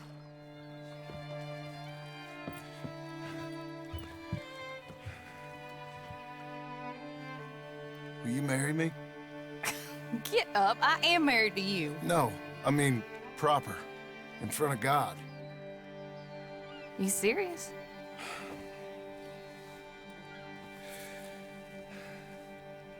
I got this ring. I've had it for a long time. Take it. You serious? It would make me very happy if you would... We've lived a lot of lives. Let's just live this one from now on.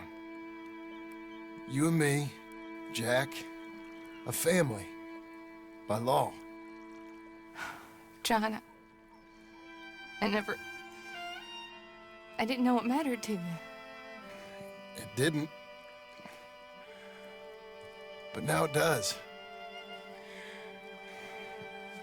If you think this is dumb, I'm sorry. Shut up, you silly man, and kiss me.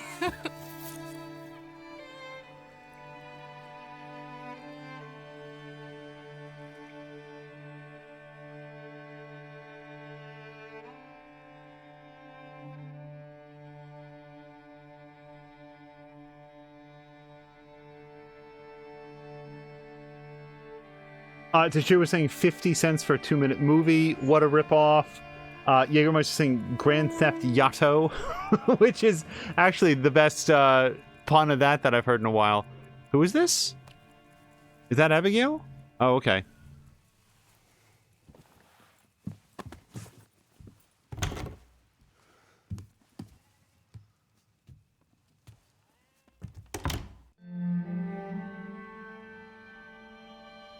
Hello to Captain Dingus.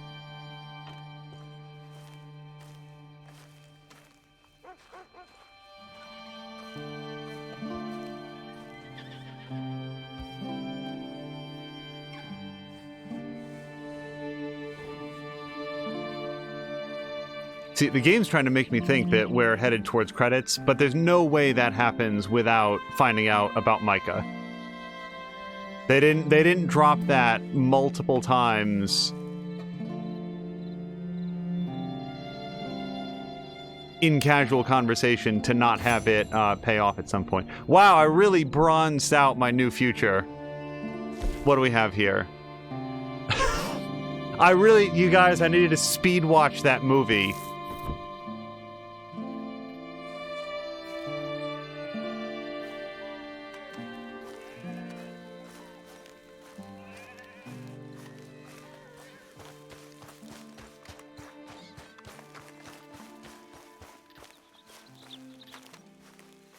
Also, Dingus was saying X to propose, F to respect, at which point Sam Lander wrote X, and then Tashir was like B to eject from both. Was that, now I'm actually curious if that was an option, because that would be, that would be very funny if there was an option for John to just like, changed my mind. Haha! Just like dives in the water. It was just a big goof. So the house is just weathered, right? He didn't go around and varnish the whole thing, right? It's browned because that's how it looks after a while.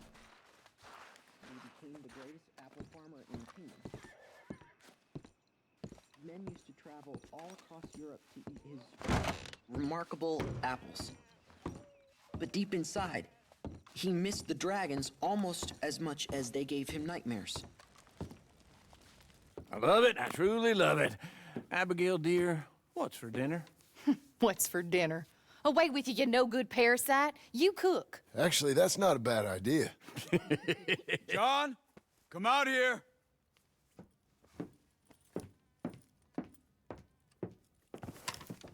Yeah, she knows Hey, what's John. up. Oh. Abigail? Sadie? Charles? I found him. I found Micah. No. I got a lead. One of his boys wanted for murdering a woman. Been seen drinking in Strawberry. If we can get to him, he'll lead us to Micah. But I gotta go now. You coming? No.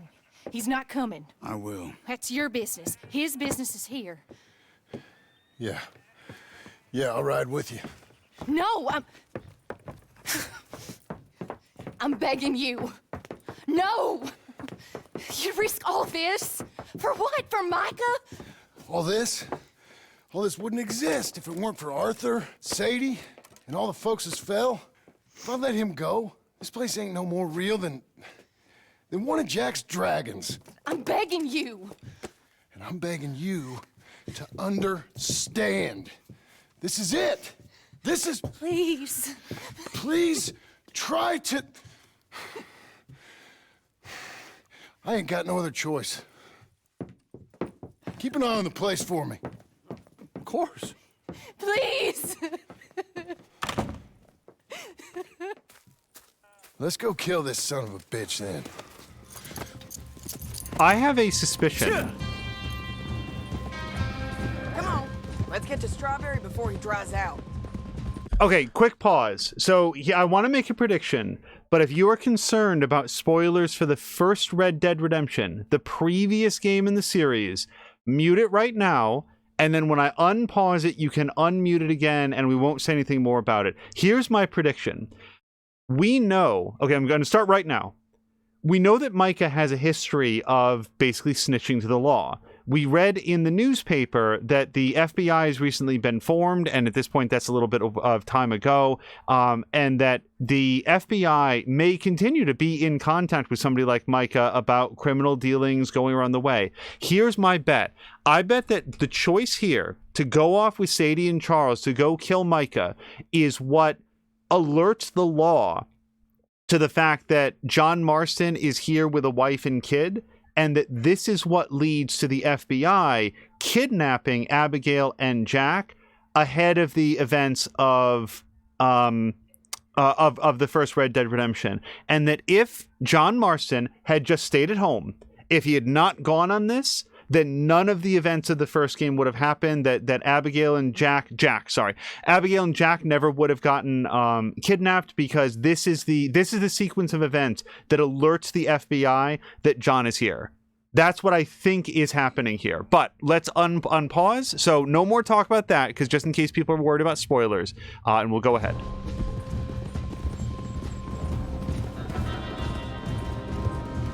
Which one of Micah's boys is it? Cleet. Which one was Cleet? The big one or the little one? The one with the rat face. My memory is they both had rat faces. Yeah, it doesn't narrow it down too The much. little bastard with the rat face then. Him? Yeah, he'll talk. You're damn right he will. We owe this to Arthur. You think Arthur cared about revenge? I'm not so sure. Especially not at the end. He cared about stopping Micah, and that's what we're doing. I hear you're taking bounties now. And I hear you're building houses. Mm-hmm. When I'm not killing old friends. Hell, nowadays I'm almost always killing old friends. Old friends and new. Ain't that right, John? Seems that way. You interested in bounty hunting, Charles? My last assistant was put out to pasture. No, that work ain't for me. I think I might get out of here. Go north. Canada. Find a woman. Start a family, if I can. I see how that life... Well, I'd like to try it. Ooh-wee, John. You've given him the family bug. I thought we would have inspired him to a life of celibacy and isolation. You know, I've been thinking I might get out of here too. Down South America, maybe? It's wild, but less mean, I guess. I'd run protection for a gold mine, or take up with a handsome revolutionary. I don't know. Something. see something else at least. That all sounds good. Yeah, it all sounds real fine. But we got some business to take care of first.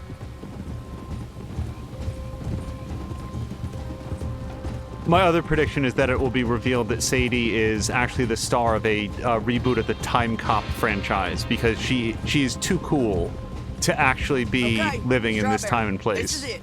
We leave our horses by the bridge, then we find him.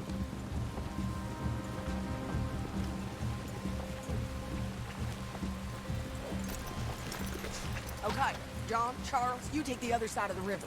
I'll stay on this one. If we meet in the middle, we would have covered most of the town. If he's here, we'll get him. Okay, let's go. I want better weapons. Stop. Not that, I mean, if anything, we're supposed to be shooting to wound here, but... let me just get something... I always use the bolt-action rifle. Let's try the Springfield rifle for now. Yeah. Are we gonna go or what?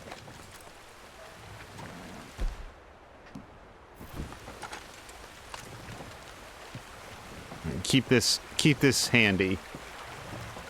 Hello to Smiley, who asks, how is the stream going? Stream is going real well. There. Cleet! Hey, Cleet! Why are you yelling to him? Been a while. Yeah, why did you do that? Stop that man! He's wanted for murder! God damn it, John. Can't escape us, Cleet! Ain't no point in trying. Come here, friend. Huh? He got past.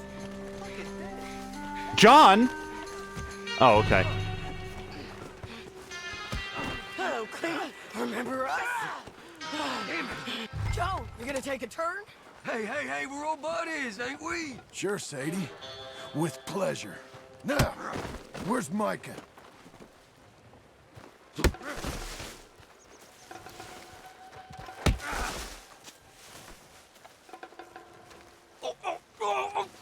Where's Micah? I don't know. I ain't seen him. We fell out. You know what? I'm bored of this. Let's hang the bastard. What? Good idea. Oh, wait, hold on. Bring him up to the gallows. Don't dig your heels in. Everyone loves a hanging. Come on. I don't know nothing.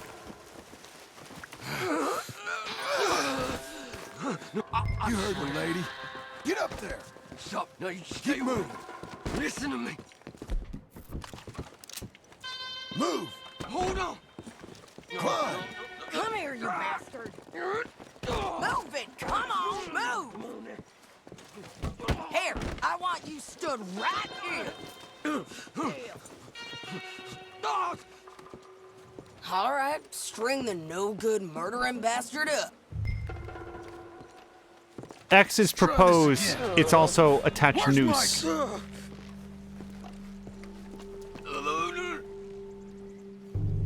Where's Mike? I already told you I ain't seen him. You lie. It ain't my fault. He tried to kill me. Where's Micah? Talk, or I'll pull this lever. Talk. No. Stop. Wait. He's up in the mountains. I think he's up in Mount Hagen. He got a whole gang now. Bad man, doing bad things. I tried to stop him from murdering that little girl. We fell out. Honest. Please, I'm one of the good guys. Hang him. No. There ain't no need for this. I can't do it, Sadie. Not like this. Thank you, John. Nah. Come on now. You won't ever see me again. I said hang him. Nope. As you wish. You know why? Oh. Piece of shit. Let's move on. Hey everyone. Come on. A little rat said Mount Hagen. Thank you for coming to our afternoon show.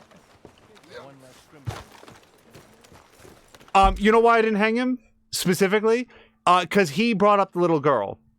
Unless I missed it, neither Sadie nor John brought up the little girl that Micah had allegedly killed. He's the guy that brought it up and said that that was the cause of their falling out. I don't know that he's a good guy. I don't believe him that he's one of the good guys, but the fact that he volunteered that information to me made it very credible. That he was like, whoops, no, this has gone too far. So my thought in the moment is that if John can set about a better path, then maybe that guy deserves a chance too. We're not going to get to... And also, I don't regret the decision because a bullet to the head was going to be way better than the hanging. Way more humane, I think. We know where he is, boys. Let's go. It's a long ride. Let's finish this. Naka, we're coming for you. Yeah!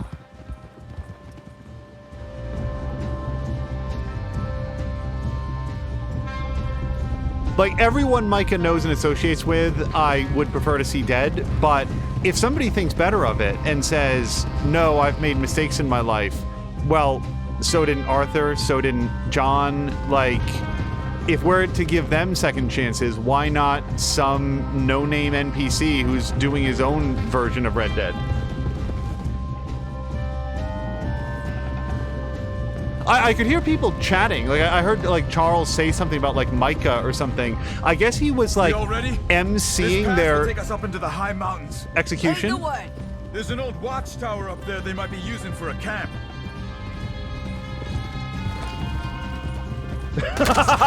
Oh wait. There must be a sniper. Get in cover, quick. Oh no, not Charles. He was one day from retirement. Jones, be careful. This bastard. Stay low. We gotta get closer to it. We'll move up. Rock by rock. Short run. A bit of ground every time. Okay? Yeah, Sadie, I get it.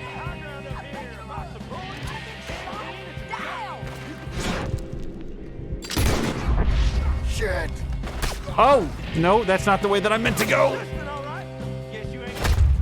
Okay, so he stopped running, possibly as a result of being shot twice. God, can you imagine restart mission? Let's make a pact not to press that button by mistake.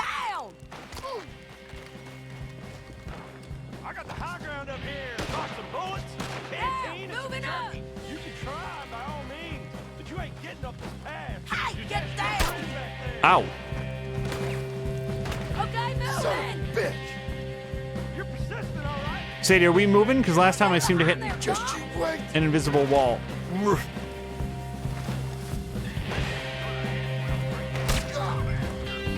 Kill the sniper. All right.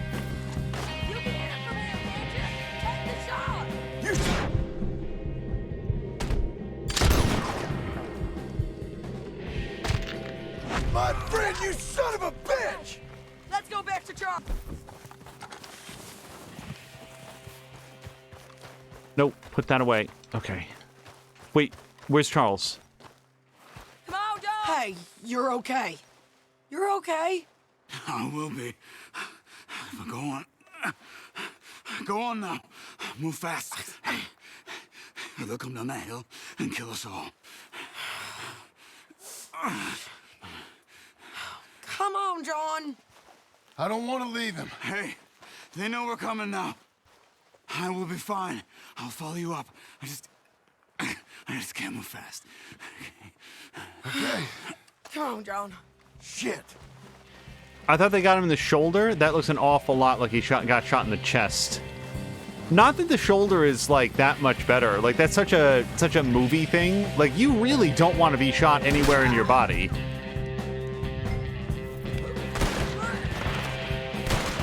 Anyone with Micah Bell is gonna get booked.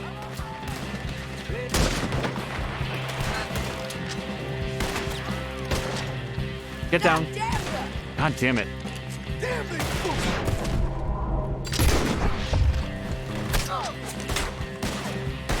Up on the cliff. Yeah, I see him. Well, I saw him. There he is. Okay, come on!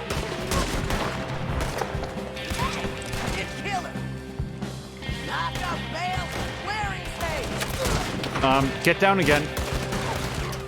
Shit!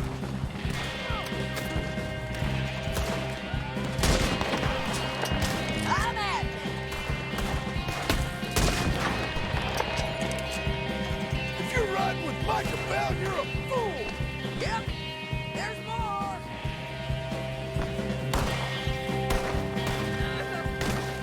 Oh, I'm gonna have fun watching you die. There's a camp here. Where's gonna get that feeling you? It's not big enough. Micah rides with 10, 20 guys. Keep climbing till we find that tower. So this Springfield rifle has a pronounced reload. So it really is stick your head up, take the shot, wait for him to like chamber the next round or whatever specifically it is that he's doing. Come on. Also, really enjoying that whether or not this is the end or not, I enjoy the fact that we're back in the snow. We've really come full circle on this. Oh, yeah, I should have grabbed Sadie's hat. I want her hat. Balls. Where are you, you sad sack of shit? Sadie! Okay. Yeah, Sadie died. As Sam Lander says, after killing 10 guys, there's a camp here. No, it's not big enough. Mike arrives with 10, 20 guys. What a day, huh? Damn these fools!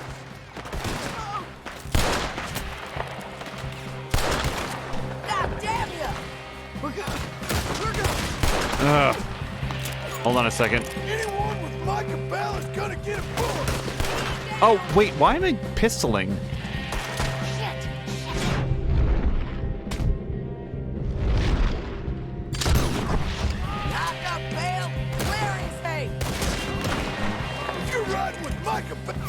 Ow. There, on the cliff edge! Yeah. Get you great! Okay, come on!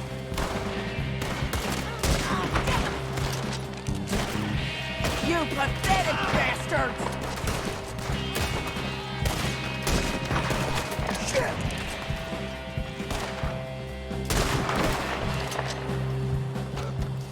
Okay, I need something that fires faster because Sadie charges up there and takes a lot of damage all at once. There's a camp here. It's not big enough. Micah rides with 10, 20 guys. Keep... I mean, till we find that tower. Okay. You ain't... Also, do I have other... Yeah, I've got Incendiary and Slugs. Slugs might be better at range, I'm thinking. A little bit more accurate than the scatter shot. All right, I think there's a guy up here, or at least there used to be. Nope, okay. Get killed, bastard! Micah Bell! We're here for ya! Holy shit, that looks awesome. Oh my god. Sadie! Shit! Look out! I can handle it. Come on! 100 hours in this game still impresses.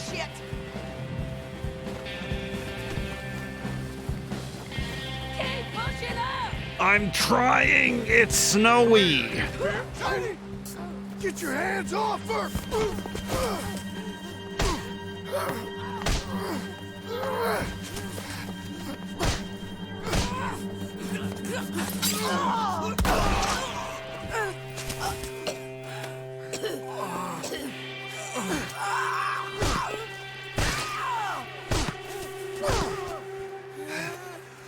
You all right?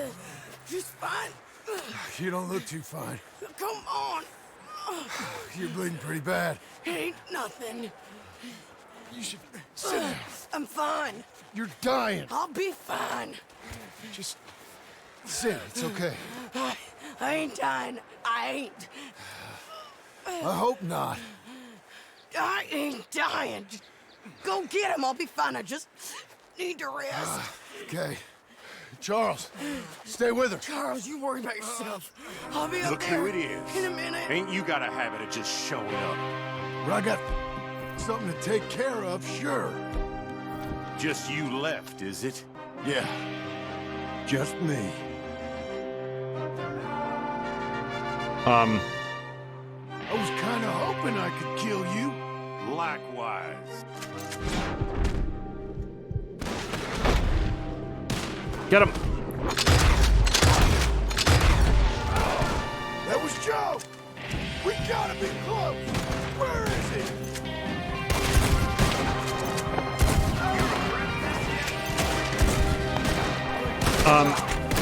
Okay, this is not where I want to be. Hold on a second. Micah Bell. I need medicine. Just here.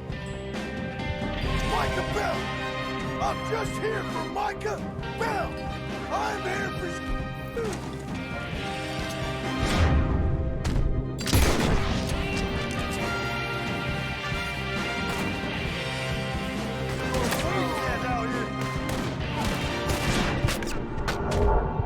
Oh, I don't think I can double shoot with this.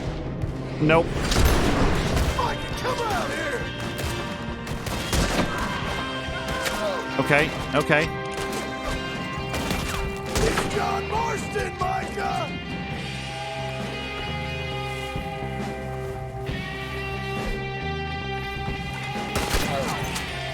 Your fools are worse. For this life, you know, Shit. bastard.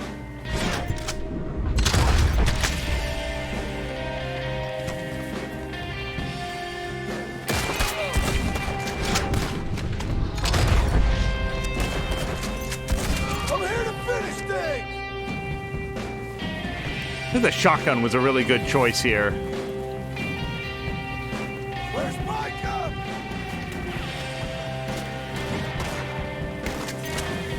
Yup.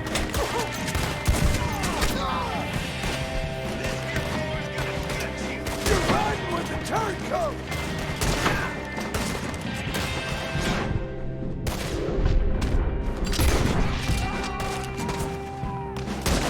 Oh, god damn it. Mmm.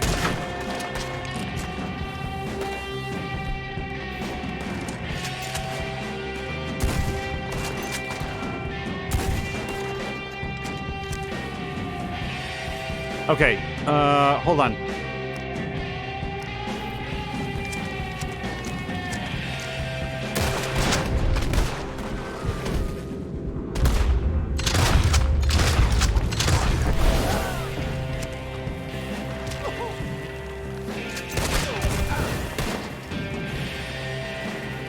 Micah!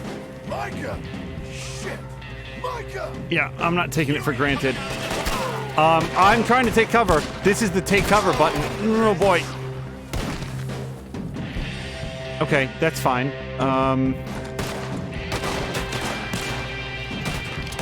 Okay, this is not fine.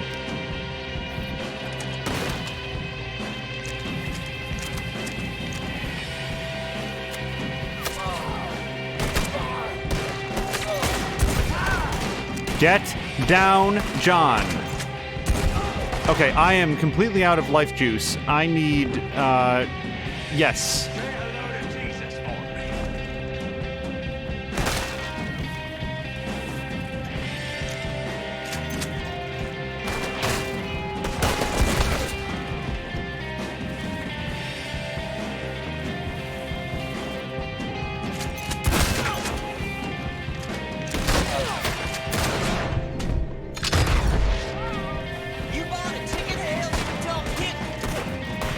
Wait, if I bought a ticket to hell, how am I supposed to say hello to Jesus for you?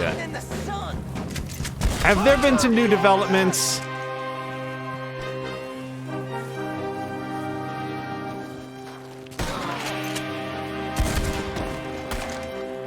Micah! Micah! Micah!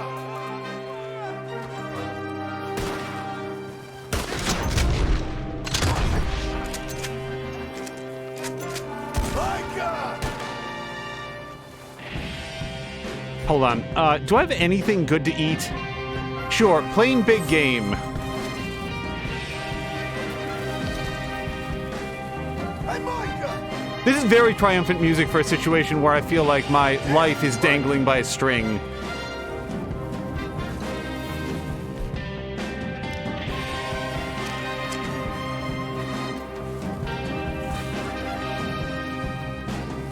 Hey, Micah, I saved one for you. So... Micah, you're here. Come out. Oh, we're gonna get to see the result of that, huh? Did you miss me? Not much. Been a few years.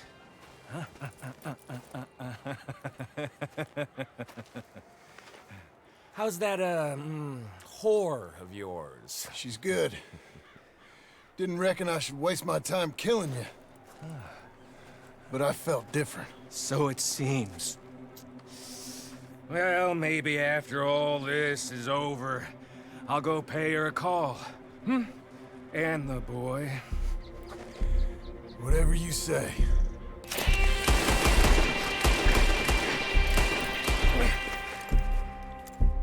No. Incendiary shotgun. Or fire bottle. Shit. I look forward to meeting her. That's a warning shot for you. Okay, the fire bottle's not going to get it done. I'm just fine here. I'll make you rich. Real rich. Holy shit. Okay. Maybe I gave up on the fire bottle a little bit too early. Oh, Johnny. Okay, I'd expect to be on fire. That when I to throw his aim off a little bit with the flames and the smoke in your eyes. Mike is very good at his work.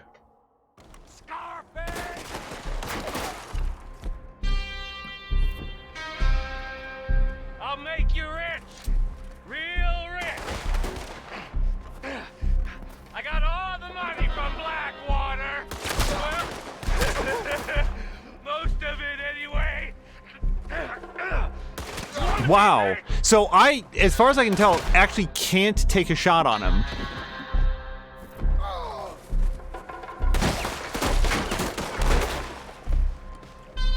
It's just here. Come take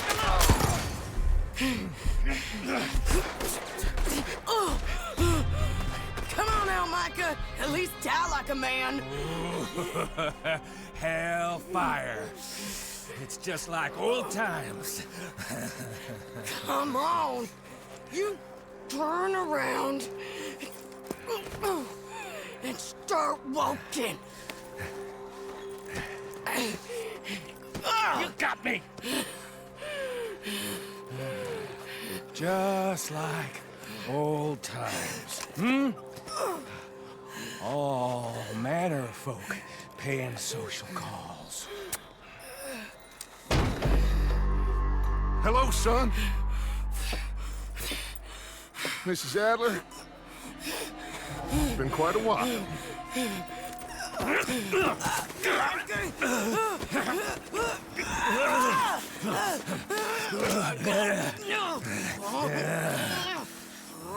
Now, John. Now, what were you saying?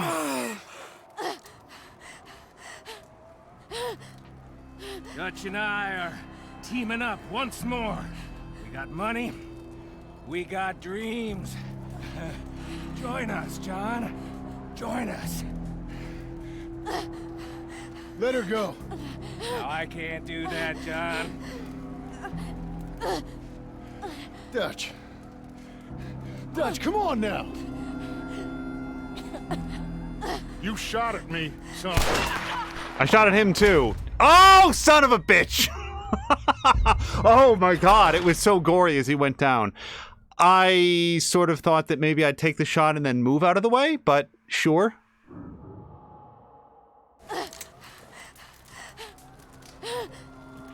Dutch and I are teaming up once more. We got money. We got dreams. Join us, John. Join us. Let her go. Now, I can't do that, John.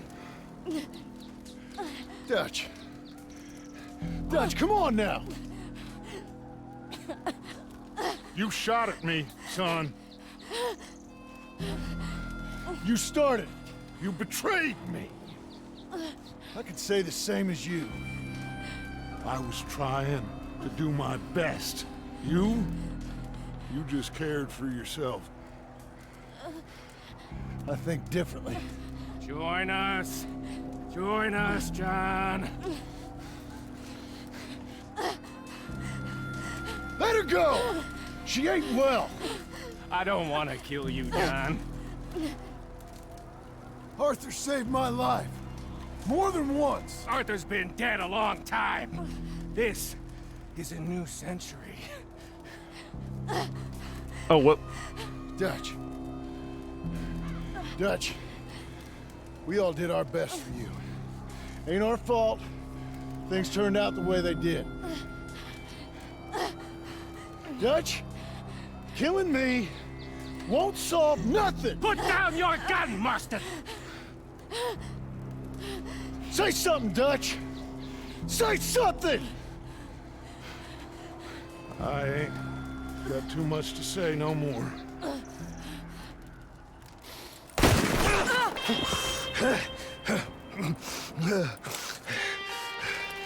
You shot me.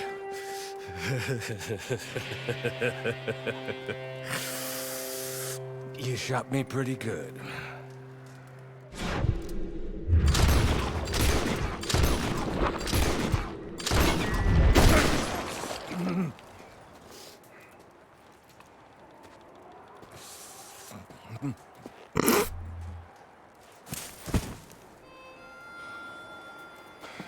Thank you.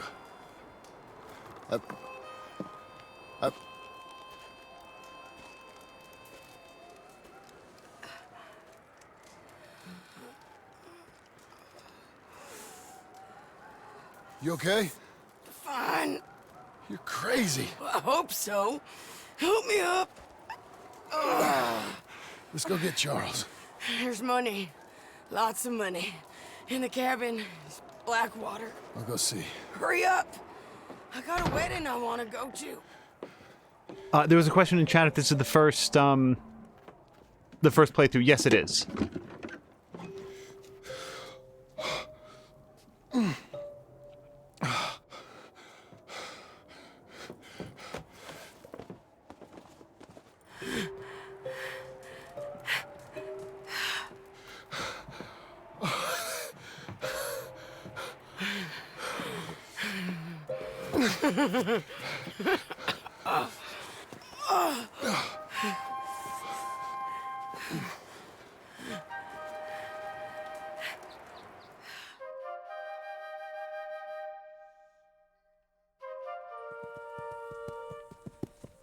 Jack, Uncle, come out here!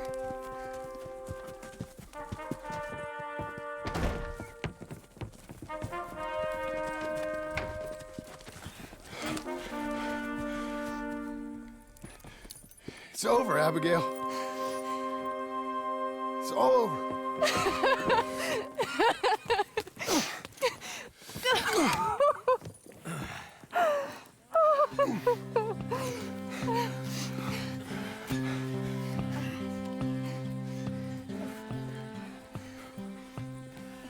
I'm going to where the sun burns in the oh my God. Okay. right here. Um, to where the river turns I was to in no dust. way expecting that to go to credits. Never rush commonly by my side, right here. Red, I love you and the world. did just get an accomplishment for finishing the epilogue. So where does the volume fall in relation to my voice right now? Because it sounds a little bit loud. Money for everything, silver Chav's asking, wait, this actually ends? I might wait until this particular musical... Oh, look.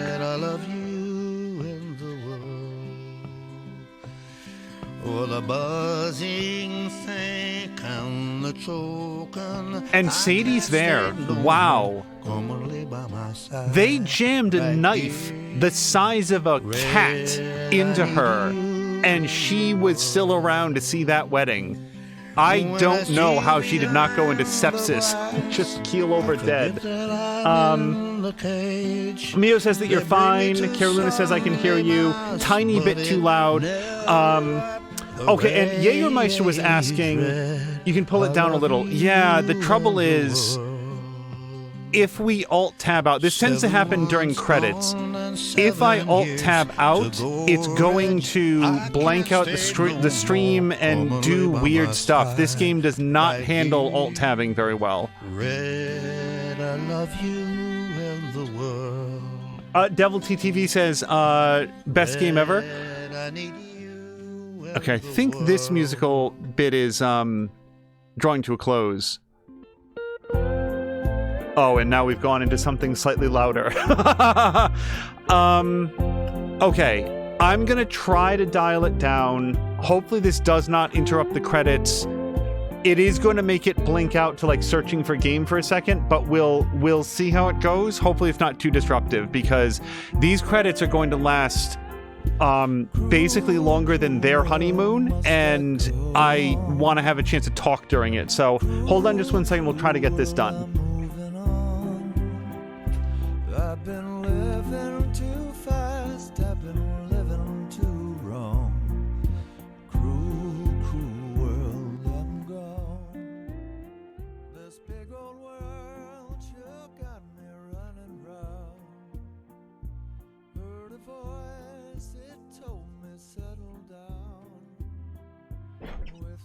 Okay, I took the volume down by a good amount. Hopefully this is okay.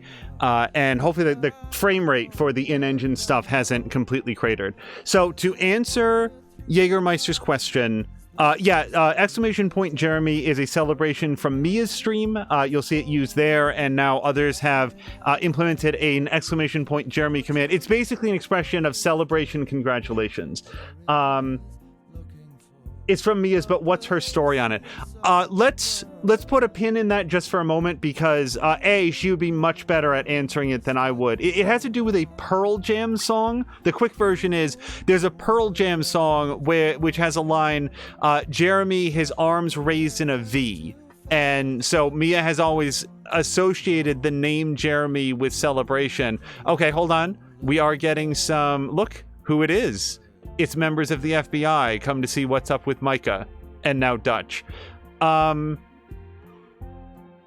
have to confess, one thing I did, like of all the ways in which we would see Dutch, seeing him in the company of Micah is probably one of the most surprising. I would have thought that Micah would have worked to further isolate Dutch away from his remaining supporters, people like Javier, for example, and then then just ripped him off and either like shot him in the spine or something. I don't know what Dutch was bringing to the equation aside from the large amount of cash that Micah would have wanted to liberate him of.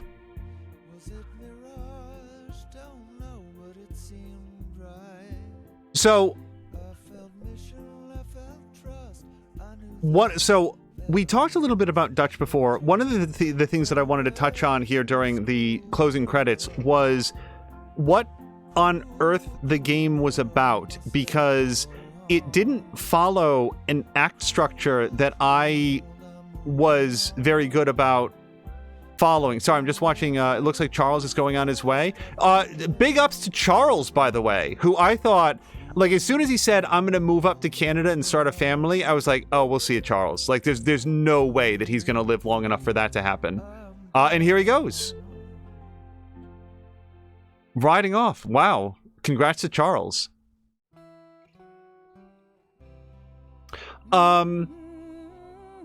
There was a line near the very beginning of Red Dead Redemption 2 that really stuck with me when I first heard it and all the way through. When they're sort of examining, this is at the very beginning, episode 1, they're examining what their options are, and Arthur says, I'm not going to be able to see chat very much for a short time while I talk about this, but I will follow back. They're examining what their options are where they're up on the Blizzard Mountain, and somebody, I think it's Dutch, pitches the idea of going back east or something, and Arthur reacts with like alarm, like back into all of that civilization. And that was such a odd, like it was such a defining comment from him to me that, like, to interact with civilization at all was like shocking and abhorrent. He couldn't believe that someone had pitched the idea to him. He'd rather die frozen up on this mountain than to go back to what he deemed civilization. And that might lead you to believe that, like, okay, here's a man who has no use for others, who just wants to be off on his own, who feels that there's very little value to other people, but and basically is just with this group of people because it's convenient for him. And then everything else that happens in the entire rest of the game would say that that is not true. Who is this? Is this... If that's Sadie, it looks like Sadie, except for everything that's happening. I don't know who that is. That looked a lot like Sadie. I have questions.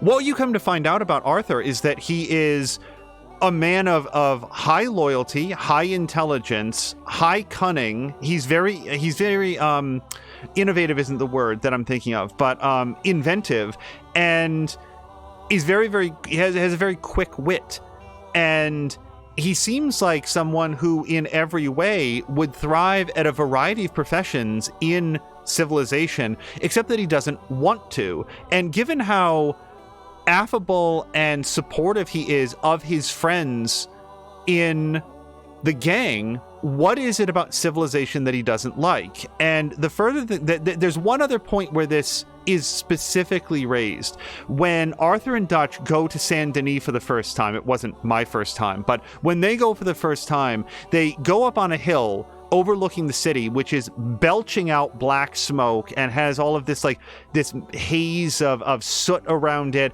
and all the cobblestones. And there's just this feeling of encroachment that civilization has come here and it has despoiled this once pristine land. And I feel like when Arthur talks about how much he dislikes civilization, it's that, and it's his idea that within a civilization structure, others will tell him what to do. And he doesn't want anyone to tell him what to do. He wants to live by himself on his own terms. And if that feels like a big duh, hold on, here we have the FBI agents again. Look, they're asking questions. They want to know what happened to Micah. The thing is, what Arthur doesn't appear to realize, and what does become apparent to him and me as we played through the game, is that he was living in a civilization where someone was always telling him what to do. And it was the gang that he was in. It was Dutch. Arthur is a very loyal person and prized his relationship with Dutch and Hosea and the others. And even though he didn't seem to realize it, like, I want to be a man who lives on my own terms, but my own terms are being good and loyal and supportive to everyone around me. I'm going to donate to the camp funds. Here's the thing, like, I donated to the camp. That's me. That's a decision that I made. However, every time Arthur went on any sort of job with no one else around him to tell him to do this, he was very insistent. We split half, and the other half, 50% of the take, goes to the gang. all of the time. No one had to lean over his shoulder. No one told him to do that. He was very scrupulous about being loyal to the gang. And I feel like what the story was about, as much as any single thing, there's a lot of arcs that happen, but let's think about how many of them either focused on Arthur's loyalty and wanting to do right by the people in the gang, or the slow realization that he had at all times been living in a group of people where, look at Tilly. Oh, Tilly got a family. Oh, you know who the woman was that I didn't know who it was? I bet that was Mary Beth. Mary Beth always looked a little bit like Sadie to me. I bet that's who that was. Okay. Because it didn't make any sense at all for Sadie to have big hair and a nice gown and everything. I bet that Mary Beth married up. I think that that's what happened there. Okay. I think it was specifically the consumption. What's it called? Tuberculosis. I think that Arthur had really started to have some doubts about the decision-making of Dutch, and I think that after Hosea died, this is something that we talked at great length a couple episodes ago, after Hosea died, there was no longer sort of a limiter on Dutch's more questionable decisions. There was nobody who had the ability to rein Dutch in and refocus him, so his decision-making became increasingly imaginative and erratic, and unable to consider all of the possible outcomes. Dutch is a super smart guy, so whatever decisions Dutch comes up with is going to be the right one. And there's no longer a voice of reason. Someone like Hosea, who was perhaps less imaginative, less ambitious, but also more sensible. And with that gone, the blinders were pulled off, and Dutch, who was always nominally the leader of the gang, was revealed to be someone who had a lot of big, bold ideas, but not necessarily the careful consideration to see them through properly. And also, Arthur was already asking questions, and I feel like what really pushed him over the edge was when he got tuberculosis and was suddenly faced with this death sentence. Look at Pearson. Oh, he's running a shop now. I really like this. It's like the end of Animal House. We get to find out what happened to everybody, except I was a little slow on the uptake because it wasn't text on a screen. Look at that. So I'm going to go look at chat in a second. So that's what I thought the story was about. I thought that it was sort of a dual story between, like, Arthur doesn't like civilization, but he does value loyalty and caring about others. Like that's the great irony of all of it, that Arthur would have thrived at anything that he wanted to do, except that he found the idea of, like, living within a civilizational structure. Who's this? Trelawney? Looks like it. No, these are the lawmen. Okay, that's not Trelawney. I saw a big mustache. And that what we witnessed was someone who started off the story here feeling very confident in his position and the choices that he had made and his freedom to make completely different choices. And then this slow realization that he wasn't, and this took place over a very long time, he wasn't very important to Dutch. He wasn't living on his own terms. He had supplanted the freedom that he thought he had. He just replaced one form of, like, caring about other people. I keep using that as a stand-in for civilization. One civilization for another. And once he realized that, he was faced with some hard decisions about what did he want to do with his last time on Earth? What kind of a man do you want to be? Because he looked back on what had brought him to this point, and he realized that it was doing what, I don't have any idea who this is, or the woman behind him. He had beaten a man effectively to death for a few dollars, and he did that for Strauss. Strauss told him to go do it. Arthur didn't want to do it. He didn't feel it was right, and he did it anyway because he's not his own man. He's living he's an enforcer for the gang. And that decision, while Strauss sat at home, not facing up to the consequences, not having to look anybody in the eye, the desperation, the sadness, the the misery of this loan shark scheme that he'd cooked up. Strauss sat at home jotting down in his notebook, and Arthur was the one who went out and did all the dirty work and then brought back the proceeds for Strauss. And on one of those visits, Arthur got tuberculosis, and now he was faced with this death sentence. So that was where I think it sort of like all crystallized for him. Yep, there's Sadie. She's headed out.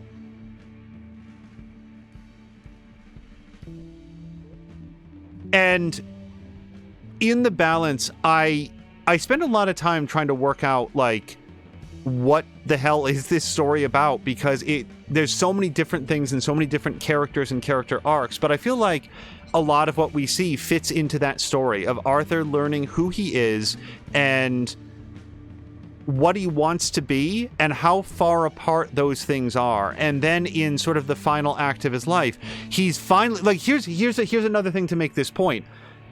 It wasn't until very late in the game that we started getting more options in terms of how Arthur was going to resolve main story missions. Do you want to take this debt, or do you want to absolve them of the debt? That came up a couple times, I want to say. And then he marches back to camp, and he kicks Strauss out of the camp because we started absolving all of the debts, because it didn't make sense. It was cruel, and Arthur didn't want to be cruel anymore. So that's sort of what I thought was the overarching narrative. I want to look at chat. There's one other thing that I wanted to bring up, at least briefly, which is, well, you know what? Let's look at chat. I wanted to circle back to one of the most baffling decisions that Dutch had made, and how I've sort of like come to terms with it. And it sort of touches on some stuff that I've seen before. Thank you to the follow for Devil TTV. Let me scroll back, because for anybody that's new, I tend to sort of want to get some of my thoughts out and then read through chat. And if people have differing opinions or questions, we can sort of work through them. Okay, so we adjusted the volume. We talked about the Jeremy. Thank you for the explanation. Thank you for the follow. Okay, Devil had been clarifying, as did Dingus, that was Mary Beth. Yeah, thank you for the clarification, because that was taking a second. Oh, look at Arthur. And thirst for righteousness. Blessed are those who hunger and thirst for righteousness. And this is Mary, I think. Wow, the tombstone's up on the mountain, it looks like. It's up high, wherever it is. I assume that if you do a low honor playthrough, the plaque says something different, and maybe Mary is not there. That's a guess. So Devil was saying... Oh, so Jack Jose says, good job, thank you very much. And thank you to everybody who's sort of like celebrating the end. This was a long journey. You guys want to know a secret? We started playing this in January. It's mid-May. And in fairness, there was a good, like, 3.5 weeks that I was away from it due to various reasons. But yeah, this was a long haul. And thank you to the follow for Jack Jose, which I'm probably mispronouncing, and I apologize. I can hear you. Okay, so Devil was saying the gang that got destroyed when Micah joined. Micah was absolutely a malignant factor. And this might be, like, Devil, this might be the first episode, like, when we were sort of like, who could the mole be? Who's talking to the law? I was like, it's Micah. Like, it was actually incredibly shocking that it was revealed, or at least highly suggested, that it was Molly.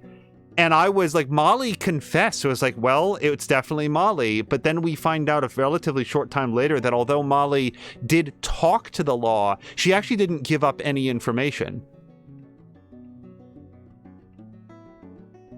I'm just letting you guys know, this is my prediction, this is leading to a mid or end credit sequence where John's family gets taken. Yep, there they are.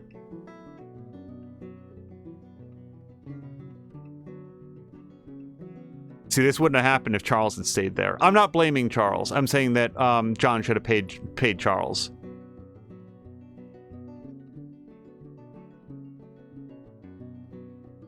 And I bet people more familiar with Red Dead than me would, the first game, would say that, like, those are two character models from the original.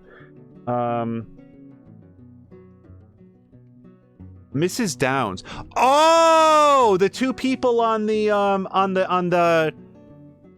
were those the two people on the pier that I didn't know who they were? Was that Mrs. Downs and her son? Or were those two other people? Because Mrs. Downs was looking real rough the last time that we saw her. I didn't know if she had a long time left for her. Okay, so Devil was then saying, because when the civilization evolves, there's no more room for gangs like Dutch's, and the cops are trying hard to push them out. As Devil says, great storyline. Oh wait, did Devil also subscribe, or did he unlock an emote? Which either way, because he's using emotes, and I'm very happy to see it. If I missed a subscription, or if a gift subscription was gifted, I would feel bad about that if I didn't call it out. It's the guy he beats to death. Okay, so he was saying of, okay, unlock the emote. Thumbs up. That's awesome. Okay, yeah. So here's just a fun fact from my playthrough. I never at any point recognized Mrs. Downs, and if it wasn't for Tashir being here, I would have no idea who we're talking about. Like, the continuity of that story went way over my head. You thought that I got Mary Beth and Sadie confused. Like, I just didn't recognize Mrs. Downs ever. So there was one other thing that I was like, what the fuck? What is happening here? Which was specifically the point in time when Micah came back to camp and said, "Hey, Dutch, I got a great idea." And then that's a terrible Micah. But his big idea was the O'Driscolls want to... Sad wolf? Did I release a wolf from a bear trap at some point like Resident Evil 4? Who is that? It's just random wildlife. His hot idea was that the O'Driscolls are going to make peace with us, Dutch. All we got to do is meet up with them. So how about just you, me, and Arthur? But just the three of us. We ride out and we meet up with your mortal enemy in the middle of nowhere because it's not a trap. And Dutch stroked his chin twice and said, yeah, that seems like a good idea. Let's go do that. Let's take no one and go meet the guy who apparently murdered my wife. It's a little bit ambiguous, but let's go with Annabelle was his wife. And I killed his brother. And let's just go meet out in the middle of nowhere with no support and no backup and try to, like, broker a peace between the two of us. And this plan was so stupid that, like, and then like the way things go down, when they get there, Micah says, oh, hey, we should probably split up here. So Arthur, why don't you go up onto that specific ridge where I'm pointing, that I'm telling you this is where you should go, Arthur, and I'll be with Dutch to go have this meeting. And it just so happens that that ridge is where they immediately find Arthur and they capture him and they string him up. And I would have thought that they were going to, like, kill Dutch, but it turned out that the O'Driscolls were a little bit more forward thinking than that. Is this Charles? Hold on, I just see the long hair and the hat. That looks like Charles from behind. No, okay, it was Rains Falls. Yeah, Mary Beth I don't recognize, but I can not only recognize, but immediately call to mind the name Rains Falls. Boy. Out of everybody in the story that lost everything, he lost everything. All because of Dutch. I mean, his son made a lot of bad decisions, but Dutch goaded him into it. God, that was a sad story. I did not get it. I did not get it. It was... That, to me, was probably the weakest moment of storytelling, because neither the lead up to that mission nor the fallout from that mission made any sense to me at all. I regret that I cannot read nearly fast enough to get not only the names of the characters, but then also the little descriptors that are going by.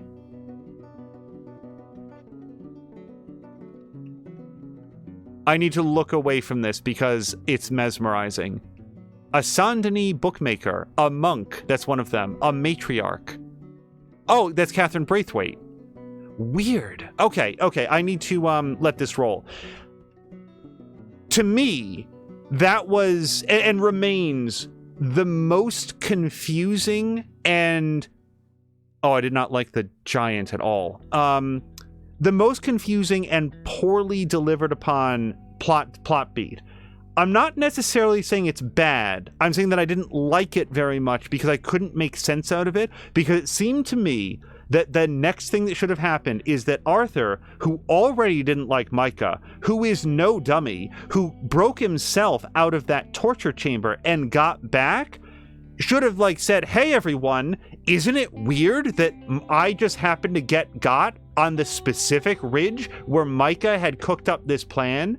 By the way, you all realize that the plan was to eradicate the entire gang by provoking you all to come save me and lure you into an ambush. Who would benefit from that kind of plan? I mean, not just the O'Driscolls, not just Colm O'Driscoll, who at no point has shown that degree of cunning. Isn't it weird that that all happened and it was Micah calling the shots on that operation? And they just don't have that conversation at all. We read through to Arthur's journal and it just doesn't come up, which is weird. Now, ultimately, I came to peace with this through some of the stuff that I just said, that once Hosea was out of the picture, Dutch then came up with increasingly bizarre ideas on how to, look at how many names they have to break off into alphabetized blocks. And big ups to Orlag Cassidy for having the only O name. Also, Ismail Reyes. You guys really got your own private shout outs there. Ultimately, I think that it was supposed to be an early sign that Dutch was not making very intelligent decisions. I just very much would have liked it if that was communicated a little bit more clearly. In my opinion, there desperately needed to be a scene in there where Arthur confronts and j'accuse against Micah, and that these suspicions, which are very well founded, are somehow tamped down by some other story beat, some additional evidence, and I just didn't like the fact that it was just not addressed whatsoever. Ultimately, it's fine. I kept thinking about that. That was another moment in the story that I kept mentally coming back to again and again and again. What does that mean? Why is that like that? But it's fine. I don't know. I would have liked to see an additional quarter chapter dedicated to that, because it stuck out so much from story-wise.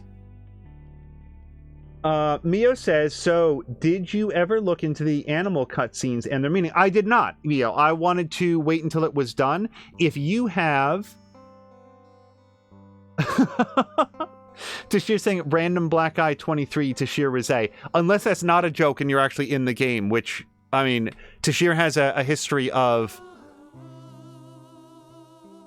performance and entertainment, so it would not surprise me if that was a thing. Yeah, Laszlo's left the company, somebody had said, since working on this, which is a shame, because my sense is that he did a lot of writing for it. He wrote the he did a lot of writing for the journal.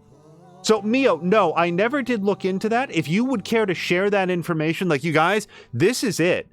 This is the time we have to talk about anything and everything that came into the story, and I assure you, there are things that I will think of 5 minutes after we stop streaming, and I'm like, oh my god, I wanted to bring it up.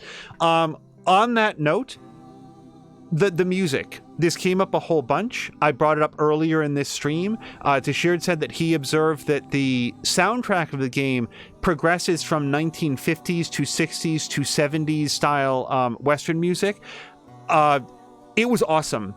I was so impressed by the soundtrack to this, and mentioned on many occasions, I don't think we've ever heard this soundtrack before. I don't think we've ever heard this song or this musical cue before. I don't know that for a fact. I don't have the same ear for music that a musician would have. I have the same ear for music that I have an eye for faces. In other words, not great. But the musical cues in this game were endlessly fresh to me.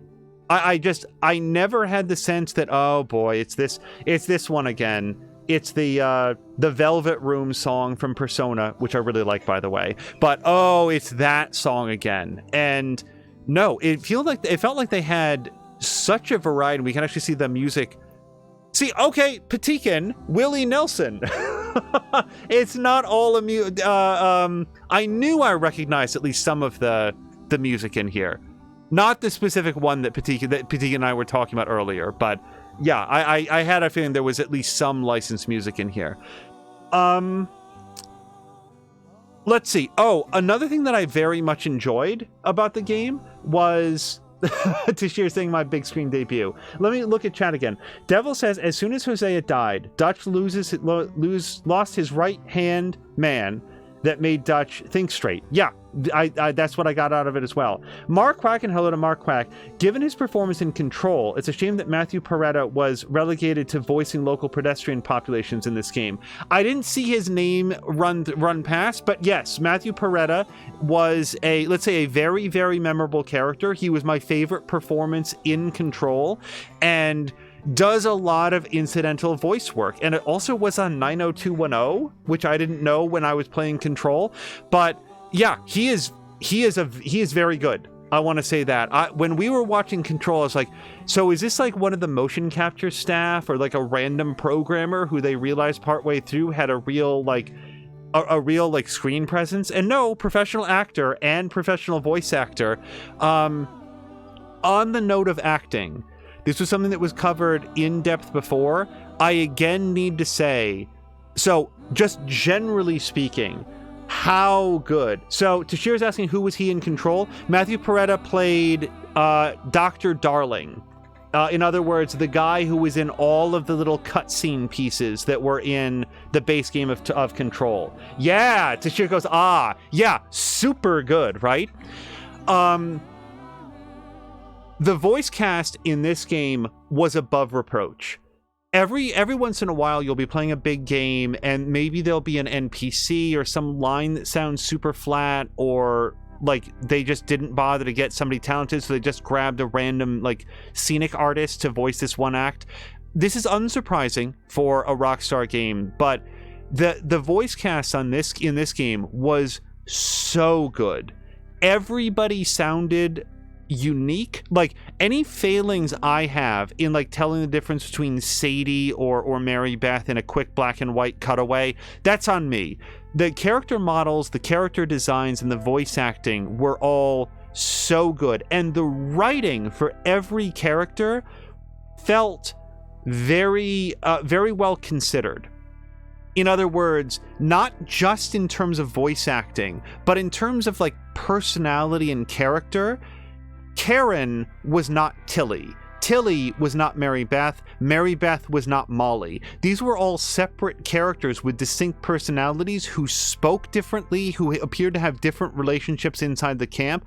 I really regret not getting to spend more time with people like Tilly. Like Mary Beth, you get like one, like how much did I miss by not playing dominoes and chatting with Tilly? Was there, like, at one point Mary Beth asked for something and I never got it for her. Molly asked for a mirror at one point. I never got it for her. One thing that I was about to say is that I really liked, there was a little twist that was in the game at certain points where there would be a marker in camp. It'd be like M, and it's like, oh, look, it's a Molly. You'd put the cursor on it, said Molly. Oh, we're gonna go do something for Molly. We're gonna get to know Molly. We go into camp, and Arthur talks to Molly for 90 seconds, and then she gets chased off by Uncle, who has like some weird ass idea that he wants to do. Hold on, we have a post-credit sequence. Since you bought this millstone around our necks, we better try and keep this place going. I paid our debts with that money. I don't want to talk about that money. And no more that... It's over, Abigail. I'm sure. Then get to work on this ranch you own and raising your boy. Yes, ma'am. Are you being sarcastic, John Marston? Me? Never. Good. Anyway, I thought you liked this place. No, John, I don't like it. Yeah, and sorry, I don't know how long this is going to go. If it was just a couple lines, let me pause it and try to bring the volume back up, because as Markwax says, the volume is really low. We dialed it down for the credits. Hold on just 1 second. We're going to try to do this again live.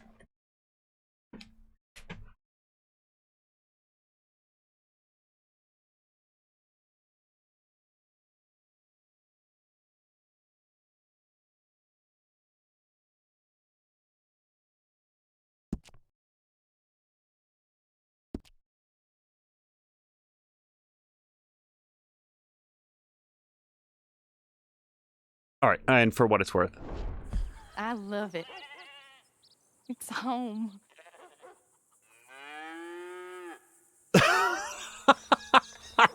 Well, there we go. I love it. It's home.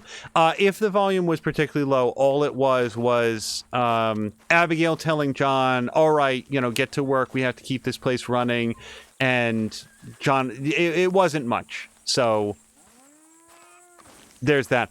I am somewhat surprised. In my head, where it was going to end at the end of credits was it was going to come back to the house and John was going to come in and like dust off his gloves or whatever and go into the house, and instead of Abigail or Jack, it was going to be one of the FBI men, and they were going to say, Mr. Marston, we have to have a conversation, and then that would be the end of it.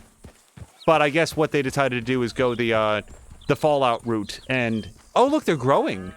Wow, this is new. So basically we can ride around and do additional quests and stuff, which I very much prefer. I thought that was going to be the ending, and then they would have that like, oh, you can reload it to like continue playing, but it'll pick up before the last mission or whatever. So Tashir's asking, can I say something that I've been holding for a very long time? Yes, this is the time. I'm all about it. And anybody that has comments, questions, thoughts about the playthrough, things that I missed in the main storyline, like this may get a playthrough at some point, but oh, hold on, we've got family dinner. I want to see what Tashir says, but I'm going to go have a family dinner. We might get some dialogue in here. Devil's asking, have you ever played Red Dead 1? Yes, a very long time ago. Like when it came out long time ago. And go.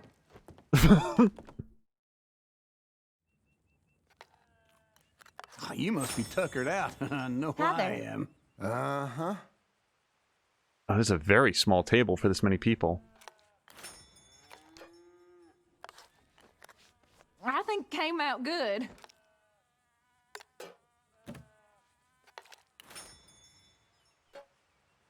You'll catch a chill wearing that.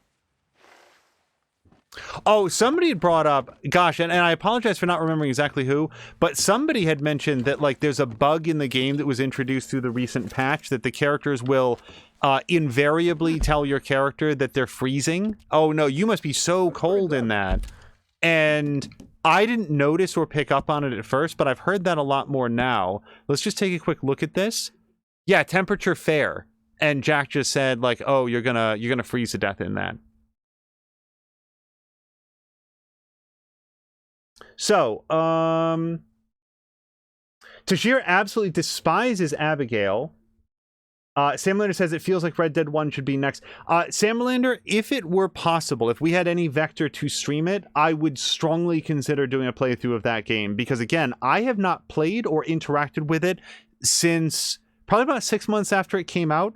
It was one of those games that I visited actually quite a while after it had come out. Played it all the way through, pardon me, on the Xbox 360, and that's the last time that I saw her. And I guess the last time was when they released the Undead Nightmare, a DLC so bizarre I can still scarcely believe it was a thing. For anybody that doesn't know, the Undead Nightmare was a DLC pack for Red Dead Redemption back when Rockstar was still doing story-based DLCs for their games rather than just infinite multiplayer upgrades, and it was an alternate version of events where all of a sudden there was a widespread zombie outbreak in the world of Red Dead Redemption. And I mean, I don't, I guess mute for a quick second if you don't want to know a weird plot detail from this fictional alternate history. But I very much liked it when John Marston came home to find that his family had been like turned into crazed zombies, and he hog-tied them up and put them into the bedroom and said, I'll go find out what's happening. You guys just relax and wait here. And then like headed out in the whole rest of the adventure. I just like the idea of like, he doesn't get zombies yet. So he was like tying them up to keep them safe until he could figure out why they were suddenly rabid. Mio's asking, but have you played Red Dead Revolver? No. And in fact, had never heard of it up until Red Dead Redemption was in production. Like, oh, it's a sequel to that. To which I asked, of anyone in earshot, what? What is Red Dead Revolver? I know of it. I don't know that I've ever seen any footage of it. And Tashir says, to follow up on the Abigail, I hate her like I hate a certain wife of a very popular TV show that ended. I can envision the one that you're thinking of. Yeah, for me, I would have found Abigail a lot less tolerable if I didn't understand her motivations. She has a lot of cutting remarks for John. Like, Abigail thrives for me in comparison to Uncle, who is way worse about the cutting and insulting remarks, and also, by the way, offering nothing in exchange. And then the other bits that we get to see of Abigail gets a job cleaning at the doctor's office. Abigail's primary concern is keeping Jack safe. And she was willing to accept a lot from John, like a lot from John. But when it came to him going into town with John, and I was hoping for like more interaction at family dinner. John went into town with Jack and got shot at, and Jack had to go hide behind like a stump in order to survive. And John was like, oh, it's fine. It's no big deal. And that was when Abigail left him, because at that point, it's not her, it's their son. And that is a motivation that I like. Yeah, Abigail's judgmental, and she's very unwilling to meet John on his own terms. And that must be absolutely exhausting when you are in a relationship with someone who doesn't trust you and doesn't seem to respect you very much. Yeah, that sucks. But it works for John and Abigail, and so, like, I don't think that I would want to be in a relationship with Abigail, but John seems okay with it and cares a lot about her. And by the way, came around to this after a period of denying that Jack was his son. So if Abigail's willing to try to forge a new relationship with John after that kind of behavior, I don't know. They've got a relationship that works for them. That's sort of what I'm thinking about it. But I do appreciate the fact that we get to visit this now, because one thing that can sometimes come up in a playthrough is like, oh, I hate that character. Oh, I really love that character.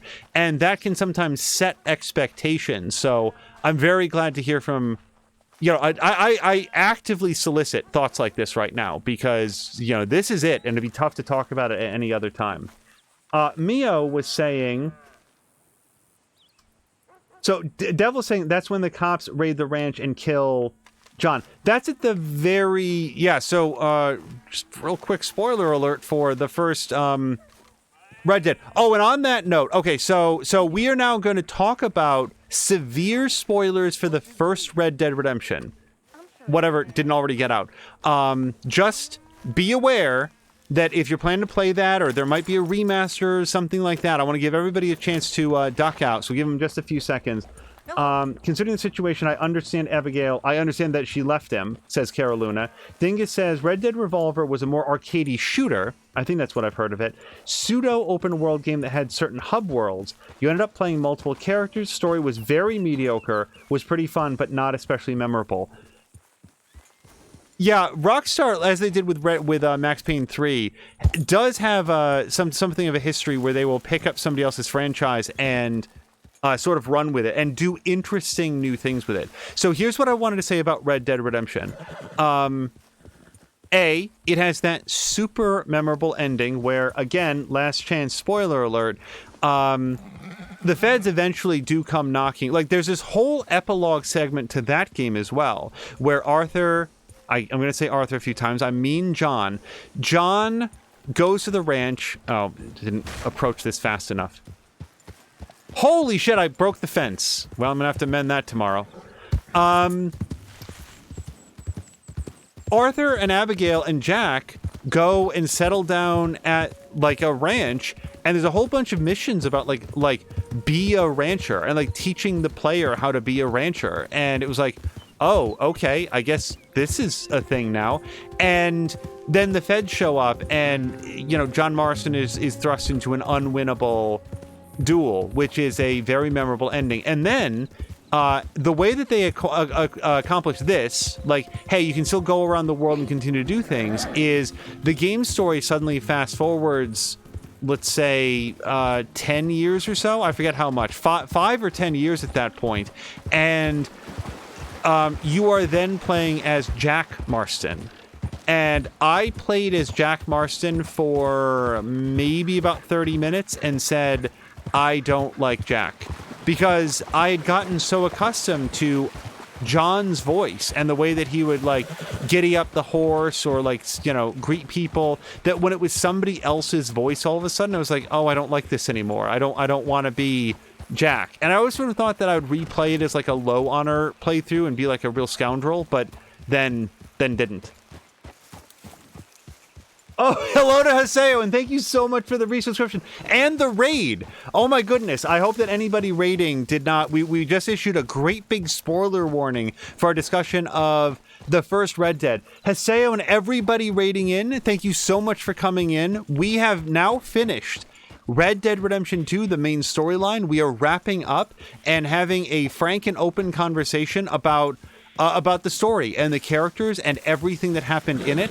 We're not quite done. I did have a couple other things that I wanted to touch on at least briefly. So if you are in any way concerned about spoilers for Red Dead Redemption 2, we'd love to have you here, but I just want to give people an opportunity to duck out. And hello to Groomfy.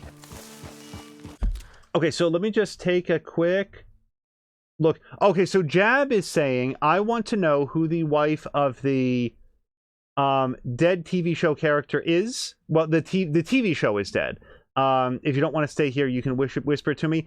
I would wager a high amount that Tashir is thinking of none other than... Her name just fell completely out of my head.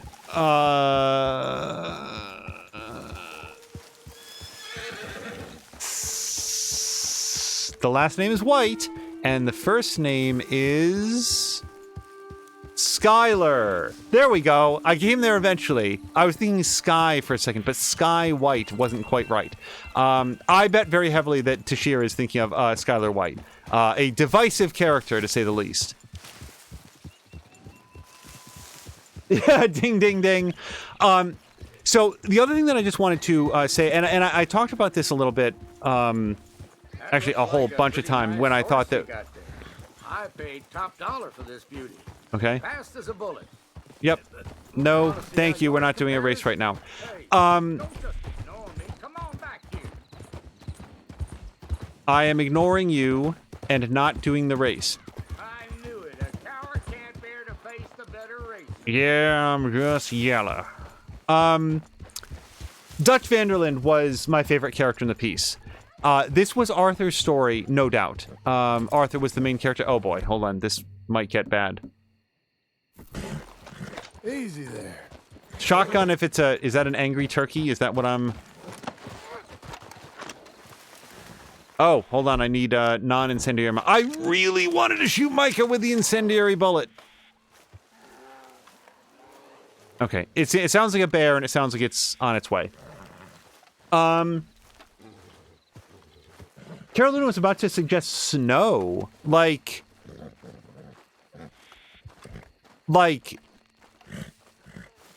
You okay, girl?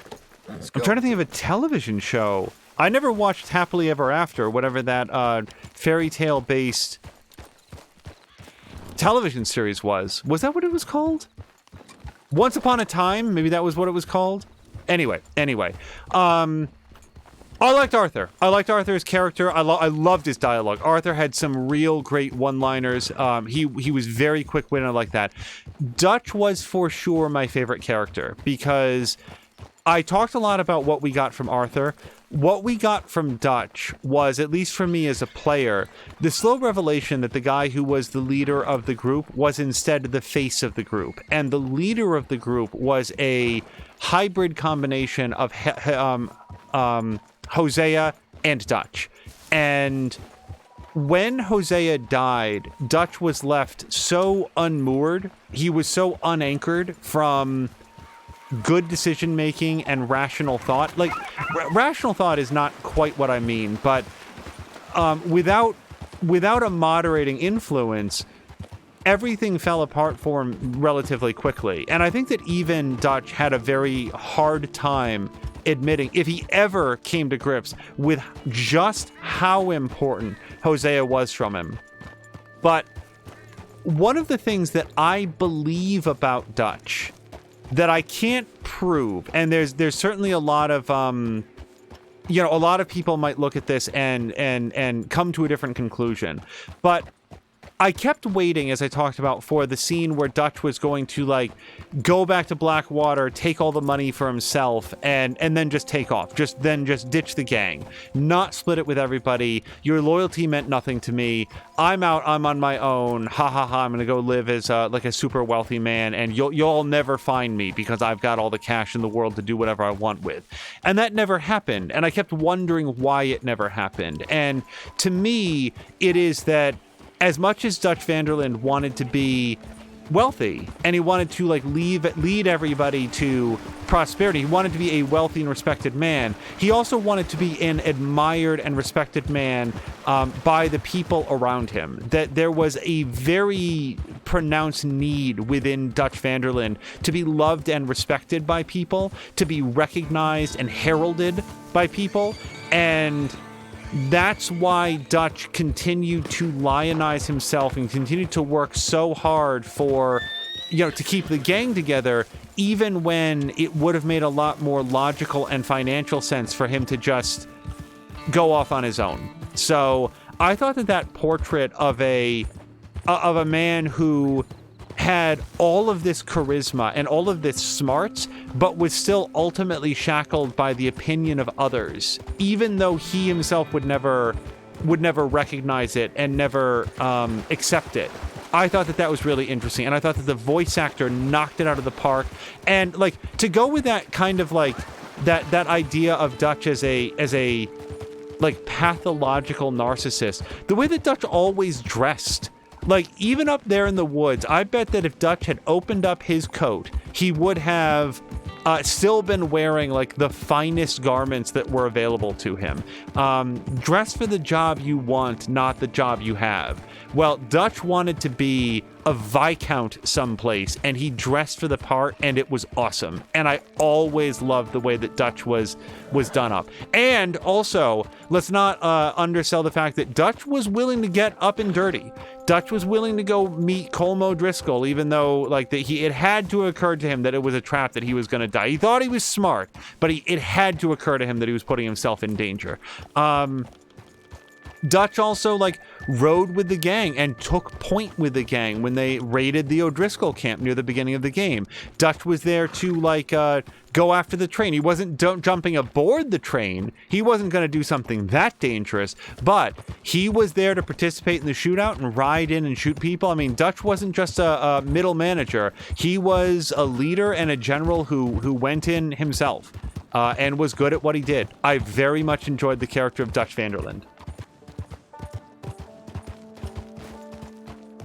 Tashir also said, not sure if you caught it, but Dutch had top billing in the... It hadn't, I did, when I was sort of trying to parse out how the credits were structured, but no, I hadn't quite caught that. I was like, wait, these are voice credits, that's Dutch, but then what's this description next to him? As Ruination Ronin says, believe in the plan. And hello to Ronin, hello to Haseo, hello to everybody else who came in. As Samalander says, I had a plan. Yeah, that's a big Dutchism. Yeah, This is it. This is going to be the time that I think back on what did I miss, and in 5 minutes I'm like, God damn it, I really wanted to talk about this part. I really like the hot air balloon part because it was so dumb. Like, this hot air balloon plan is so stupid, but it was still like, you know, Wild West hijinks fun. Like, I was fine with it. Oh, this goes absolutely nowhere. Oh, I will say this for Rockstar's side quest plans. Let's take a quick look through some of the side quests. Oh, yeah, I could read through this. I'm not going to read the journal. The journal's time has come and gone. I really like the journal, but Arthur writes a whole bunch. Geology for beginners. How many rock carvings did I find? None. Hey, cigarette cards. None. How many collections? I smoked all of the time. Never found the cigarette cards. Treasure hunter. Now, this is on me. I could have followed the map, but I didn't do that. Wildlife art exhibition. I actually did one of these. I didn't want to go looking for perfect cardinal carcass, but like dinosaur bones. I'm just saying, where do you even go for this? Where do you even start for this? It's not really a criticism. It's just saying, like, I have never and will never do this quest. If I found 5 dinosaur bones on this gigantic world, I would have been shocked. And I didn't find one ever. I didn't go looking. Like, legendary fish you can do, duchesses and other animals. Oh, yeah, I didn't do any of that. Yeah, that's again a choice. The dream catchers. Apparently, there's 19 more dream catchers. I did find one accidentally. Especially, there's 19 more to find in this enormous world.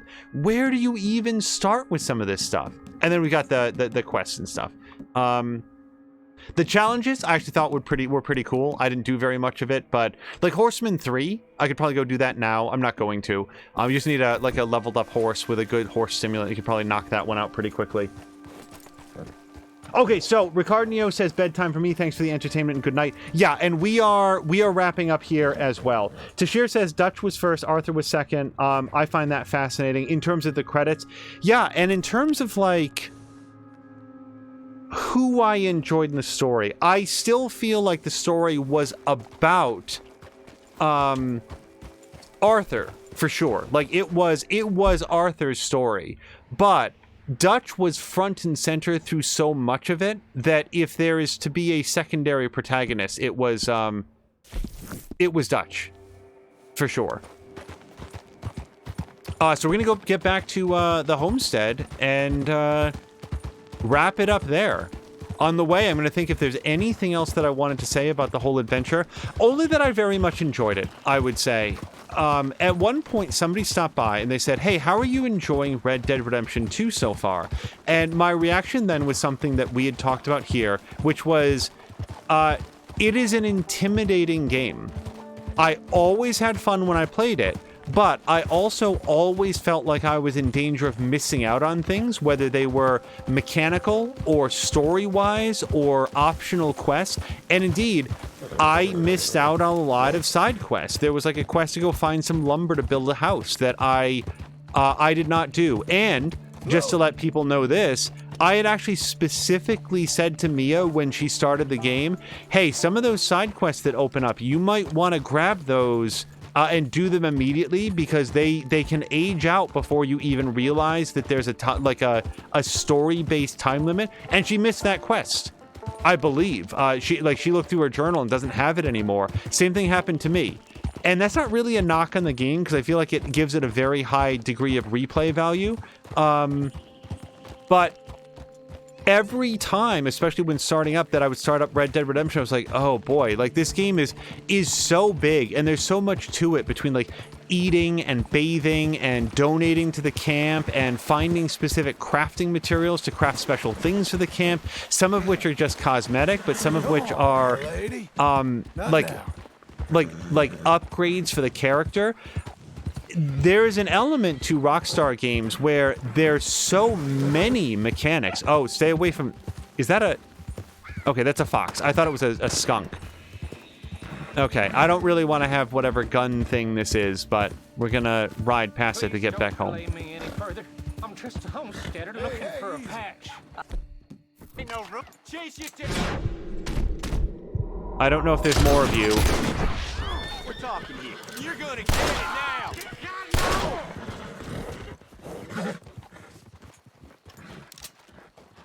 Wait, you're a bad guy, right?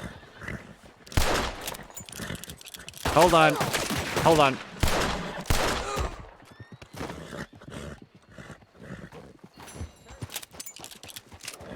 Okay, well, that was a positive honor thing. Oh, Ricardo, thank you so much for stopping by, and hopefully in a future stream we'll have more time to talk about Lords of Football, which I really did think was very neat. I also very much, I like the fact that there's a draw your pistol button. I like that. I don't know if we can twirl the gun while we're... No, not on horseback. The controller controls worked really well, by the way. It's got a little bit of a snap to auto aim. See how it's following the rabbit right there? That to me is very, very important in a controller based game, because if not for that, I never would have been able to hit anything on horseback. I am perfectly comfortable with that. I'm confident it can be turned off, and indeed is completely off when you are playing mouse and keyboard. So if you don't like the idea of some auto aim assistance, that is the default setting, and I left it as default and have no regrets about that whatsoever.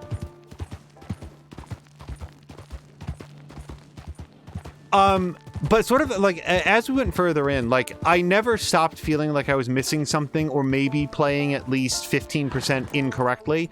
But one of the things that when we started Red Dead, I was specifically thinking back to all of the awesome streams that we had of Assassin's Creed Odyssey, where I would come home from a long day at work and I'd be feeling stressed out, and we would jump onto horseback and ride around the world of Assassin's Creed Odyssey and clear out outposts and stab people in the back and do side quests. And that game, Tashir was actually talking about it in his stream, like our playthrough of Odyssey. That game went on for over 6 months. Like I think Tashir said about 6 months. Honestly, sir, I think it was more than that. I think it was like 9 months. That was our principal game for a very long time. And it became a real comfort blanket that no matter how the day had gone, no matter what was happening in the world, we could escape into the world of Assassin's Creed Odyssey and just engage with that for a little while. And I brought this up before. If you ever go back and watch the beginning and end of episode 25 of our Assassin's Creed Odyssey playthrough, that was an example of me really at my darkest. Okay, maybe not at my darkest, but I was having a very bad day. We jumped in and played Assassin's Creed Odyssey, and it was 95% a really like, okay, I feel a lot better. And actually, let me moderate what I just said. If you want to play Assassin's Creed Odyssey for yourself, maybe don't watch the end of episode 25, because it was a big plot point, and you can hear it at the end, and I said after we stopped the stream, I said, I don't think I want to play that game anymore. Like, I was so, like, oh my god. That game really kicked me right in the stomach after I sort of, like, started to feel like I'd dragged myself back up. And that's no fault on the game.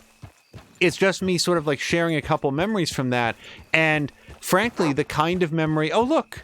Jack came out to see his dad come home. Can I pet Rufus now, by the way? Because this is it. I wanted to recapture that. I wanted to have another experience of... Pat. Compendium updated for Rufus. Good boy. Can I actually... Does he have the Marston family dog and Jack's best friend? He did recover. Oh, who was it who was asking? Was it Mio? Whatever happened to the dog? He's fine. He really did recover. Oh, and if my compendium looks completely bare, that's because I didn't know that you could study animals. Oh, it's just saying, was it a Sparta kick to the stomach? Boy, it felt like it. But on the whole, I had a very therapeutic experience with Assassin's Creed Odyssey, and I wanted to have another game where we could just sort of enjoy our company and have a good time and chill out and have some fun adventures together. And that's what Red Dead Redemption gave us.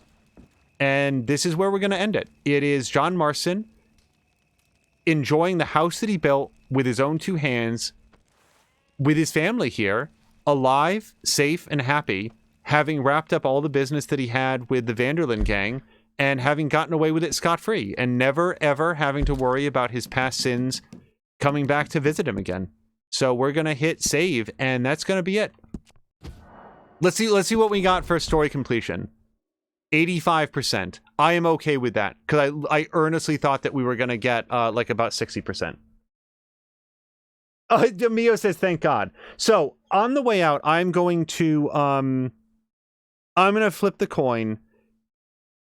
I did want to shout out one person who didn't say very much in chat, but did contact us behind the scenes on a few occasions to clarify some of the game mechanics that had been eluding me. And these were things that I know that Tashir or Patikin or like Mia, now that I know, probably could have clarified and didn't, because they wanted to be very respectful and avoid spoilers.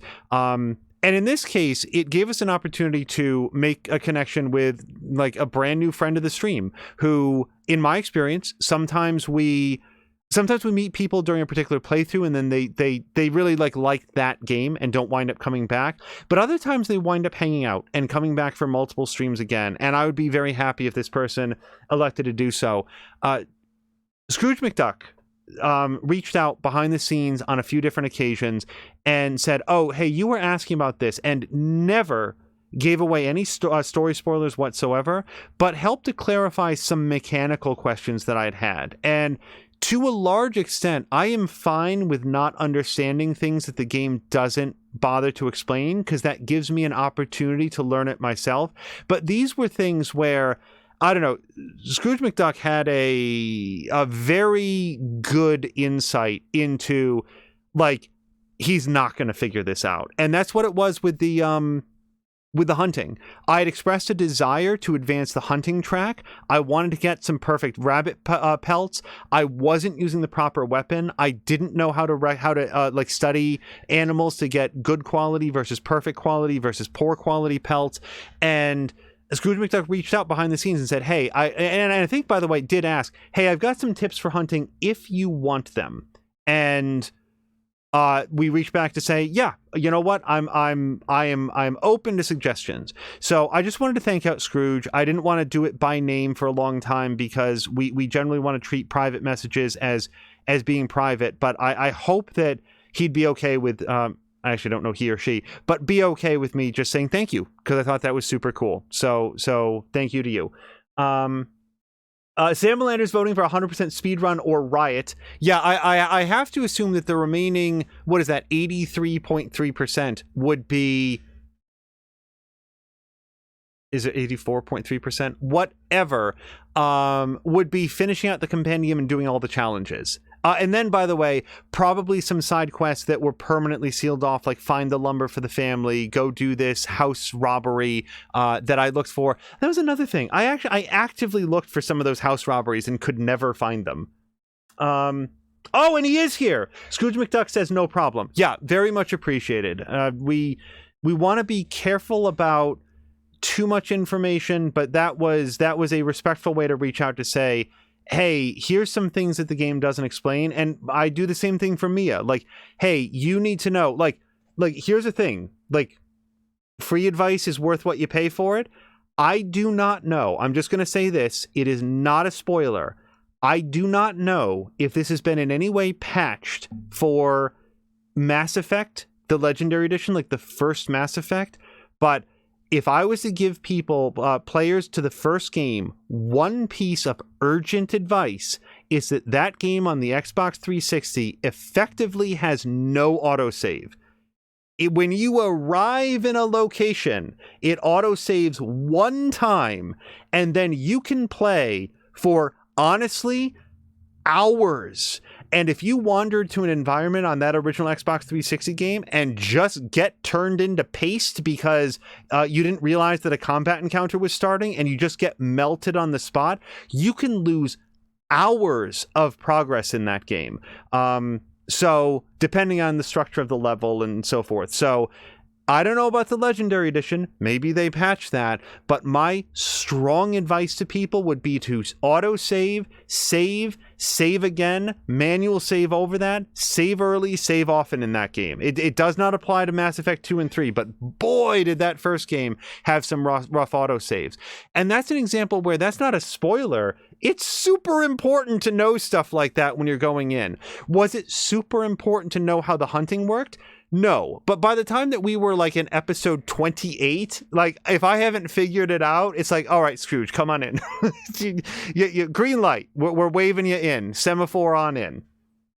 McMaster's playing the Legendary Edition, and especially if he's doing it right now, we are very likely to bounce over to him. But yeah, that would be something that I would say to anybody playing that, like, until you know otherwise, save all of the time, because that game... when I played Mass Effect, I've played the first Mass Effect on multiple occasions, and one thing I learned early in my first playthrough is I will save before entering or exiting every single room in that game, because you just never know around which corner the specter of death will come for you. And that's it. That is our complete story playthrough of Red Dead Redemption 2. From the bottom of my heart, I dearly want to thank folks like Patikan, Tashir, Drienne, and I don't think Mia was ever here to moderate because she wanted to avoid spoilers, but we had a great moderation team who would jump on anything that was inappropriate or spoilery. Very, very much appreciated. As I tend to say, someday someone's going to slip one past the net. And on that day, their grand accomplishment will have been that they spoiled a story beat in a video game. And I hope that that keeps them warm at night. Fortunately, we managed to make it all the way through this one without any significant spoilers. And that is due in vast part to our moderation team, because we don't have any easy vectors to like alt-tab out and deal with that here. So, just thank you to you guys, and thank you to everybody else who joined along. Thank you to everybody that rated, everybody that subscribed along the way, everybody that cheered and participated in some really awesome hype trains that we had. And I don't say this nearly enough, thank you to everybody that lurked, everybody that put us on in the background, left us on, just sort of like went on the journey as a passive observer. Everybody who rolled their eyes and said, oh man, this guy doesn't know how he's playing, or said, wow, I didn't think that he'd make it through that on the first try. But otherwise, we're just sort of like watching and observing. You are very much appreciated. And I just want to take that opportunity to say this. Normally we end our episodes with a whole battery of shout outs. We do that during every episode, but very rarely during our series finale, just because I wanted to have a chance to thank everybody.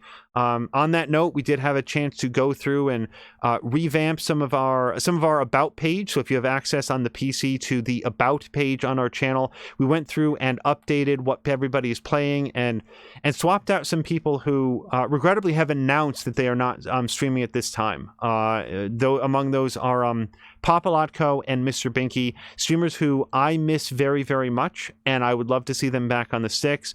However, because they are not streaming at this time, we subbed in some others and might make that page a little bit more of a rotation.